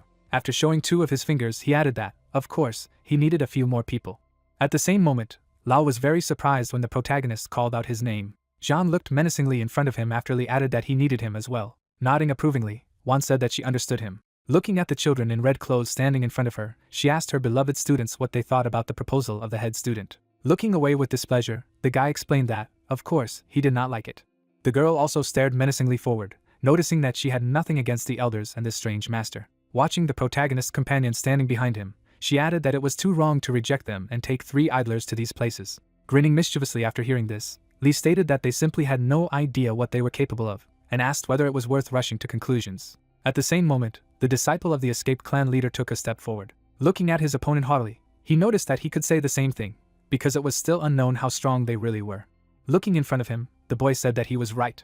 Immediately afterward, Tang pointed his finger at Luo and challenged her to fight on the condition that the losers stay at home. Turning towards his allies, the protagonist said that they had been challenged and asked if they would accept him. With a serious expression on his face, Fan declared that he would never back down, and Nan believed that they had no choice as long as the black-haired girl concluded that she would beat all the shit out of these impudent people. Snapping his fingers, the red-robed guy noticed that it was excellent. At the same moment, Fei Hong looked to the side as he was called by his first name. At the same time, Ziyang also looked there, because he had also called her. Folding his arms to his chest, Tang declared that together with him they were the strongest disciples, whose heads she had personally trained, and the victory was already in their hands. Then, a voice came from the main hall of the ancient purification sect, announcing that a battle was about to begin. A moment later, the fist moved forward with great speed. With a serious expression, Fang stated that he was already dead. He managed to knock his opponent to the ground while he called him an alpha. At the same moment, Yang was crying with fear. Luo looked at her defeated opponent haughtily, telling her to give up, because she did not want to spoil karma with new sins. Suddenly, someone fell to his knees. Closing his eyes, Nan would say that the flushing was complete and ask if he was satisfied. Shrouded in water droplets, Hong stated that this was a terrible frequency. Then, Tang suddenly began to cry as he called out to the teacher. Lowering his head down, Hong concluded that they had set her up. At the same moment, Yang was also crying with grief. The 3 disciples were all kneeling in front of Huang. Waving her hand, the girl with black and white hair declared that defeat was also part of the way, and there was nothing to be ashamed of. Holding a straw in his hands, one of the disciples of the escaped chapter noticed that they couldn't accept the fact that they had lost to the disciples of the Purification clan. Looking at him menacingly, Huang knew that they did not consider themselves disciples of this clan. Hearing this, her henchman looked ahead in surprise. Closing her eyes, the black and white-haired girl believed that if they went to the Omen Ridge with such a mindset, they would not achieve what she desired. Lowering his head down, Tang begged for forgiveness. Looking in front of them, the runaway clan leader asked them to forget who they were for a while and start anew as disciples of the ancient Purification clan. Immediately afterward, all the red-robed boys bowed, saying that they understood everything. With a serious look, Huang thought that in just a few months, he had managed to strengthen the clan so much, and it seemed that she had an amazing disciple. Standing on the back of the huge snail, Nan admired everything around him, and Luo noticed that there was a very pleasant breeze. Suddenly, the beast stopped and asked Mr. Li Jie if this place was true. Smiling a little, the boy replied that this was exactly the place. Looking at a huge mountain with many sharp peaks, the protagonist told the Ridge of Signs that they had arrived at him. Near the Ridge of Omens there was a voice asking if they knew that this wicked place was revealed only once every 300 years. Imagining various jewels and herbs growing there in his mind, the unknown one noticed that many immortal crystals and other things were located there. Visualizing several monsters, he noticed that there were also a variety of demon beasts living there. A huge turtle stood around the little stone men, saying that every time the Ridge of Omen opened, it attracted various forces, so they should behave well and not cause trouble, and they obeyed him. Looking in front of him, the small stone asked the turtle's grandfather what powers he was talking about. At the same moment, a huge cart pulled by flying horses swept over his head. Looking at the demon dragon, the small stone asked what it was. Watching the carriage being pulled by these demon beasts, the grandpa monster claimed that they had a dragon's head, a horse's body, and wings on their backs, and it was a special treasure of the Qinxian kingdom. I looked at a small stone in front of me in surprise, noticing that this was an ancient kingdom of amazing things. Turning abruptly to the side, the huge turtle assumed that it thought it belonged to the heavenly prince of the Qinxian kingdom. Pointing its hand forward, the small stone told the others to look at the sky. Pointing with his finger at the magical artifact that brings people across the sky, the stone asked the turtle's grandfather who it was. Looking in that direction, he replied that he had to see. Seeing the people on this flying artifact, the grandpa monster noticed that it seemed that the rumors of a marriage agreement between the Heavenly God sect and the Jade Valley were true, and he was afraid that their lands were in for disaster. At this time, the guy with the dot on his forehead was leaning towards Bao Jiao, saying that now the evil-infested Ridge of Meanings is in the hands of the Heavenly God sect, and as a pledge of their love, he is willing to give her anything she desires. Looking away with displeasure, the girl with gray hair refused and concluded that if she needed something, she would find a way to get it herself. Hearing this, Shensi tilted his head slightly to the side and simply remained silent. Through your eyes, he explained to the girl that their marriage contract had already been concluded, so she had to tame her temperament. At the same moment, Bao furiously turned back, not allowing him to finish, and explained that this was her character, and if he did not like her, then he could refuse to marry. Hearing this, the heir to the heavenly god sect looked menacingly in front of him. Then he took the girl by the face and called her by name. With a snide grin, the guy with the red dot on his forehead explained that he could refuse to marry. But he was afraid that her father would end up crying and begging him to change his mind, and asked what she would do then. At the same time, the girl with gray hair waved his hand away from her. Looking at him with displeasure, Bao asked him to remove his dirty hands from her. At this time, the Jade Valley elder was looking at the princess in puzzlement. Without closing her eyes, the heiress of the Jade Valley explained that she could no longer stay there. Immediately afterward, she jumped downstairs, telling her subordinate to follow her, who said she couldn't do that. The man in red looked at his master and addressed him, and he explained that everything was fine. Shensi smiled mischievously, declaring that this was their territory, so she could not escape. At the same moment, Bao landed on the ground. Walking forward with a disgruntled expression on her face, she concluded that sooner or later she would kill this bastard from the heavenly god sect, and the elder asked the princess to be more careful. After all, they had a lot of treasures. Turning sharply back, the girl with gray hair asked what was so special about it. Suddenly, she felt something. Stopping in place, the princess of the Jade Valley asked if something was coming, and it could only be someone from the heavenly god sect, and the brown-robed old man said that he wasn't sure about it. At the same moment, a huge thing was making its way through the forest. It was a snail that was crawling past Bao, saying that they had finally come out into the open. A girl with gray hair looked dumbfounded in front of her, asked what kind of monster it was. Looking to the side and noticing her, Li noticed that they had met Dao brothers. Then he waved his hand, saying that if you looked closely, it was not only the brothers, but also a very nice sister, asking if she would like to have dinner with him. Gritting her teeth in displeasure after hearing this, the princess of the Jade Valley asked what was wrong with this boy. Looking menacingly forward, the elder said that such a tone would not be tolerated in the presence of his mistress. Immediately afterward, he headed forward at great speed, saying that he should come down and apologize to the princess. At the same moment, a huge snail abruptly headed in his direction. Standing in the way of the Jade Valley servant, Neo asked how he dared to attack Mr. Li. After confronting him, Shi jumped back to his mistress, who was worried about him. Spreading her arms to her sides, Bao asked how he managed to withstand the elder's blow without injury, and he called him a demon. At the same moment, someone suddenly opened their mouth wide, asking if the ancient purification clan really dared to show up there. Looking away in surprise after hearing this, the protagonist wondered if someone else had come. Looking in front of him, the elder of the Jade Valley told the princess who it was, and she noticed that she also knew. The armored man held a huge blade in his hands, saying that they had to get out of the Valley Ridge, because there was no place for people like them, as long as Bao said that it was Lord Jingweihua. A small stone ran quickly forward, calling out to Grandpa Turtle. Looking at him, the monster asked what was wrong, and he asked to look there, because there was one more like him. Immediately afterward, the huge turtle looked forward, saying that he needed to look around. At this time, Zhang jumped off the huge snail while the stone said that it was there. Scratching his head, the grandfather monster told the kid that he was a silly boy and confused, because it was a snail. Suddenly, he noticed something, saying that it wasn't that simple. When the grand elder of the ancient purification clan landed on the ground, the huge turtle concluded that they were from the same school, and this was not a place where people like them could come. He looked at the small stone in front of him in surprise, noticing that it seemed that they were not welcome there. Gritting his teeth in displeasure, Sheng repeated for the last time that they should leave there. Sitting on top of the huge snail, Li laughed, saying that the Heavenly Jewel Kingdom didn't like something. At the same moment, Luo remembered the image of Zhang Lihu and explained that his clothes resembled those worn by that person when he challenged them, and asked what level he had been. Looking forward seriously, Fang Fan noticed that in this case, he was not an opponent of the Grand Elder. Holding out the blade in front of her, the Lord said that she thought it was more reasonable. With a visibly displeased expression, the gray-robed old man explained that they had an invitation from the Heavenly God sect, so he was ignorant there.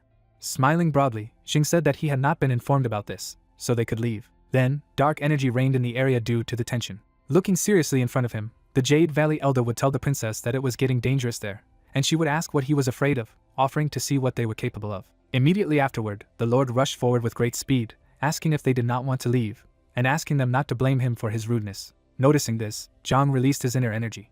The monster grandfather watching this was very surprised. At the same time, Bao looked in admiration in front of her. The huge monster instantly walked towards the swordsman while someone was saying that it was the imperial law. At the same time, the elder of the ancient purification clan waved his brush. A moment later, Jin was surrounded by yellow energy.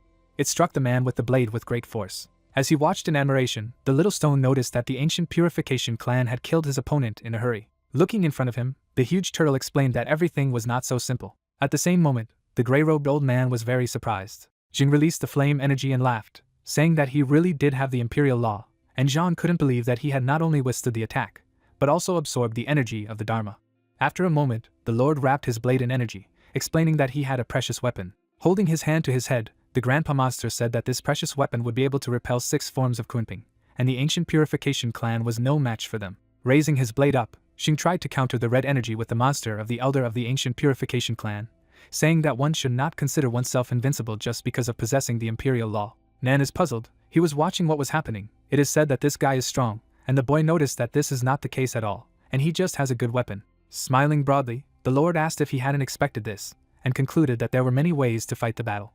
Unleashing his inner energy, the black-robed old man remarked that he was sorry that such a fine weapon would be used by such a fool. Looking menacingly in front of him, Jing called his opponent a stubborn old man and said that he would deal with him, and ordered his subordinates to remove the rest of the garbage. Immediately afterward, he and the others rushed forward at great speed. A moment later, the imperial law collided with the magic blade. Looking at the people approaching the huge snail, the protagonist noticed that they were already close.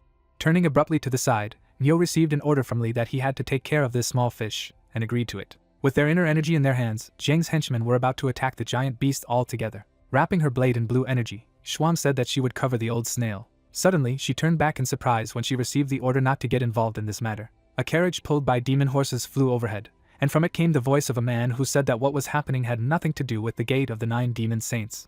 As Ling stepped out of this very carriage, he ordered her to climb in. Looking at him puzzled, the girl in the blue dress explained to her older brother that it was useless, and she did not need his help. Looking forward with his menacing gaze, the heir of the 9 Saint Demon clan stated that she could be seriously harmed, and if she joined the ancient purification clan, she would gain powerful enemies. At the same moment, several magical attacks fell directly on the huge snail. Looking happily in front of them, the Lord's allies noticed that this big man was an excellent target.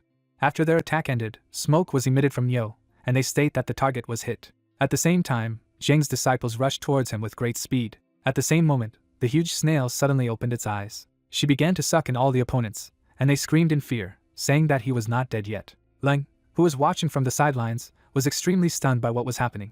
New tried opponents that he had just swallowed with his mouth. Sitting on his back, Li would ask the old man if he had been hurt, and the old man would explain that it was a little painful. At the same moment, Bao, looking in admiration in front of her, asked old man sure what was so amazing. At the same time, another person came up to Ling and asked if he knew who he was, and he replied that it was to the young master Qi Xian, that he had never seen him. Glancing sharply to the side, the heavenly prince stated that he had instantly killed several middle masters, which was quite interesting.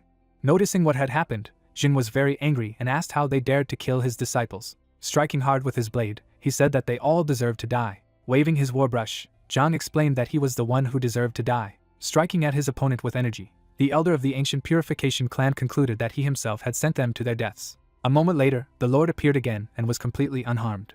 Unleashing his fiery power, he called his opponent an old fool who continued to give him energy. Directing his menacing gaze forward, the old man in the black robe told him to devour as much as he wanted. Suddenly, Li appeared right behind Jing, riding the monster, and Zhang explained that it wasn't really him who was attacking this time. Hearing this, the Lord turned back abruptly. In front of him, he saw only a sphere of red energy. Taking a stab in his back, the warrior knew that it was too late. Falling to his knees, Xing said that they hit him on the sly. Enveloping his fists in energy, Lao declared that he had not only struck, but was still attacking. At the same moment, all of the boy's companions gathered together to begin the battle. Seeing this, the Lord gripped the hilt of his blade tightly, asking if they had already forgotten. Releasing a huge amount of flame energy, the warrior stated that his sword was still full of energy, so they had to fight to the death. With a serious expression on his face, the red-robed man told his disciples to be more careful, because the attack was about to begin. Immediately afterward, Xing unexpectedly shoved his blade between his legs. Unleashing a huge amount of his energy, he flew forward, saying that no one would want to fight to the death, and asked to see his tactical retreat. Stunned as he watched the Lord fly through the sky on his sword, Zhang asked how this was possible. At this time, the little stone also watched in surprise and simply remained silent. He then looked at Grandpa Monster, saying that things didn't turn out as he predicted, and Grandpa Monster pointed out that it was really unusual. Looking at the riding monster Li, the huge turtle said that he really did not expect this. Looking menacingly in front of her, Bao noticed that the boy also knew the imperial law. Gritting his teeth in displeasure, Ling called him a pathetic show-off. Hearing this, the protagonist turned back smugly. Looking at the princess of the Jade Valley below him, Li asked if she had seen him defeat him, and she said that he was really asking for a thrashing. Immediately after that, the boy abruptly headed down. With a snide grin on his face, the protagonist asked her to stop talking like that and take a better look at his cute Kunping, and she asked if he was crazy. With obvious dissatisfaction on her face, the girl with gray hair did not understand why all men were the same.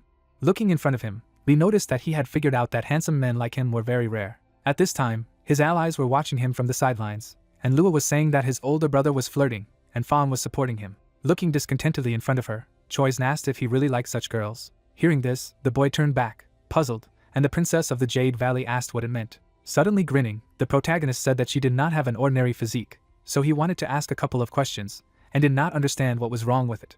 Looking at her snidely, Lee began to talk about things that concerned her personally. At this time, Bao was very angry, but still at first the energy of love, and the boy noticed that she was cute. After hearing this, the girl with gray hair created a weapon from her energy. As if out of anger, the princess of the Jade Valley said that if he continued to stare, she would cut out his eyes, and the elder supported her, saying that it was unforgivable. Suddenly, Bao felt some kind of shaking. Everyone in the area was also greatly surprised by the unknown earthquake. Immediately afterward, the gray-haired girl would abruptly turn back, asking the elder if this was it. Looking smugly in front of him, Lee was glad that it had finally happened. Smiling broadly, Lin noticed that it was just in time. Looking ahead seriously, Qin Xian concluded that this happens once every 300 years. Their attention was riveted on the slightly open ridge of signs. After a moment, it began to open up more and more. At the same time, violet energy burst out of him. A portal opened in the middle of the mountains, while someone said that the evil-soaked ridge of omens was finally opening. Sneering mischievously, Shensi said to head forward. The rest of the guys near the ridge were also delighted, declaring that they were leaving. Hearing this, Grandpa Turtle sweated with fright, noticing that there was no need to hurry. The ridge of omens opened, and a huge portal appeared inside. Noticing this, the carriage pulled by demon horses rushed towards it at great speed. The Jade Valley representatives also headed in that direction. Suddenly, Bao looked to the side when someone asked her if she wanted to get there quickly. It was Shensi who grabbed her, saying that he would give his beloved a ride. Looking at her haughtily, the heir to the Heavenly God sect explained that he no longer intended to let her go, and she asked otherwise. Stretching out his hand forward, the Jade Valley elder called out to the princess. At this time, a small stone sitting on the hand of the grandfather monster asked why they were not in a hurry, and he explained that it was useless, because there was a time for everything. At the same time, the disciples of the 9 Saint Demon sect were rushing forward. People with blue skin, sitting on boars, also walked towards the ridge, while a huge turtle explained that representatives of the leading clans and sects were flocking from all directions. The unknown creatures in purple robes quickly ran ahead, and the monster grandfather noticed that it was too rash to enter into a conflict with them. Horse-drawn carts also ran on the ground. The huge snail was making its way through the trees at great speed, and Luo was saying that they were too fast, while Nan was asking Neo to push. Looking in front of him, the red-haired guy said that if they didn't make it in time, the consequences would be irreversible, and Lee noted that everything was fine. The guys, sitting on a huge snail, headed towards the portal, while Luo explained that everyone else was in a hurry to get there, too. Opening his mouth wide, Old Man Neo told everyone to stop chattering and hold on tight. A moment later, he jumped into the portal, explaining that they too were entering the Ridge of Signs. Immediately after that, the guys found themselves in the middle of an unknown place. In front of them was a valley with various incomprehensible plants. Looking in the other direction, they noticed a rim wrapped in multicolored crystals. There was also a dark forest in this place, exuding evil energy. Looking in front of him, the disciple of the ancient purification school asked what it was. A huge snail slowly made its way forward and asked if they had entered the Ridge of Signs, noticing that there was a very large space there. At the same moment, the boy looked at the red-haired guy and told him that the spine soaked in evil opens once every 300 years. Or rather, once every 300 years, the passage to this strange world opens. Looking in front of him, John noticed that things were bad, because due to the loss of heritage, they didn't really know anything about this place. Very worried, Lao agreed with him, because they didn't even know where to start, and, suddenly, Shuang interrupted them all with her cough. With a smug expression on her face, the girl in the blue dress asked not to forget that the princess of the 9 Demon Saint clan was with them. Pointing his finger forward, Shuang Gavrila looked at the others. Pointing to the sky, the girl in the blue dress asked if they saw a purple star in the direction to which the tracks of all the factions lead. Looking in surprise in front of him, Nan said that he didn't even pay attention to it right away, and asked why they were all moving there. With a serious expression on her face, Shuang said that the head had once shown her something about this. Remembering reading the book with Wan Ri, she explained that it was an atlas with records of the Ridge of Signs. Imagining in her mind an amazing area with different resources, the girl in the blue dress explained that the glowing purple hills in the north was a very unusual place, and secret treasures and valuable beasts could be found there, which would be of great benefit. Visualizing the mountains with magic stones, Shuang said that there is also a crystal cave in the east, which is rich in rare minerals, and if they want to craft for a cool magic weapon, you should definitely visit it. Remembering the many different plants, the girl in the blue dress noticed that the rarest and most valuable herbs grew in the wetlands in the west, and they were priceless, but they did not necessarily help with development. Suddenly thinking, Shuang noticed that there was definitely nothing in the south, so it was not worth going there. Imagining the dark creatures living there in her head, the girl explained that these are wild places with only withered branches and rotten trees, so there is no need to even talk about treasures, because even the low-level beasts that live there are worthless. Pointing her finger upwards, the princess of the demon clan said that this was the general situation in the evil spine of omens, and Luo then suggested splitting into 3 groups. Suddenly rising from his seat, Li asked why they should split up in the first place. He pointed his finger forward. The boy told everyone to listen to him, and announced that they were going south. Pointing her finger at him with displeasure, Shuang asked what he meant and whether he thought she was deceiving them, and Fawn said that they believed her sister while Nan remarked that it was all true, and did not think that she needed to deceive them. With a serious expression on his face, Zhang asked for an explanation of his decision. Turning towards the princess of the demon clan, the protagonist explained that it was mostly true, and she asked why he was telling him to go south. Imagining a secret hidden from view in his head, Li concluded that because only in the south there is one secret that no one knows about. Looking at him in disbelief after hearing this, Choi's asked if he knew anything about it. Turning back, the boy shouted that he was just dreaming of the immortal emperor, and Akihito asked if he had already stopped braiding him. After exchanging glances with the supreme elder, Lao asked him what he would say, and he replied that the head disciple was once again referring to the immortal emperor, so there was no place for words. Immediately after, a huge snail carried everyone to the Red Lands, and Zhang announced that they could only follow his instructions and head south. The narration of the story is transferred to the children who got out of the cart drawn by demonic horses. The amphibian demon, holding a crystal in his hands, tells the young master to look at the 3 rune ingots, noting that they are now rich. Looking at him snidely, Qin Xian laughed, saying that in this place, such a thing is just a trifle. Looking ahead, Ling told his brother that these 3 rune stones could be considered a great treasure, and this disciple was very lucky. Suddenly, a little demon flew up to them, telling the young master that the ancient purification clan had also begun to act, and he asked where they had gone. Flapping its wings, the green monster explained that they were being led by someone named Li Chie, and headed towards the southern wasteland. Hearing this, the heir to the 9 Demon Saint clan opened his mouth wide in surprise. He then began to laugh uncontrollably, saying that these idiots had made him laugh to death. At the same moment, Qin Xian looked at him menacingly, and simply remained silent. After bowing to him, Len apologized, and Len explained that there was nothing wrong with it. Looking in front of him, senior brother Shuang asked why he was even paying attention to the ancient purification clan. Looking down, the heavenly prince from the sacred court at least said nothing. Holding out his hand in front of him, he said that this new disciple of theirs was not easy, and he was also a henchman of the gate of the 9 demon saints, so he was sure that he had heard rumors about him. And this proved that he was not so aware, and Qin Xian suggested that perhaps there were treasures everywhere in this place. Imagining the Red Lands in his head, he noticed that the south was the only exception. Immediately after that, the narrative of the story shifts to a huge snail with children who were surrounded by hungry wolves. These same monsters were furiously staring in front of them, ready to attack. Looking at the monsters that surrounded them, the huge snail concluded that it was really empty, except that there were plenty of spirit wolves. Looking ahead seriously, Shuang was telling her that spirit wolves were low-level sacred beasts, fierce, and usually lived in groups, and Li noticed that she had said everything briefly but correctly.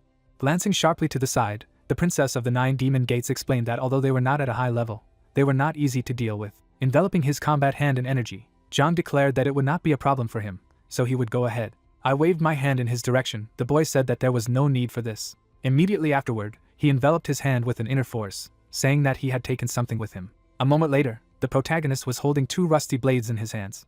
Li then enveloped them with his inner energy. Seeing the bright light in the front, the spirit wolves were frightened. As he unleashes his power around the area, the boy asks these mutts how dare they approach him. Immediately afterward, the monsters ran back into the forest in fear. Looking at the magic dagger, Li explained that the immortal emperor had revealed to him a way to use them. Continuing to scare away all the monsters in the area with his strength, the boy noticed that there would be more than enough of them to drive away all the beasts. Looking in surprise in front of him, Lao said that even the other demons were running away. Fixing his menacing gaze forward, Zhang stated that these lands originally belonged to their clan, and the beasts still remembered the strength of the immortal emperor. As the protagonist's energy continued to spread around the area, a huge snail noticed that it was great, and it suddenly became very quiet. Holding his sword out in front of him, Li said that now that they were protected by the blades, they needed to move forward. Immediately afterward, Old Man Neo rushed forward at great speed, making his way through the other demons. A huge snail rushed through the dark forest, scaring away all the other inhabitants. Even the birds flying through the air were greatly shocked by what was happening. Suddenly, the boy glanced sharply to the side. Looking at his companions, the protagonist asked if they were too relaxed, and Fan reported to his older brother that they did not relax for a second. At this time, Nan with a calm expression on his face asked what they were afraid of when their elder brother was leading them. A moment later, he felt an unknown movement as he wanted to continue his words. At the same moment, he was thrown off the back of a huge snail. Then the red-haired guy fell face down on the ground. Getting up from the ground, Nan asked Old Man Neo why he stopped so suddenly.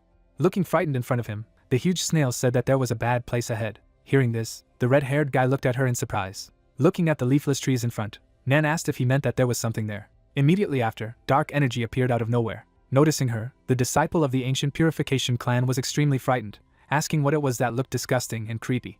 Looking menacingly in front of him, Old Man Neo remarked that perhaps he could eat them. At the same time, the guys noticed the fiery demon ants that were rapidly heading towards them. Imagining the image of a fiery demonic ant in his head, Li said that it was a primeval beast. Looking at the insect next to Nan, the boy thought that it looked like a very large ant, and such a creature was not too frightening. Noticing his menacing gaze, the protagonist realized that this was not the case at all.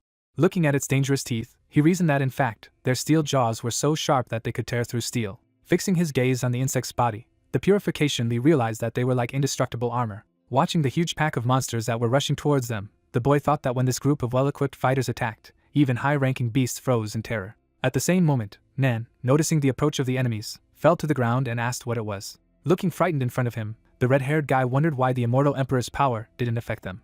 Holding a magic blade in his hands, the protagonist explained that they simply did not have a brain, so they did not realize the danger of the power of the immortal emperor, and Luo asked what they should do then. With a snide grin, Lee stated that of course they needed to attack. Looking seriously in front of her, Luo responded when she was called by her name. Old man Nyo stared his menacing gaze forward as the boy called out to him. Pointing his blade forward, the protagonist ordered not to retreat, but to rain fire on them.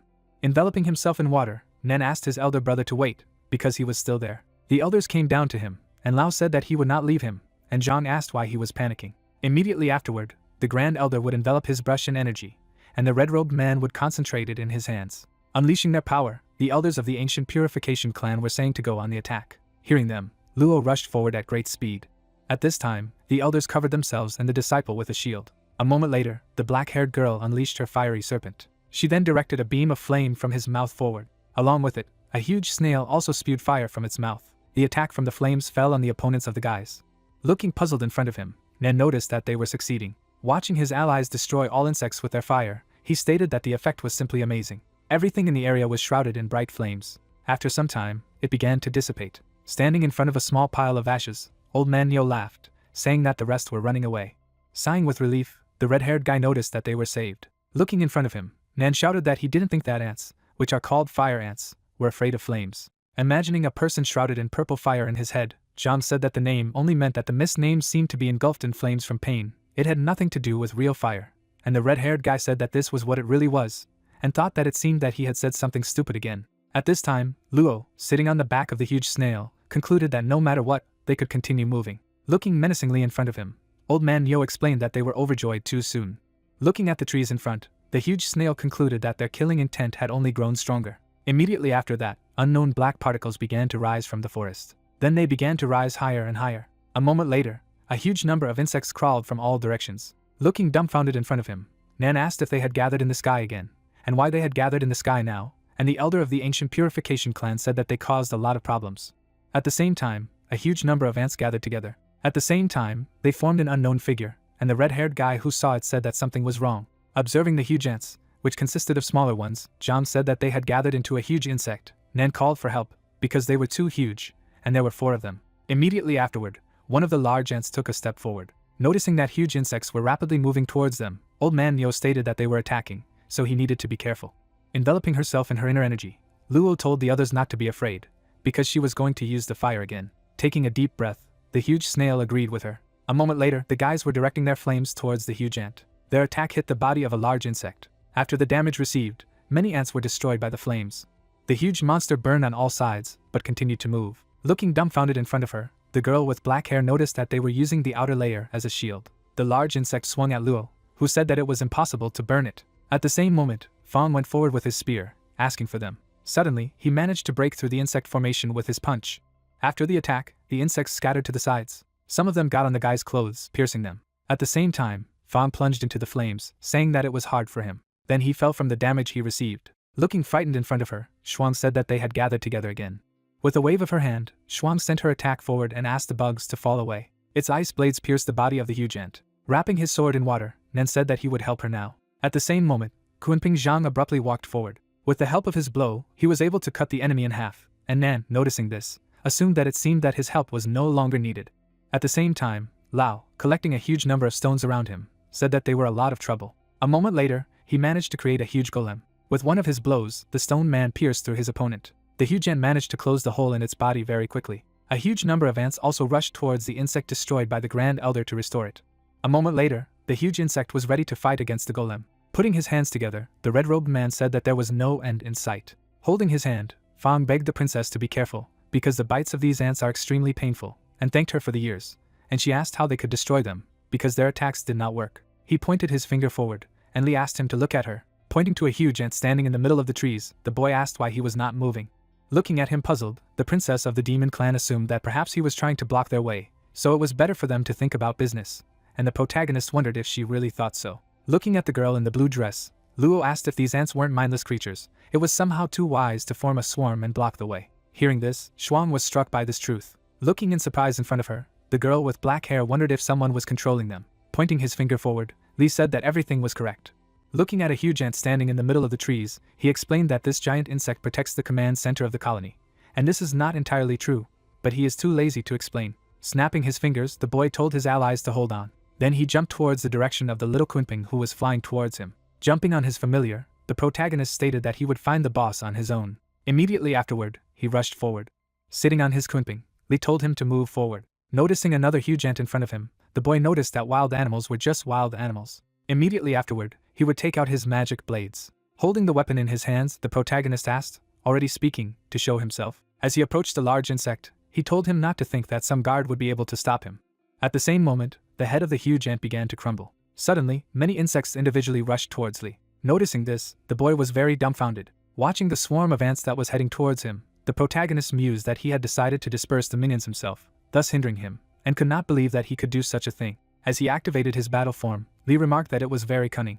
A moment later, he was enveloped in ants on all sides, which he was dissatisfied with. They were even on his hands. The boy's entire body was also wrapped in insects. Releasing his inner energy, the protagonist said that this was expected from fire ants. Immediately afterward, he was enveloped in bright purple flames, declaring that the pain was indeed hellish. Dropping to one knee, Li explained that thanks to Old Man Xing, he had completed the immortal body that contained the underworld. At the same moment, the fire ants were about to bite him again, while he added that he was not afraid of such bites. Smiling broadly, the boy said that he could endure any pain. Looking furiously in front of him, the protagonist concluded that he felt that the boss was actually underground. Suddenly rushing forward, Li said that they could bite if they wanted, but they shouldn't try to stop. A moment later, the boy approached a huge swarm of ants. He looked in front of him with a mad look and laughed. With a deft blow, he managed to cut his opponent in half. The huge ant broke up into many small ones in an instant. At the same time, the protagonist began to dig underground. With a snide grin, he noticed that it was their boss's turn. In the middle of the dark forest was a huge pit. It led to the underground passages of the anthill. Following these paths, Li reached the queen ant and said that it was Mommy who sent control signals. Noticing the enemy in her lair, the queen looked menacingly in front of her and began to hiss. Immediately afterward, the boy gathered a huge amount of red energy in his hand and said that if it stopped attacking, then he would also stop. Sharply heading towards the queen ant, he noticed that, unfortunately, she did not understand human language. His fist rushed forward with great speed. A moment later, a huge explosion thundered in the middle of the forest. Noticing this, Fang, Shuang, and Luo were greatly stunned.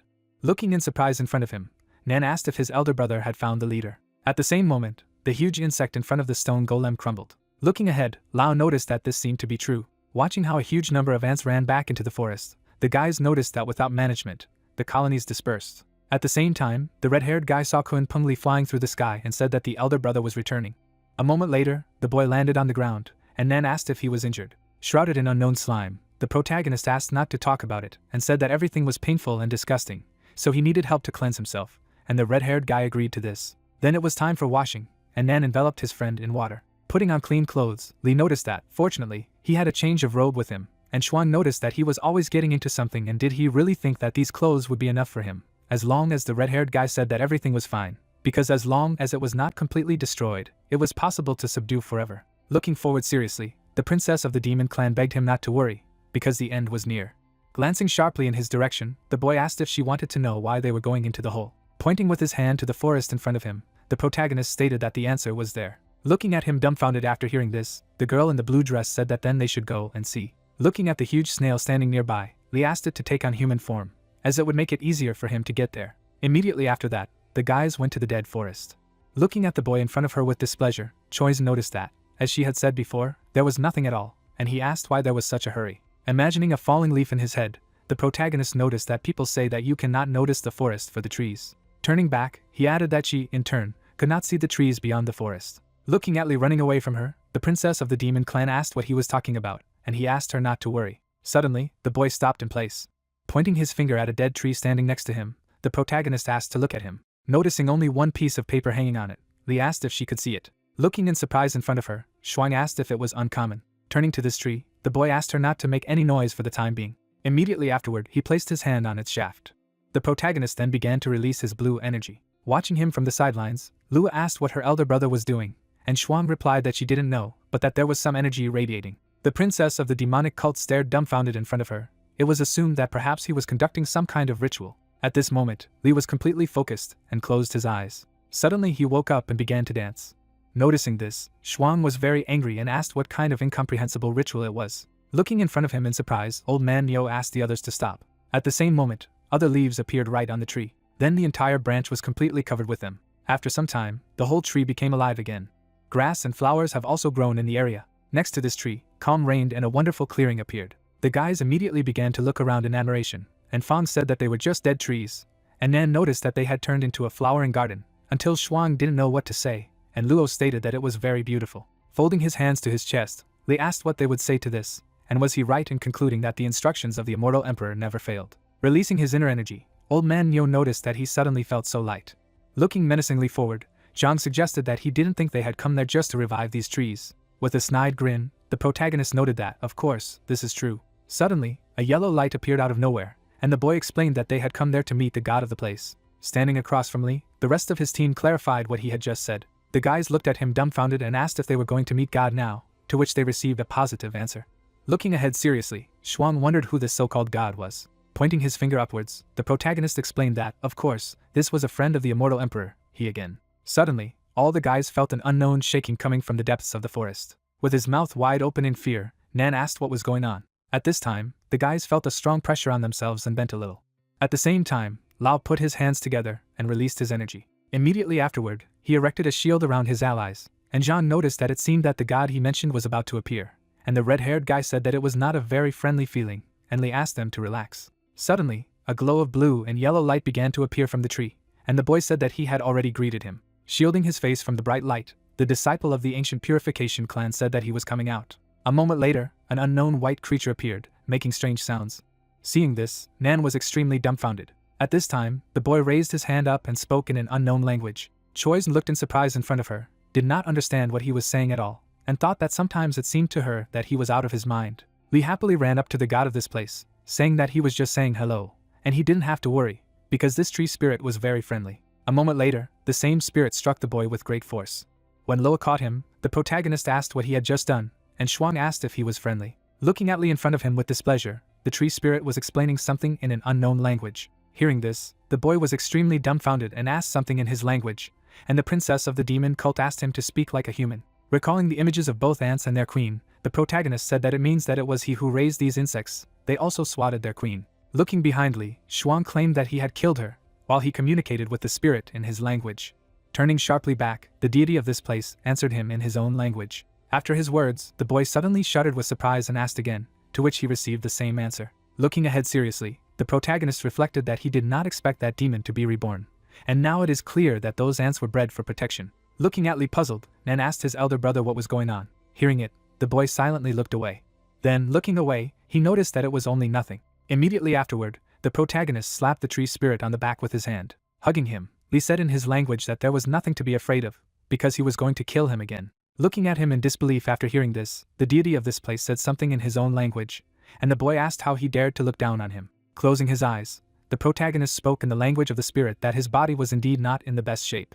Imagining the images of Akihito and Crow in his head, he spoke in an unknown language that it should not be forgotten that they had already done the preparatory work. As he told all this, Li rarely looked in the direction of the tree spirit. Then he looked at his allies and, in the language of the deity, asked them to communicate well with his friends. Hearing this, the tree spirit looked seriously in front of him. Immediately after that, he flew up to the rest of the protagonist's team and began to say something in his language.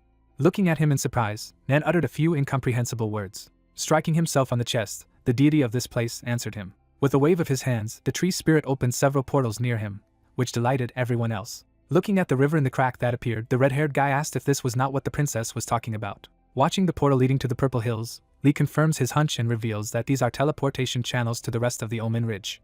He then looked at the rift leading to the mineral mine. Imagining a huge number of different valuable items in his head, the boy stated that in addition, each canal leads to a special place in these areas, and suggested that they split up and look for something valuable, because he was sure that they would be able to load up to the eyeballs. Suddenly, the tree spirit began to distribute strange green spheres to everyone. Taking them in their hands, the two guys noticed that they were cold and smelled delicious, and the protagonist said that they were signs of the laurel spirit tree. The elders and old man Neo also received these orbs, as long as Li asked everyone not to lose them. Then these same spheres went to two girls who noticed that they looked delicious. Showing everyone this very magic ball, the boy said that as long as they were with them, they would be able to instantly return there. Smiling broadly after hearing this, Lao concluded that it was a great combination of efficiency and safety, while Zhang said that now they could separate peacefully. Looking at the real protagonist in front in surprise, Nan asked his elder brother where he would go. Waving his hand, the boy said that they did not have to worry about him, and there was a place in sight. The pressure to tell is transferred to a mountainous area, where someone asked Bao what was wrong with her, because everyone already knows about the marriage agreement between them. Shensi stood in front of the magic-bound princess of the Jade Valley, wondering why she ran away every time she saw him. Grinning mischievously, the guy with the red dot on his forehead asked to look at him now. The girl with gray hair looked down while her fiancé said that he could not even make a sound, and would say honestly that she had a delightful body. Taking a step towards her, the heir to the heavenly god Sex said that if she didn't know who was there was no one there. Touching his beloved, Shensi noticed that they were almost married, so it was not worth adhering to etiquette, and perhaps it was worth finishing right there. Licking her face, the guy with the red dot on his forehead added that after that day they would become real husband and wife. Then he reached for her breasts. With a snide grin on his face, the heir to the heavenly god sect begged her to be undressed. After all, she had a legendary immortal body. While something incomprehensible appeared behind him, Shensi asked her not to be shy, because no one would come. Suddenly, the guy with the red dot on his forehead turned back. At the same moment, he was extremely dumbfounded, uttering the name of Li Chia. Standing in front of him, the heir to the heavenly god sect asked how he got there, and the protagonist wondered who he was and explained that he was looking for someone, so he shouldn't get in the way. Suddenly, Li noticed a magic-bound Bao behind him. Looking at him in fright, the girl with gray hair began to moo. At the same time, the boy smirked, saying that it was the princess of the Jade Valley, and asked if she had run into a pervert. Gritting his teeth in displeasure after hearing this, Shensi declared that she was his fiancée, so there was nothing to blame for lewdness. Throwing his hands behind his head, the protagonist noticed that, in his opinion, this is not how brides are treated, but booty, and suggested to the mistress that he deal with this scoundrel. A moment later, Bao was very angry when he offered her to become his maidservant. Releasing his inner energy, the guy with the red dot on his forehead declared that he had asked for it. Then, suddenly, he rushed forward. Rushing towards his opponent, the heir to the heavenly god sect thought that no one should find out about what had happened, so he needed to finish off this snot. Noticing this, Li took out his magic blade. A moment later, Shensi was destroyed by several cuts. The boy was behind him, enveloped in energy. After the damage received, the guy with the red dot on his forehead spat out blood. At the same time, the protagonist landed on the ground near Bao. Slowly approaching her, the protagonist asked what she would say to this, and if she would think about his proposal. Looking at the gray-haired girl trembling with discontent, he said that she shouldn't strain herself so much. Suddenly crying, the princess of the Jade Valley stated that he should quickly flee. Hearing this, Li was very surprised. At the same moment, red and yellow eyes appeared out of nowhere. A huge mask soared into the air above Shensi. Turning back, the boy asked if he was not dead yet, and noticed that he looked extremely ugly. As his body reunited again, the young man with the red dot on his forehead said that it was an unusual sword technique, and coupled with the power of the immortal emperor, he took him by surprise. Smiling broadly, the heir to the heavenly god sect added that unfortunately, life and death were in his hands, both in his hands. Looking at his opponent, the protagonist concluded that this was not bad for a pervert, and the pervert asked him to stop repeating it. Fixing his self-confident gaze forward, Li said that he thought he was quite resistant to blows, and therefore he would make an excellent punching bag. Sneering snidely after hearing this, Shensi called him an impudent man. Then he jumped up, asking to show what he was capable of. At the same time, the boy smiled broadly. Immediately afterward, he released his internal red energy and summoned baby Kunping. A moment later, Li jumped on his familiar. At the same moment, scarves headed in his direction with great speed. Deftly wielding his blades, the boy managed to fight off the attack.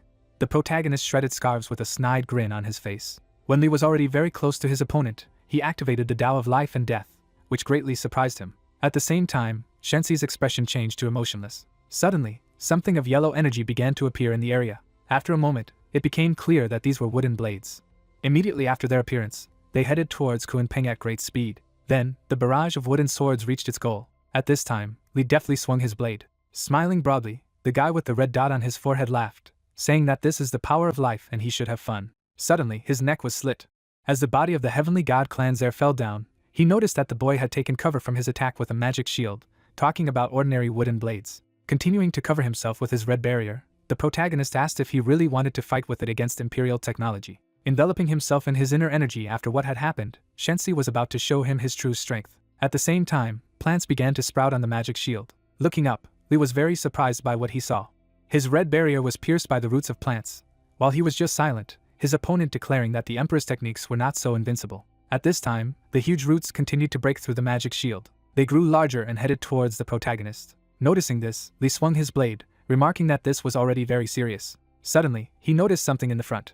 At the same time, the huge roots turned into purple dust, and the boy asked if this was another change. Watching the purple thing envelop his opponent, the guy with the red dot on his forehead said that it was the Tao of life and death. With a gesture with his hand, he activated death. Immediately afterward, a terrifying image was gathered from the purple dust as the heir of the Heavenly God sect announced that he was about to die. Then the protagonist was enveloped in darkness. With a sharp wave of his hand, Shensi declared that today was the day of his death. With the help of his palm, he channeled the violet energy. A moment later, the death skill absorbed Li. Then the violet particles began to dissipate. Flying closer to his defeated enemy, the guy with the red dot on his forehead asked if he was not already running away. At this time, Bao watched with tears in her eyes. Grinning mischievously, the boy explained that he just lay down to lie down on the grass. Slowly approaching him, the heir of the Heavenly God clan concluded that he would not kill him right away and would first think of what kind of torture would be better to inflict on him. Standing in front of his defeated opponent, Shensi remarked that, however, if he told all the secrets that he knew. Grinning mischievously, the guy with the red dot on his forehead added that then they would allow him to choose an easy death.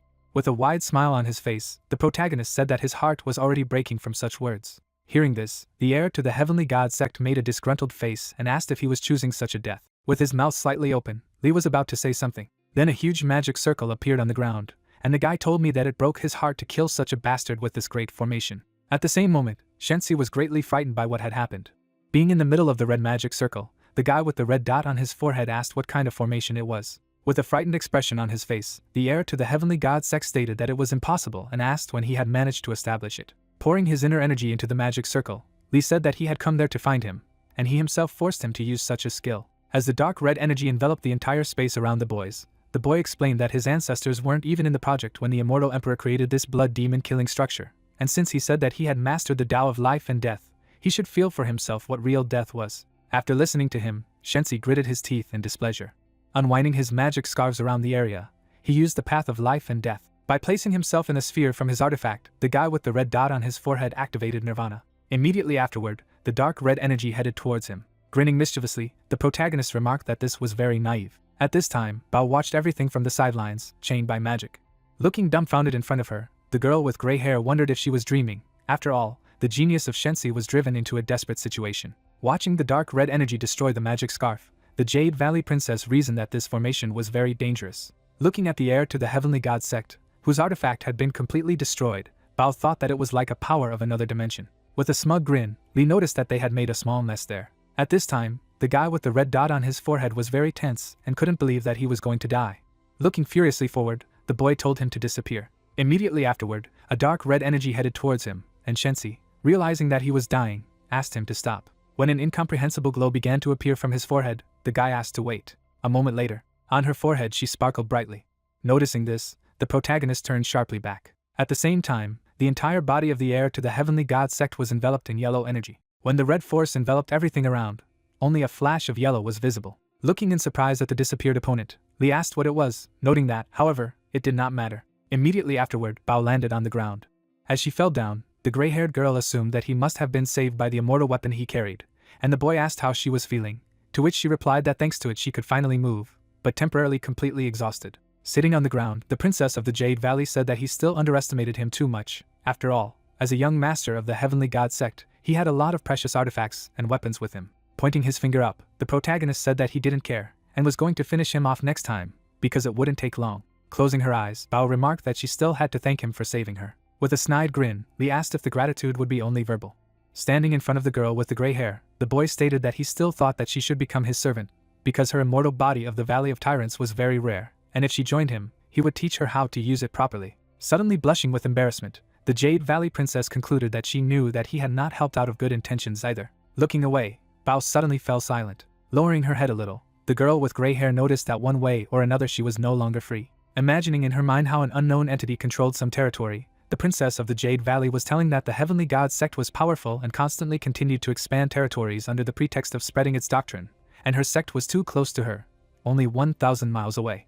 As she sat on the ground, she added that their fate was therefore in the hands of the Heavenly God sect, and Li asked what it would be. Remembering the image of the depraved Shensi, Bao said that it seemed that the bastard had his eye on her, and she could sacrifice herself. With a visibly frightened expression, the gray-haired girl explained that it was all for the sake of the sect's safety. Looking at her confidently after all he had heard, the boy noticed that she looked very arrogant and did not expect such selflessness from her. Glancing at him with displeasure, the princess of the Jade Valley stated that of course she didn't want to, but if the others were safe, then they would have to, and the protagonist called her a stupid pig.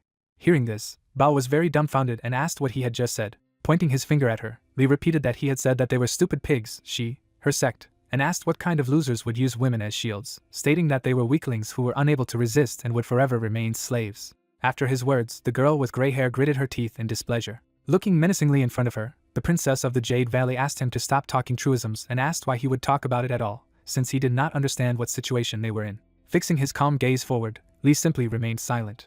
At the same moment, Bao was getting up from the ground. Turning her back to him, the girl with gray hair said that it was useless to argue with him, because one way or another she had to go look for this dog, so she said goodbye to him. At the same time, the boy smiled, asking what would happen if he destroyed the Heavenly God sect. Looking after the departing princess of the Jade Valley, the protagonist wondered if she would agree to follow him. Hearing this, Bao suddenly trembled with sadness.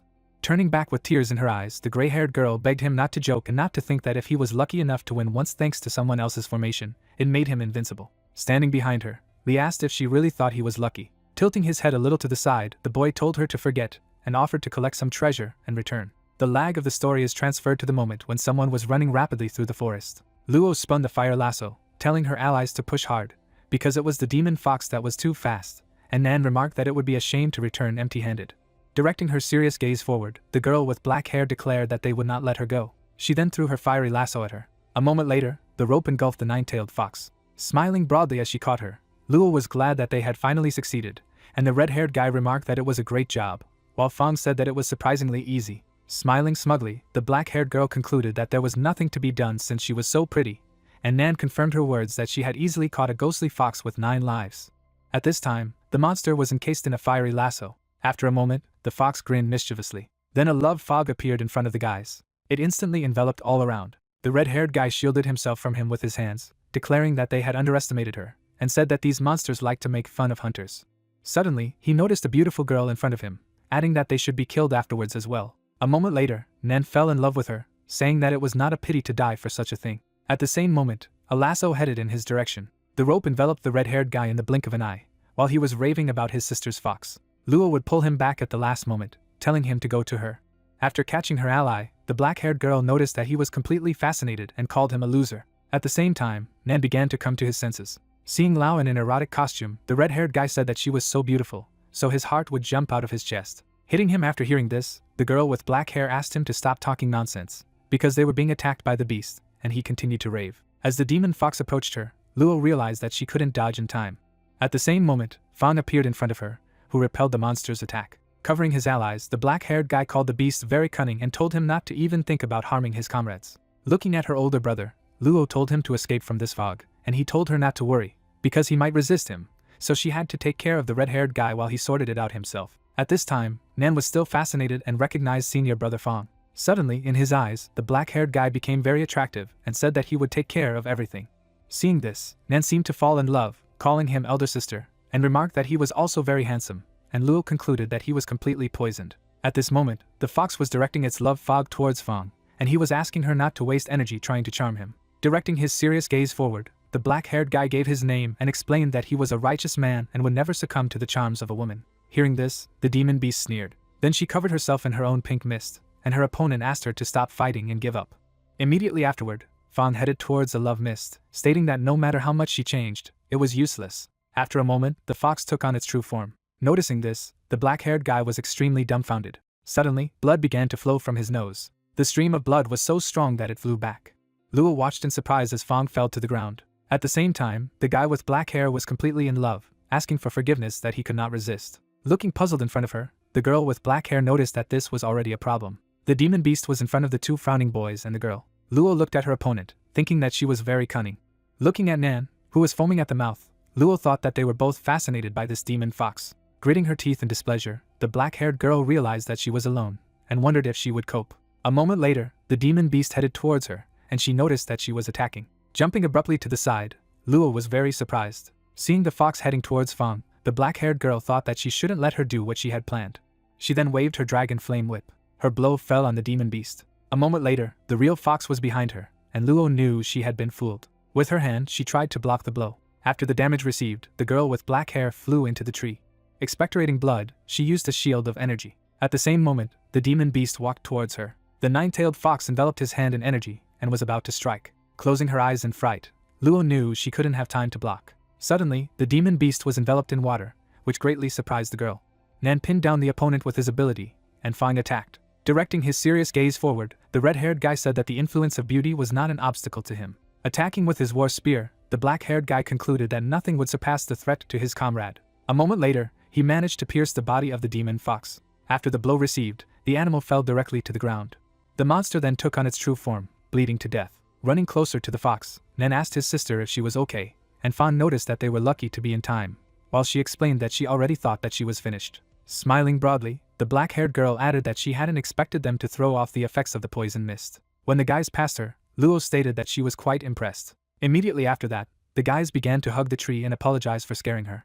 Seeing this, the black-haired girl looked ahead in surprise. Then, Luo's voice reverberated through the valley they were in, who was unhappy that they were still under hypnosis. Immediately afterward, the narrative of the story shifts to the other members of the ancient purification sect who were at the gathering place. Suddenly, green portals opened in front of Zhang. Then, disciples of the ancient purification clan appeared from them, and Luo said that they returned and caught a demon fox with 9 lives. Sitting on a huge bag of loot, Li noticed that they had done a good job. Holding the demon beast's carcass in his hands, Fawn noticed that as expected from the elders and senior brother, they did not disappoint, and Nan said that he was even somewhat ashamed. Suddenly, out of nowhere, one more green portal appeared. Looking at Shuang in surprise, Luo was glad that she had also returned. Fixing his snide gaze on her, the boy noticed that she had returned empty-handed.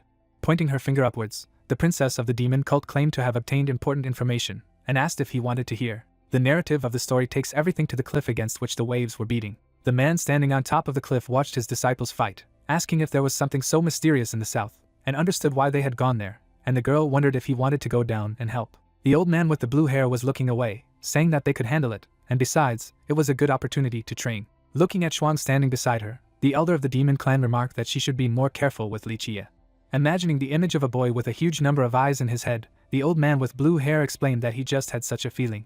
Looking at his mistress, the elder of the demon clan added that he was currently being watched by some powerful people, and surely they were planning something. Thinking about what she had heard, the princess of the demonic cult noticed that it was strange, because they did not notice that they were being followed. With a serious expression, the old man with blue hair explained that they could be understood. After all, no one except Li Qie knew that there was something in the south, let alone another. Visualizing a huge flash in the middle of the dark forest, the elder of the demon clan said that no one knew that energy was becoming more and more evident in the depths of the Omen Ridge. So many sects were preparing for what would happen next. Imagining several powerful monsters in his mind, the blue-haired old man noticed that there were many high-level celestial beasts that were said to live in the depths of these lands. A little frightened after his story, Shuang noticed that such people were usually not worth climbing, and asked what made sects take risks. Looking away, the elder of the demon sect said that the energy he had already mentioned was to blame. Hearing this, the princess of the demon clan was very surprised. Imagining something shrouded in a huge amount of energy in his head, the old man with blue hair explained that if it wasn't a coincidence, then it meant that the God King artifact was about to awaken. Shuang smiled broadly at the news, and asked what was wrong. Spreading her hands to the sides, the girl told her allies about the artifact of the King of the Gods and asked if they wanted to join in the fun. Fawn looked seriously in front of him, talking about the King of the Gods, and then mentioned the artifact. With a wary expression on his face, Lao noticed that it was difficult to even imagine what it could be. Zhang, on the other hand, just stared menacingly in front of him and remained silent. Suddenly thinking about everything he had heard, Li remarked that this God King artifact must be an interesting thing. Looking in front of him, the boy asked what it meant that she said that the gate of the 9 holy demons would take part in the fight for him. Imagining the image of an elder from her sect in her mind, the princess said that he, the leader of the group from their clan, was a very cautious person. Looking forward seriously, the blue-dressed girl added that he was saying that most of the sects currently exploring the Omen Ridge were lackeys of the Heavenly God sect, and there was no point in getting involved in such an unequal confrontation. With a sudden grin, the protagonist said what it meant to be so. Looking at him seriously, Shuang asked what he meant by that. With a furious expression on his face, Li stated that they could go there and wanted to see what they could do. Hearing his answer, the guys were very surprised, and the princess of the demon clan noticed that he was once again pretending to be who knows what. Taking his hand aside, the boy asked if she had any more information. At the same time, Shuang pondered, saying that the rest was quite ordinary. Imagining in her head how a person riding a frog that ate plants, the girl said that, for example, it was said that the first sect found a 10,000-year-old immortal grass, and in the end, it was swallowed right in front of their eyes by a toad. Hearing this, the protagonist was greatly surprised as the princess of the demon clan added that they were now furiously looking for this frog. Jumping down sharply, Li called out to Shuang, which greatly surprised her. Coming closer to her, the protagonist asked why she did not immediately tell about such an important matter, and the princess of the demon sect wondered if the artifact of the King of Gods was less interesting to him than the immortal grass. Gritting his teeth in displeasure, Li explained that he didn't care about the grass at all, and asked if she had heard anything about what the frog looked like, much to her surprise. Looking in front of her, Choizen asked why he needed her. Imagining the image of a huge toad in her head, the girl in the blue dress stated that if he thought there was something special about her, he would be disappointed. Pointing her finger upwards, the princess of the demon clan said that she was said to have looked completely ordinary. Suddenly delighted by what he had heard, the boy concluded that this was exactly it. Grabbing Shuang's hand, the protagonist asked to be taken there as soon as possible and shouted to old man Yo to get up, because it was time for them to go. Hearing this, the ancient snail opened its eye. At the same moment, the tree spirit began to wave its arms. Using her magic, Laurel opened a portal through which the guys entered. Imagining in his head how Akihito is chasing a frog, Zhang asks if the immortal emperor also sent him to catch it. The narrative of the story is transferred to a mountainous area in the forest. A huge snail was rapidly making its way through many trees. She quickly crawled forward, kicking up dust in the area. Fixing his serious gaze ahead, Lee asked what it meant that a frog had been seen there. Looking at him puzzled, Choizen said that it was so, and wondered what kind of frog it was. Spreading his inner energy around the area, the boy said that it was very unusual, but he would not understand even if he told old Neo what to see by the road, and the princess of the demon clan said that it was nonsense. Imagining a green toad in his head, the protagonist reflected on what thousands of years had spent training him. With a snide grin on his face, Lee reasoned that if he came across this time, he would not escape. Suddenly, a huge snail was blocked by someone's paw. Noticing this, old man Neo looked menacingly in front of him. In front of him, he saw a terrible spider hissing loudly, and asked if it was a demonic beast. Looking in displeasure in front of her, Shuang noticed that it was a very disgusting demon spider, and the boy asked if he was not afraid of the emperor's blades. Jumping in his direction, the protagonist said not to interfere, because he was going to deal with him himself. With deft swings of his blades, he managed to cut through the spider. Looking back smugly, Lee said that everything was ready. On the ground behind him was the corpse of a huge monster. Old man Neo looked in front of him, stating that this spider wasn't a mindless low-level beast, and asked why he decided to attack it, and the immortal emperor's blades didn't have any effect. Looking ahead seriously, the boy assumed that perhaps he had not tried to attack, but that he himself had been so frightened of someone that he ran in panic directly at them. A moment later, Qin Xian and Leng appeared in front of him, asking if it was Li Chia. Holding out his hand in front of him, the heavenly prince from the sacred court introduced himself and explained that he had heard a lot about the young master, so he was glad to meet him, and senior brother Shuang didn't understand why he was behaving so politely with this savage. Looking at the destroyed demon spider, Leng asked how he dared to kill their prey and if he didn't know the rules. At the same moment, the princess of the demon clan stepped forward. Looking menacingly in front of her, the girl in Gavril's blue dress told her elder brother that they had missed the prey. With a serious expression on her face, she noticed that it was not their fault at all. Fixing his menacing gaze forward, Ling concluded that she was the princess of the 9 demons Saint Gate and asked why she had become a follower of this brat. Pointing her finger at him after hearing this, Shuang said that her older brother was very rude and wondered how he dared to accuse her of anything at all, since everyone knew that he had been a mud of the sacred court for 3 years. Hearing this, the demon clan heir gritted his teeth in displeasure as his ally laughed. Placing his hand on his chest, Qin Xian told the young master that after all, this demon spider was originally their prey. As he stretched his hand in front of him, he remarked that although it was a little rude, how about a small power contest to decide who would get it? At his words, Li suddenly smirked. At this time, the heavenly prince from the sacred court was self-confidently staring in front of him. Putting his hand out in front of him, the boy explained that he thought it was useless, because he had killed this spider for them. Looking at her master in surprise, Shuang asked if it was his style and that they couldn't linger because they were in a hurry. Hearing this, Qin Xian silently stared in front of him. With a dissatisfied look at the departing guys, Ling told Li that he did not expect that he was such a coward, and next time he would not get off so easily, so he should not come across again. At this time, the boy sighed heavily. Turning back furiously, the protagonist stated that he should be grateful that he had more important things to do this time, otherwise he would be in trouble. Seeing this, senior brother Shuang was greatly frightened. It was as if he was illuminated by a spotlight from heaven and could not understand what was happening, thinking that for a moment he really felt the deepest darkness. Gritting his teeth in displeasure, Len reasoned that this snot was not just throwing words. Looking ahead with displeasure on his face, the heir to the 9 Saint Demon clan asked brother Qin Xian that he also had a killing lust, remarking that it was interesting. Looking forward with his snide gaze, the heavenly prince from the sacred court said that he was curious about what his true strength was. At this time, the guys were rapidly moving between the mountains through the forest. With a serious expression on her face, Shuang regretted that the battle hadn't happened. Imagining the image of Wan Ri and Ling in her mind, the girl thought that the Grand Elder had been opposing the head for a long time, so he had sent his disciple to the enemy. Looking forward with her menacing gaze, the princess of the Sky Clan reasoned that the chance of a fight was great, and she hoped that Li would finish off her elder brother. With serious intentions, she wondered what Li was so focused on, when suddenly he announced that he had found something.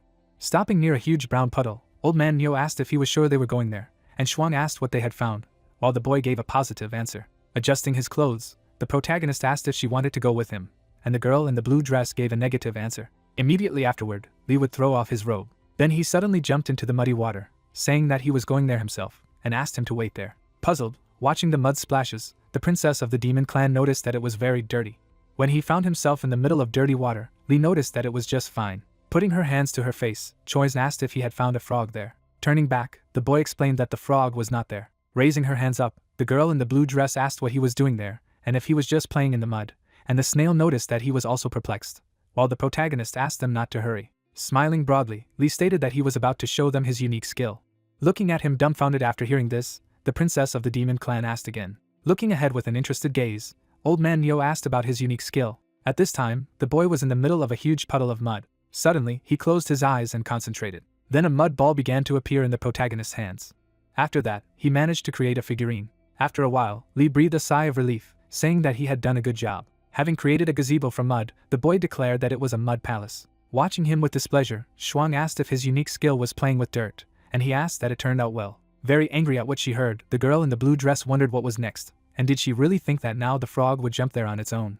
At the same moment, a toad appeared in a puddle of mud. Looking at it, the protagonist laughed, noting that this is the case, and this creature is fearful, so after eating grass, it can only be lured by the palace as a place to rest. Looking dumbfounded in front of her, Shuang asked when she had appeared. Looking forward in surprise, the huge snail noticed that it seemed to have appeared out of nowhere. At this time, Lee pointed to the mud palace with his hands and said that it was ready, so she could enter.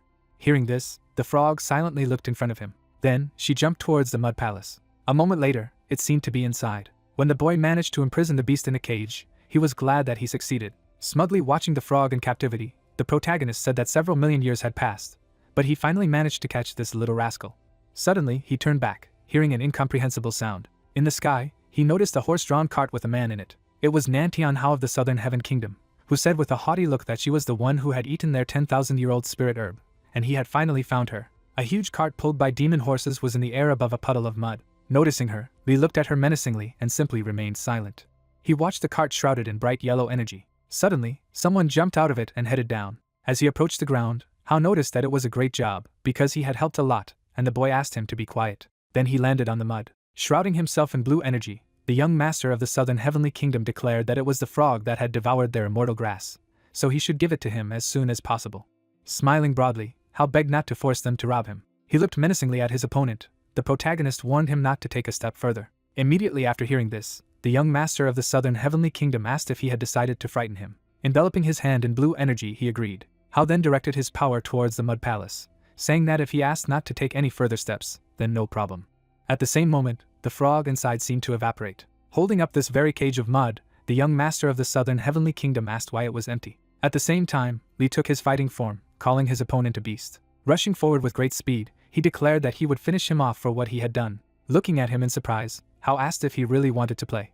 Smiling broadly, the young master of the Southern Heavenly Kingdom ordered his subordinates to teach him a lesson, and they immediately obeyed. With a smirk on his face, the man with black hair stated that he was in trouble. The man with the orange curls looked forward, noticing that he was now learning their brotherly joint attack. A moment later, the two of them were destroyed by the collision with each other. Lee then approached Hao, who was very frightened. Waving his fist, the boy announced that now it was his turn. Enveloping himself in a shield of purple energy, the young master of the Southern Celestial Kingdom said that he needed to block the attack without panicking. Suddenly, the protagonist's blow broke through the defense with a magical barrier. At the same moment, it crumbled into small fragments. Immediately after that, the blow fell on Hao. After receiving such damage, he began to cry and cough up blood, realizing that he could not stand it. At the same time, the young master of the Southern Heavenly Kingdom was slammed into the rock. Lee, in turn, finished his shot. Hao coughed up blood and bulged his eyes. The boy stared at him furiously and just didn't say anything. Watching the guy in the rock, the protagonist noticed that it was good that he was still alive. After all that had happened, Lee looked forward with his menacing gaze. Looking at the scene in a puzzled way, old man Neo noticed that Uncle Li Chi was truly terrifying in anger, and Shuang said that she was more and more curious about what kind of frog it was. At the same moment, the boy jumped off the ground, saying that there would be no wet place left of him. Hao cried out of fear and asked for help. A moment later, there was a collision of two different energies. The young lord of the Southern Heavenly Kingdom opened his mouth wide and screamed in fright. The protagonist's blow was blocked by the shell of a huge turtle. With a displeased expression on his face, the monster grandfather noticed that he was also a representative of an ancient clan, and asked why such belligerence. There were footprints on the ground. The monsters gathered around the trail and asked why Grandpa Turtle suddenly disappeared and if he could be so fast. The monster's face was puzzled, after which he wondered if his grandfather was in a hurry to go to the toilet. The protagonist stood in front of the monster and asked to get out of the way, to which he received the answer that it was too late to kill him. Frowning, Lee asked if the turtle thought he could lecture him since it was a bit larger. But when it came to giant beasts, he also had one. Old man Neo appeared behind him. Squinting, the monster said that he advised him to get out of the way. The distressed old turtle said that alas, the ancient sect was seeking death. People began to run there. Holding the cane in front of him, he added that they had chosen the wrong side. Frowning, Xuan stated that all these sects are vassals of the Sacred Heaven sect. They have been planning this for a long time. People flew over them. Smiling, the young man cried out that they had all seen Lee's atrocities with their own eyes. It was unexpected that the ancient purification sect had made such a scoundrel the main disciple. Furrowing his brows, he noted that they were the masters of this place. The Sacred Heaven sect would chase after this villain until they finished him off. MC took notice of him. People surrounded him, shouting that everyone there had become witnesses today. Looking at the wounded, the young man added that he had been seen injuring the young master of the Southern Heavenly Kingdom, killing his disciples. Looking at the monster's shell, he emphasized that the protagonist had also damaged the armor of the turtle from the Hard Zesli sect. Pointing his finger at him, the warrior emphasized the fact that Lee had to pay for his audacity. Smiling, MC replied that the guy had finally spoken, because he was like a dog in heat. The dumbfounded stranger with an embarrassed look shouted so that the protagonist would be silent and not believed. Standing in front of them, he admitted that he already knew that a trap awaited him on the Ridge of Signs. With a grin on his face, he asked what it would cost him. Looking at the opponents, he clarified whether it would cost him the Immortal Emperor's sword or the Immortal Technique book. The turtle sighed. The guy landed in front of him and suggested not to beat around the bush. The puzzled warrior wondered if Qi Xian was too straightforward. Smiling, Lee noted that he was quite honest. Stretching out his hand, the guy said that he was not like them. He didn't need to save face in front of the Sacred Heaven sect. The stranger frowned at these words. A red aura enveloped the protagonist's body, after which he stated that in this case, Qi Xian should stop chatting, because if he wanted to obtain immortal techniques, he should be willing to pay for them with his life. Frowning, the guy thought that he might have hidden trump cards, so he needed to set cannon fodder on him first. Stretching out his hand, he shouted that in that case, they wouldn't hold back, they had to finish off MC. Standing in front of him, Qin Xian pointed out that it was unfortunate, but he wouldn't be able to fight him one-on-one. The guy prepared to make a dash and noticed that he was not going to fight fairly. People were watching him closely.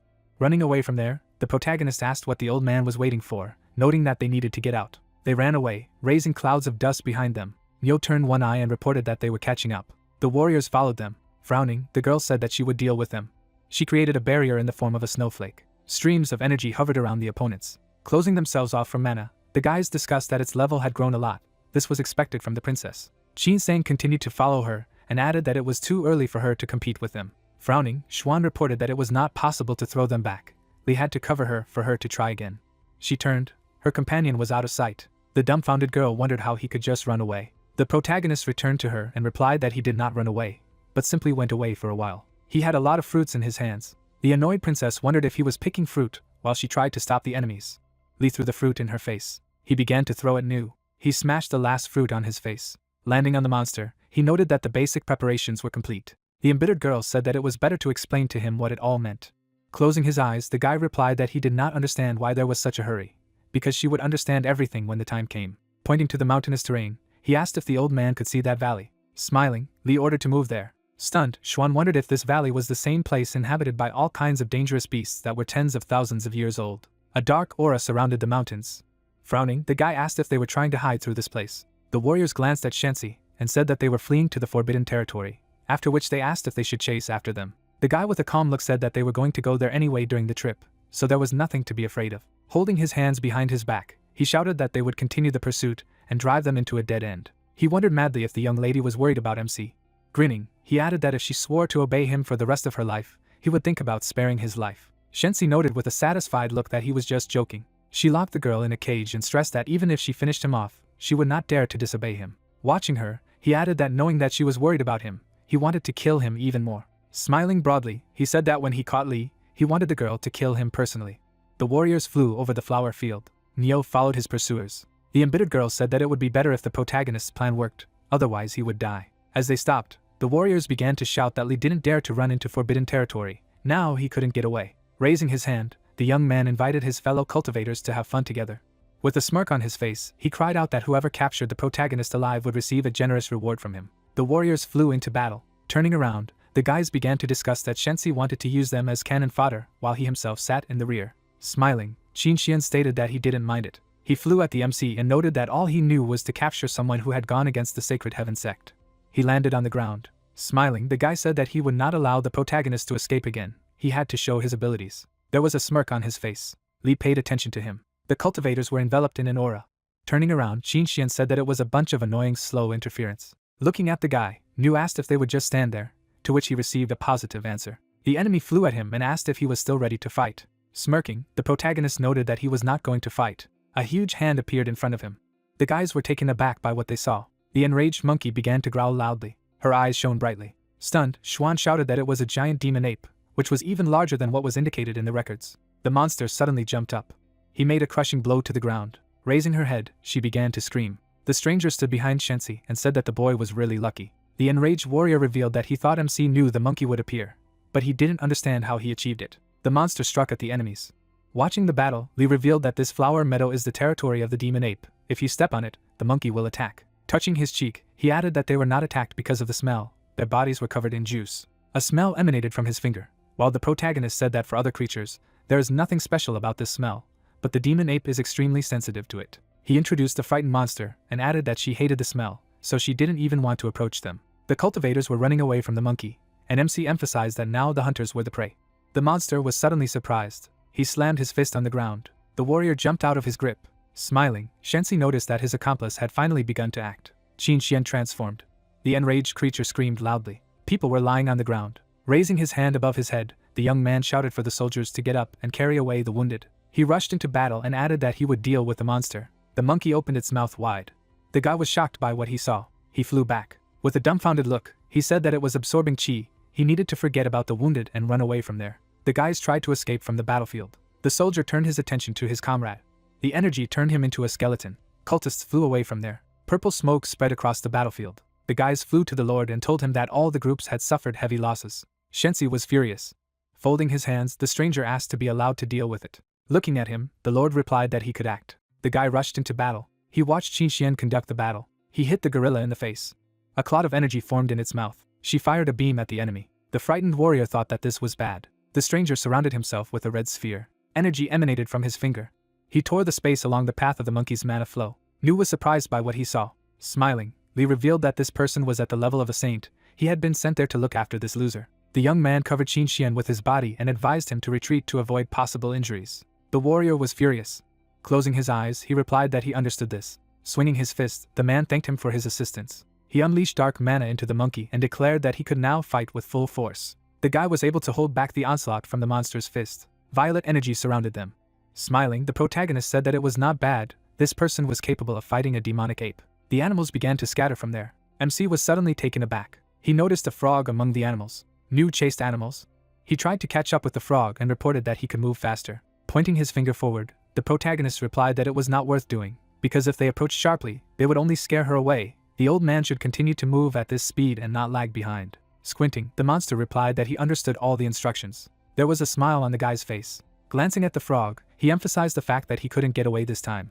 Wind currents were hovering in the gorge. Watching the amphibian, the guys said that she had finally stopped. This place was so dull, there was only sand and stones everywhere. Holding his finger in front of his mouth, the protagonist indicated that they should be quieter. Sitting down on the ground, he stressed that it was necessary to assemble a new cage from improvised materials. When he touched the ground, he said that it was dry. There was mucus in front of his hand. Looking at Nyo, he listened that he could use his slime to solve this problem. The guy began to form a lump of mud. As he surveyed the area, he noted that the frog knew how to choose a place, an ancient battlefield where demons and gods had once fought. The surprised girl asked about the gods. Looking down, Li said that they were just high-level cultivators, a bunch of idiots who called themselves gods. He imagined a man with glowing eyes and emphasized that the eyes of the sacred heavens are the same, declared himself a god and confuses people with his teachings, using force to intimidate the weak. The young man added with a satisfied look that the god level would never be reached. He created a cage and noted that it was time to stop talking. Holding the object in front of him, MC stated that the new palace was ready. Looking at the frog, he said that this was its new home. She jumped off the rock. The amphibian was moving in his direction. A green beam appeared behind him. The frog suddenly disappeared. The guys followed this. The enraged guy smashed the cage to the ground. His face was veined with anger. Looking at the flow of mana, he wondered why he had to wake up now. Shensi watched the monkey.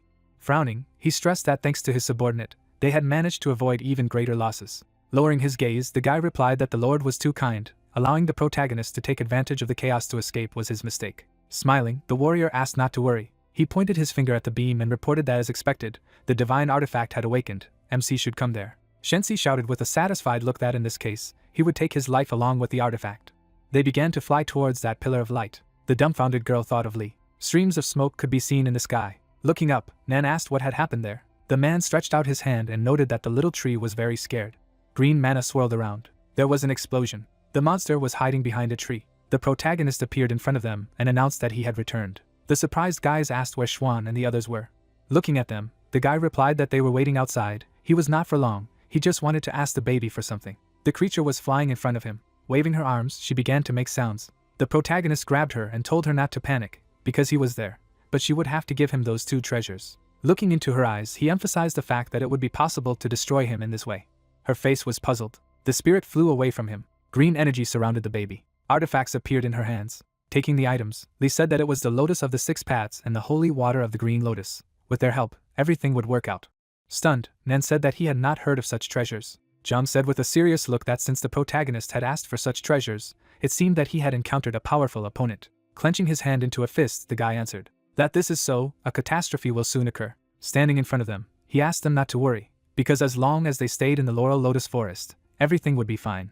Frowning, the old man wondered if MC was going to deal with everything alone again. His students enthusiastically said that they wanted to help, but it was better to stay there. The man with a smile on his face said that since the protagonist says so, then they will stay and wait for good news. Turning around, the young man said that sometimes a large number of people can only get in the way, so the old man should keep an eye on the disciples and not allow them to act without permission. Looking after him, Zhang replied that he agreed with him and asked him to be careful.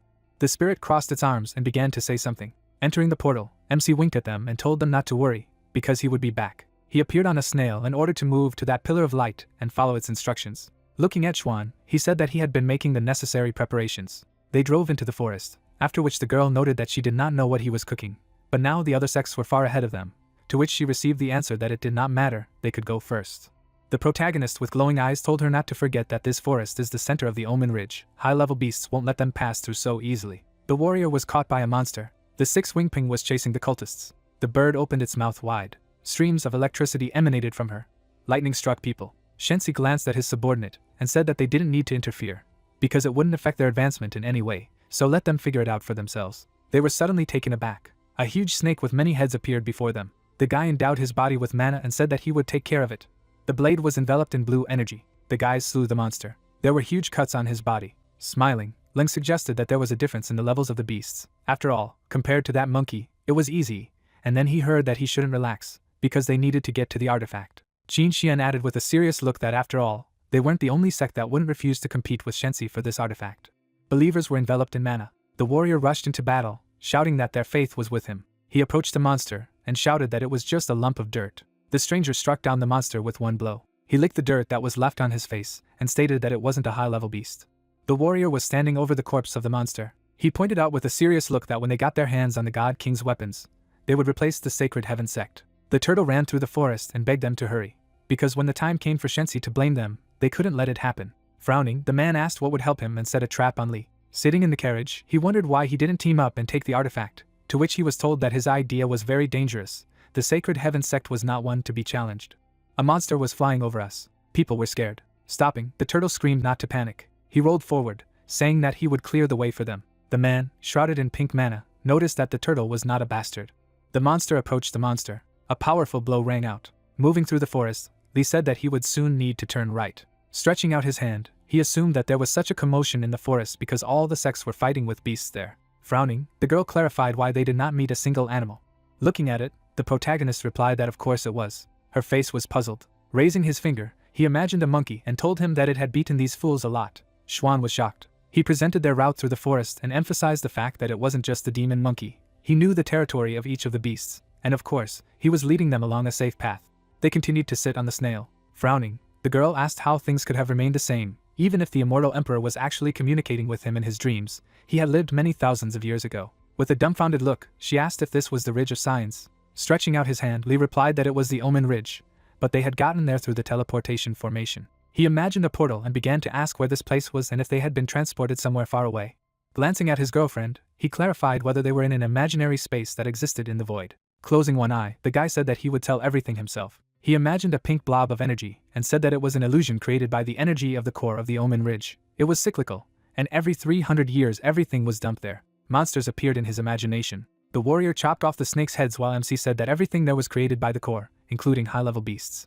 The cultist plunged his spear into the bird. They surrounded the monster. Blue energy emanated from the corpse. Smiling, the protagonist emphasized that even if they killed or absorbed or took everything out of there, when the Ridge of Signs opened again in 300 years, everything would return to its place. Sitting on the shell, he added that therefore the resources there are inexhaustible.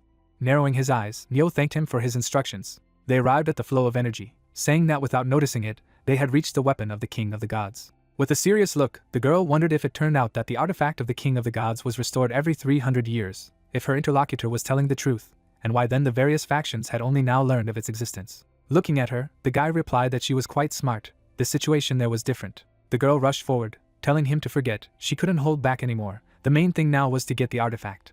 Taken aback, Neo called her cunning. They arrived at the artifact. Surprised, Xuan wondered if this was the God King's weapon. Examining the blade, she reported that it looked shabby. Stretching out her hand, she emphasized that however, he radiates energy, which proves his extraordinary.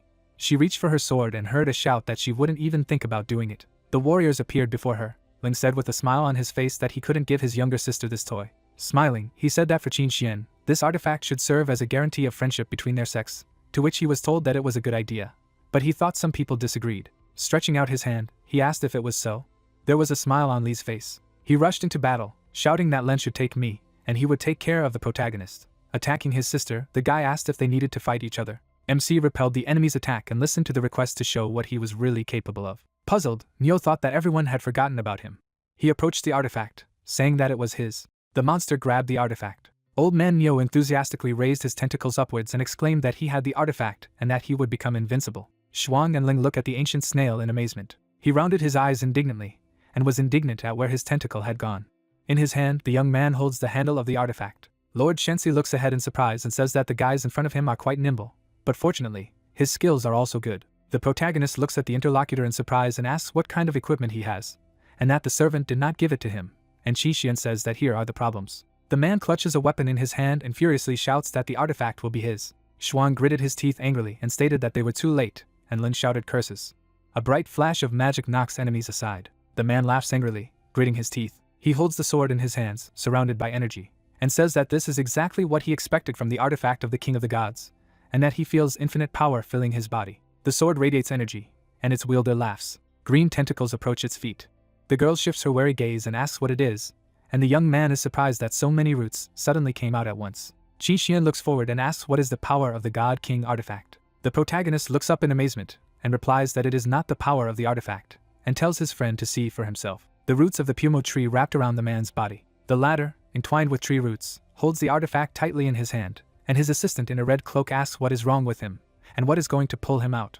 The Lord rolls his eyes and shouts furiously that he shouldn't. He swings his sword in the air and says that it's just a burst of energy, and that he's going to take control of it. A guy and a girl desperately fight with tentacle roots, and Ling asks what the man is doing, that if he doesn't know how to control the artifact, then it's not worth grabbing, and Shuang says that there is no end to them. The protagonist crossed his arms over his chest contentedly, and the man asked that Li Qian knew from the beginning that this would be the case, and he replied that it was correct. A young man grips the hilt of the sword of the gods tightly. The roots snatch the weapon from his hands, and he shouts that the artifact is being carried away, and asks how this could happen. He was the one who called these roots. Shensi opens his mouth and furiously shouts for a servant to pull him out, and what does he do? The monster's eyes widened in bewilderment. The man's fingers reach for the purple magic flow. He looks after the guy in the raincoat flying away and asks what he is going to. The artifact sealing the demon lies on the ground, entangled in roots, and the man shouts to the servant that the sword is there. The young people stand at the foot of the sky tree, and the monster exclaims that the young master should wait. Shuang shifts his gaze and says that he went there, and Neo adds that it's so reckless. She looks at the protagonist and asks what these roots are, and how they relate to the artifact. The guy looks at the girl with a grin and asks that now she has the patience to listen to him. The protagonist holds his stick tightly in his hand and tells his comrades that the ridge opens once every 300 years, and that some unusual things left here can challenge this place. He shifts his angry gaze in front of him and continues to reveal that the so-called artifact of the King of the Gods is actually an artifact that seals the demon. Qin Xian brings his hand to the roots and asks what Li means that these are demon roots. The guy looks at the interlocutor and says that it is true. A red-haired man majestically towers over the roots with a sword in his hand. These are the parts of the demonic creature that Ming Ren had sealed here. In the forest near the black hole, people are standing and talking that Shensi has been there for a long time, and that there is movement underground, and the light is gone, and someone asks if it is worth helping them, and another says that he himself said to stay here. The princess looks angrily ahead and says that maybe he just died there, and her guard says that she shouldn't say that. The warrior knelt at the edge of the abyss, and said that the brothers had tried their best to clear a path for him, and that now they did not even have the right to go down. The soldier looked at the opponent and asked what was going on, and it seemed that he was disappointed in the Sacred Heaven sect's decision. The warrior gritted his teeth and asked again what kind of Sacred Heaven sect it was. A huge human leg stood next to the soldier, and he asked who it was. A giant man with clenched fists looks down at the warmongering men and declares that the Sacred Heaven sect is an oppressive organization and that he will take their place. And the purple cloak soldier asks where this giant statue came from, and the second says that it appeared so quietly. He looks intently ahead, and says that these are the ones in the turbans. The red-robed warriors clasped their hands and one said that everyone should kneel down and surrender, and the warrior said that they were the ones who had invoked the Dharma statue. The soldier stares at the hand shrouded in glow, and says that otherwise everyone will die. The purple-cloaked warrior turned his head and stated that Shensi would return as soon as he obtained the artifact. He would never spare anyone. Shur looks sternly ahead and asks the princess to be careful. The giant raises his leg above the soldiers and says that this is stupid stubbornness, and that they should die. The root stretches upwards. The tentacles capture the giant. The bandana-clad warriors ask in bewilderment what is going on, and that Mr. Manchu has been captured. The soldier raised his hand triumphantly, and said that it must be a lord, and the second in the cloak added that of course, and that the lord had captured the artifact, and asked him to punish the infidels with divine punishment. The giant floats in the air, entwined with powerful roots. The princess shifted her admiring gaze to the giant and asked what the Tao of life and death was. The giant's face crumbles into molecules and he says that they are sucking energy out of him. The roots absorb the energy of the statue. A blue magical stream hides in the lamp and the giant says that the faithful forgive him for having to retreat. The warrior in the bandana looks at what is happening in amazement and asks Mr. Manju what they should do now. The purple cloak soldier clenches his fist and tells Shensi to leave the rest to them. The warrior looks at what is happening in bewilderment. The monsters hung chaotically in the air, pierced by the roots of the tree. The surviving soldier sits on the ground and asks that the young master can stop already. A tree rises majestically in the Red Valley. The protagonist lowered his eyes and said that he was called Pu-Mo. He shifts his frown and reveals that it is actually a giant tree, with a huge amount of life force, that its roots and branches are designed to absorb energy. Shuang looks anxiously at the tree and says that it's even more frightening. Pu-Mo has no limits to growth. Qinxian closed his eyes and stated that if the monster tree was left unattended, it would continue to kill and grow madly more and more. New unblinking stares at the green killer.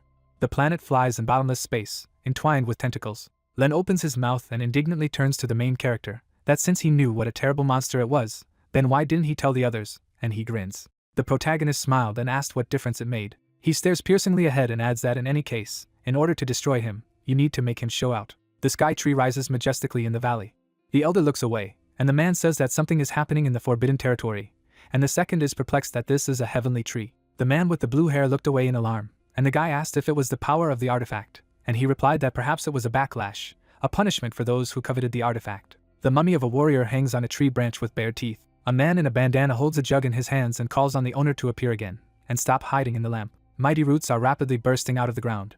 They mercilessly pierce men. The red-haired guy looks angrily at what is happening and exclaims that this is an enemy attack, and what kind of heavenly beast, and adds, because this is Old Man Gui. A huge turtle is wrapped around green tentacles, and the guy shouts that this is Old Man Gui. A young man looks at the dead turtle with horror. His head is instantly pierced by a green arrow.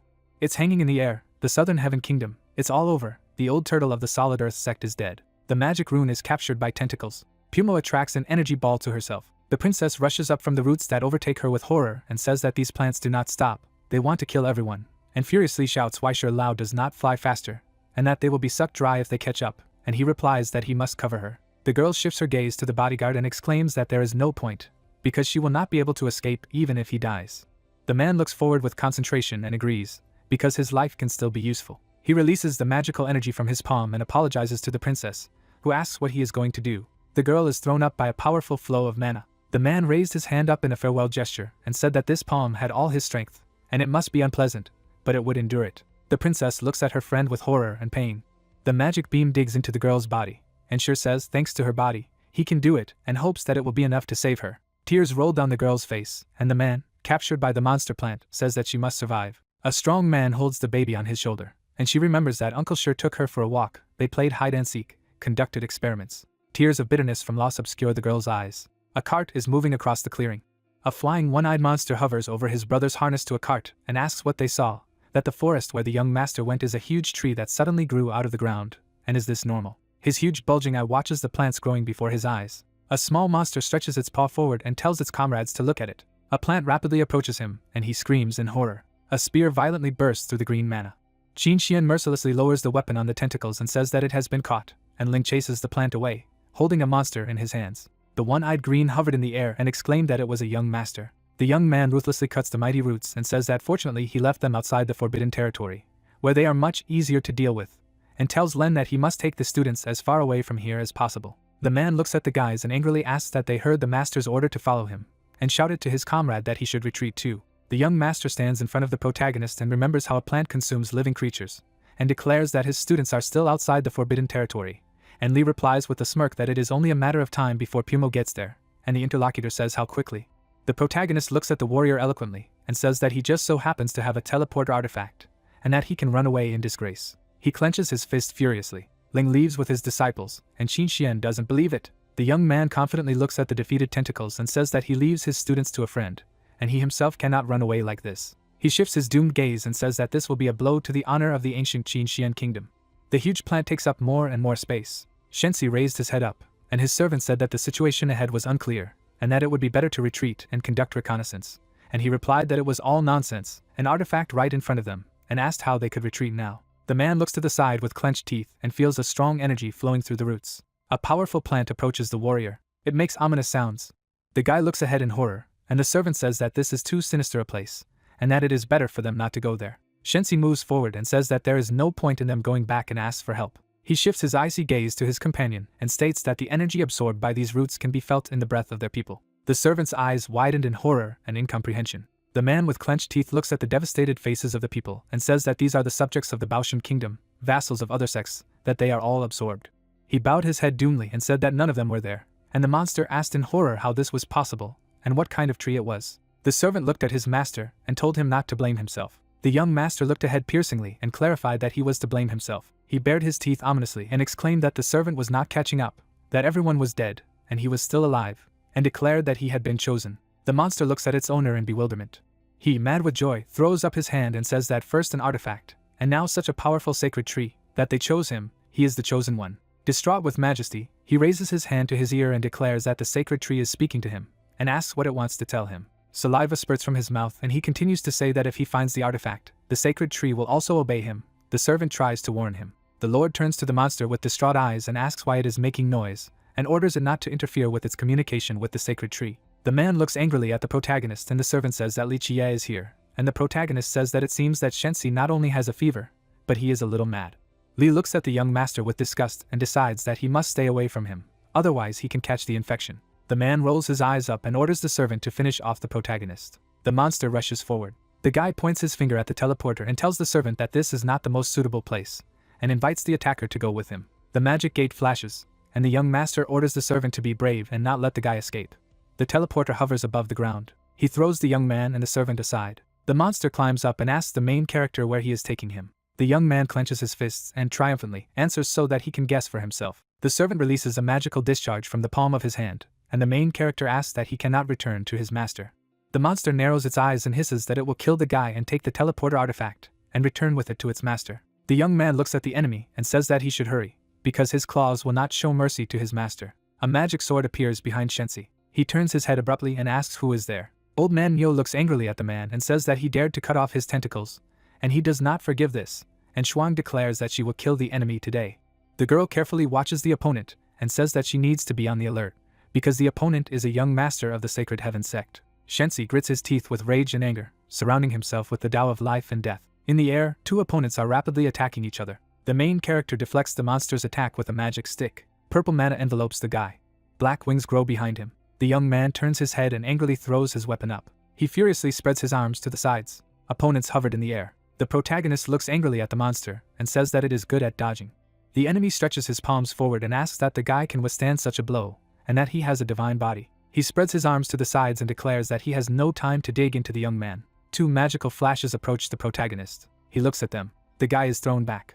The enemy is captured by purple energy. The main character covers his face with his hand. A powerful explosion slams into the ground, and the monster screams for Lee to die. He looks ahead in bewilderment. The main character spread his arms to the sides and said that the servant's attack was weak. The opponent looks angrily at the young man and says that how long he will be able to hold out. He stretches his fingers up. A bundle of mana from the young man crashes into him. The satisfied protagonist holds his weapon in his hand and thanks the enemy for helping him open the door. He lets go of the serpent's rod and says that he will allow him to do whatever he wants.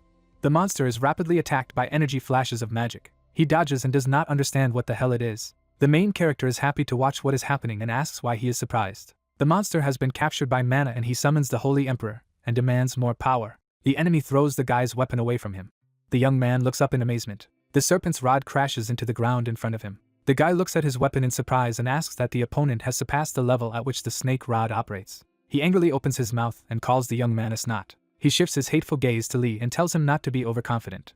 Lee surrounds himself with magical energy and tells the monster to lay out all his trump cards if he has any left. The guy looks ominously at the enemy and enthusiastically says that it is finally becoming interesting, and asks that he not disappoint him. The energy cloud tends upwards. The opponents are fully armed, approaching each other. The guy looks angrily ahead. He is knocked back by a powerful enemy attack. He looks angrily at the young man and shouts at him to shut up. The young man flies backwards from the enemy's blow. Purple mana slams into the rock in a flash. Lee hits the rocks. He slammed himself into a block of stone, and his opponent declared that this was the end, and that there was no one stronger against the Holy Emperor, and added that it was a pity that it was too easy a death for a young man. The servant towers over the protagonist, and sees that he is still twitching. Lee opens his mouth furiously and screams. He closes his eyes. The monster looks at the guy in amazement. He lunges forward and growls while he isn't dead yet. The young man steps with clenched fists towards the enemy. He raises his hand and provokes the monster that almost died of boredom, and that he was so hoping for a merry fight. Lee throws his hands up to deliver a magic blow and says that the young man is still defiant, and Lee replies that this is not enough, and that he needs to become stronger. The guy watches the enemy ominously and says that otherwise, he won't even have to do anything to finish him off. The monster angrily opens its mouth and screams for the protagonist to finally die. Purple powerful mana slams into the rock. The girl builds an energy pentagram in the air. Lord Shensi gritted his teeth and angrily said that everyone would go to hell and wish them death. Shuang resolutely sets up a block for defense and says that Li Chia warned them about the Lord's technique, and that to his great regret, her ice can suppress the opponent's tricks. The man quickly dodges the ice shards attacking him. He raises his injured hands and tells the girl that her ice barriers will not be able to stop his regeneration. The Lord looks at the enemy angrily, and Anew says that this was expected. A man throws a powerful magical force at the octopus and wishes it death. He looks at the enemy in bewilderment. Choizen shifts his gaze to the duel. Anew looks ahead in misunderstanding and asks what it was, and why he didn't feel anything. The man stretches out his hand indignantly, and does not understand that his deadly power could have been ineffective. The ancient snail rushes upwards and says that it seems that the enemy underestimated his resistance, and states that now it is his turn to transform. The Anew transforms into an absorbing form.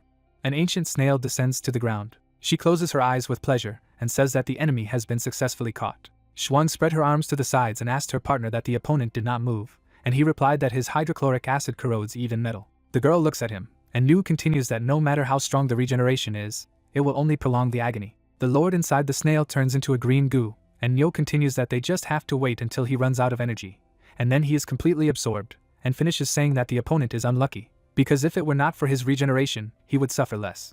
Shensi, grinning, looks to the side. He shifts his gaze and says that he can't lose now. The ancient snail bursts in all directions. Shuang looks at the old man flying up and asks what is going on. He looks up in bewilderment, and says that the Lord was somehow able to escape, and the girl adds that this is a difficult opponent. The Lord opens his mouth ominously, and says that he realized that this was a test sent to him by the sacred tree. The rebellious Lord Shensi spreads his hands to the sides and addresses the sacred tree that he will not let you down. Looking at the monster, the girl said that its aura had changed. Frowning, the creature asked what it was, to which she replied that it was true, they were attacking it again. Suddenly they jumped up. The boss looked away. Dark particles appeared in front of him. Shuang dodged his blow. Gritting her teeth tightly, she thought that damn, this guy had learned his lesson. The monster stretched out its hand in front of it. A blow flew into his eye. Lowering his gaze, he began to heal. Frowning, the lady said that his regeneration abilities were endless. Stretching out his arms to the sides, the creature said that he should leave it to him. Tightly clenching his fist, the monster asked what they thought. This trick would work on him a second time. A vine appeared around the octopus. Standing at attention, the monster said that if he could not kill someone, then he should just grab him. The swordswoman suddenly rushed in his direction. She looked furiously and shouted that this was exactly what she was thinking. A glow appeared around the sword. Suddenly, Shuang struck a crushing blow. Looking at the smoke, she said that this attack would definitely delay him for a while. The creature was in the ice. Nyo's eyes widened and asked what was ready, to which the lady replied that no, he had run away. The ice suddenly began to crack. The monster ran through the plants. Smiling broadly, he thought he was here. People were hanging on the branches. A huge tree appeared. Looking down, the girl said that enough was enough. Rays from the blows appeared in the air. The swordsman sheathed his weapon. Smiling, the lady said that she thanked him for his help. Turning his head, the emperor replied that he should continue to run until he left the forest. It was safe outside. He frowned when he heard the question of where he was, to which he replied that he would continue the battle. Gritting his teeth tightly, Qin Xian said that he was going to use his methods and destroy him. The girl opened her eyes in surprise and asked again. Looking at him, she asked what this giant tree was called, to which the emperor replied that Li said so. Clenching her fist tightly, the lady said that if she returned to the place where it was growing from, she could destroy it. Then, she looked at him angrily and added that she would go with him, avenge her uncle.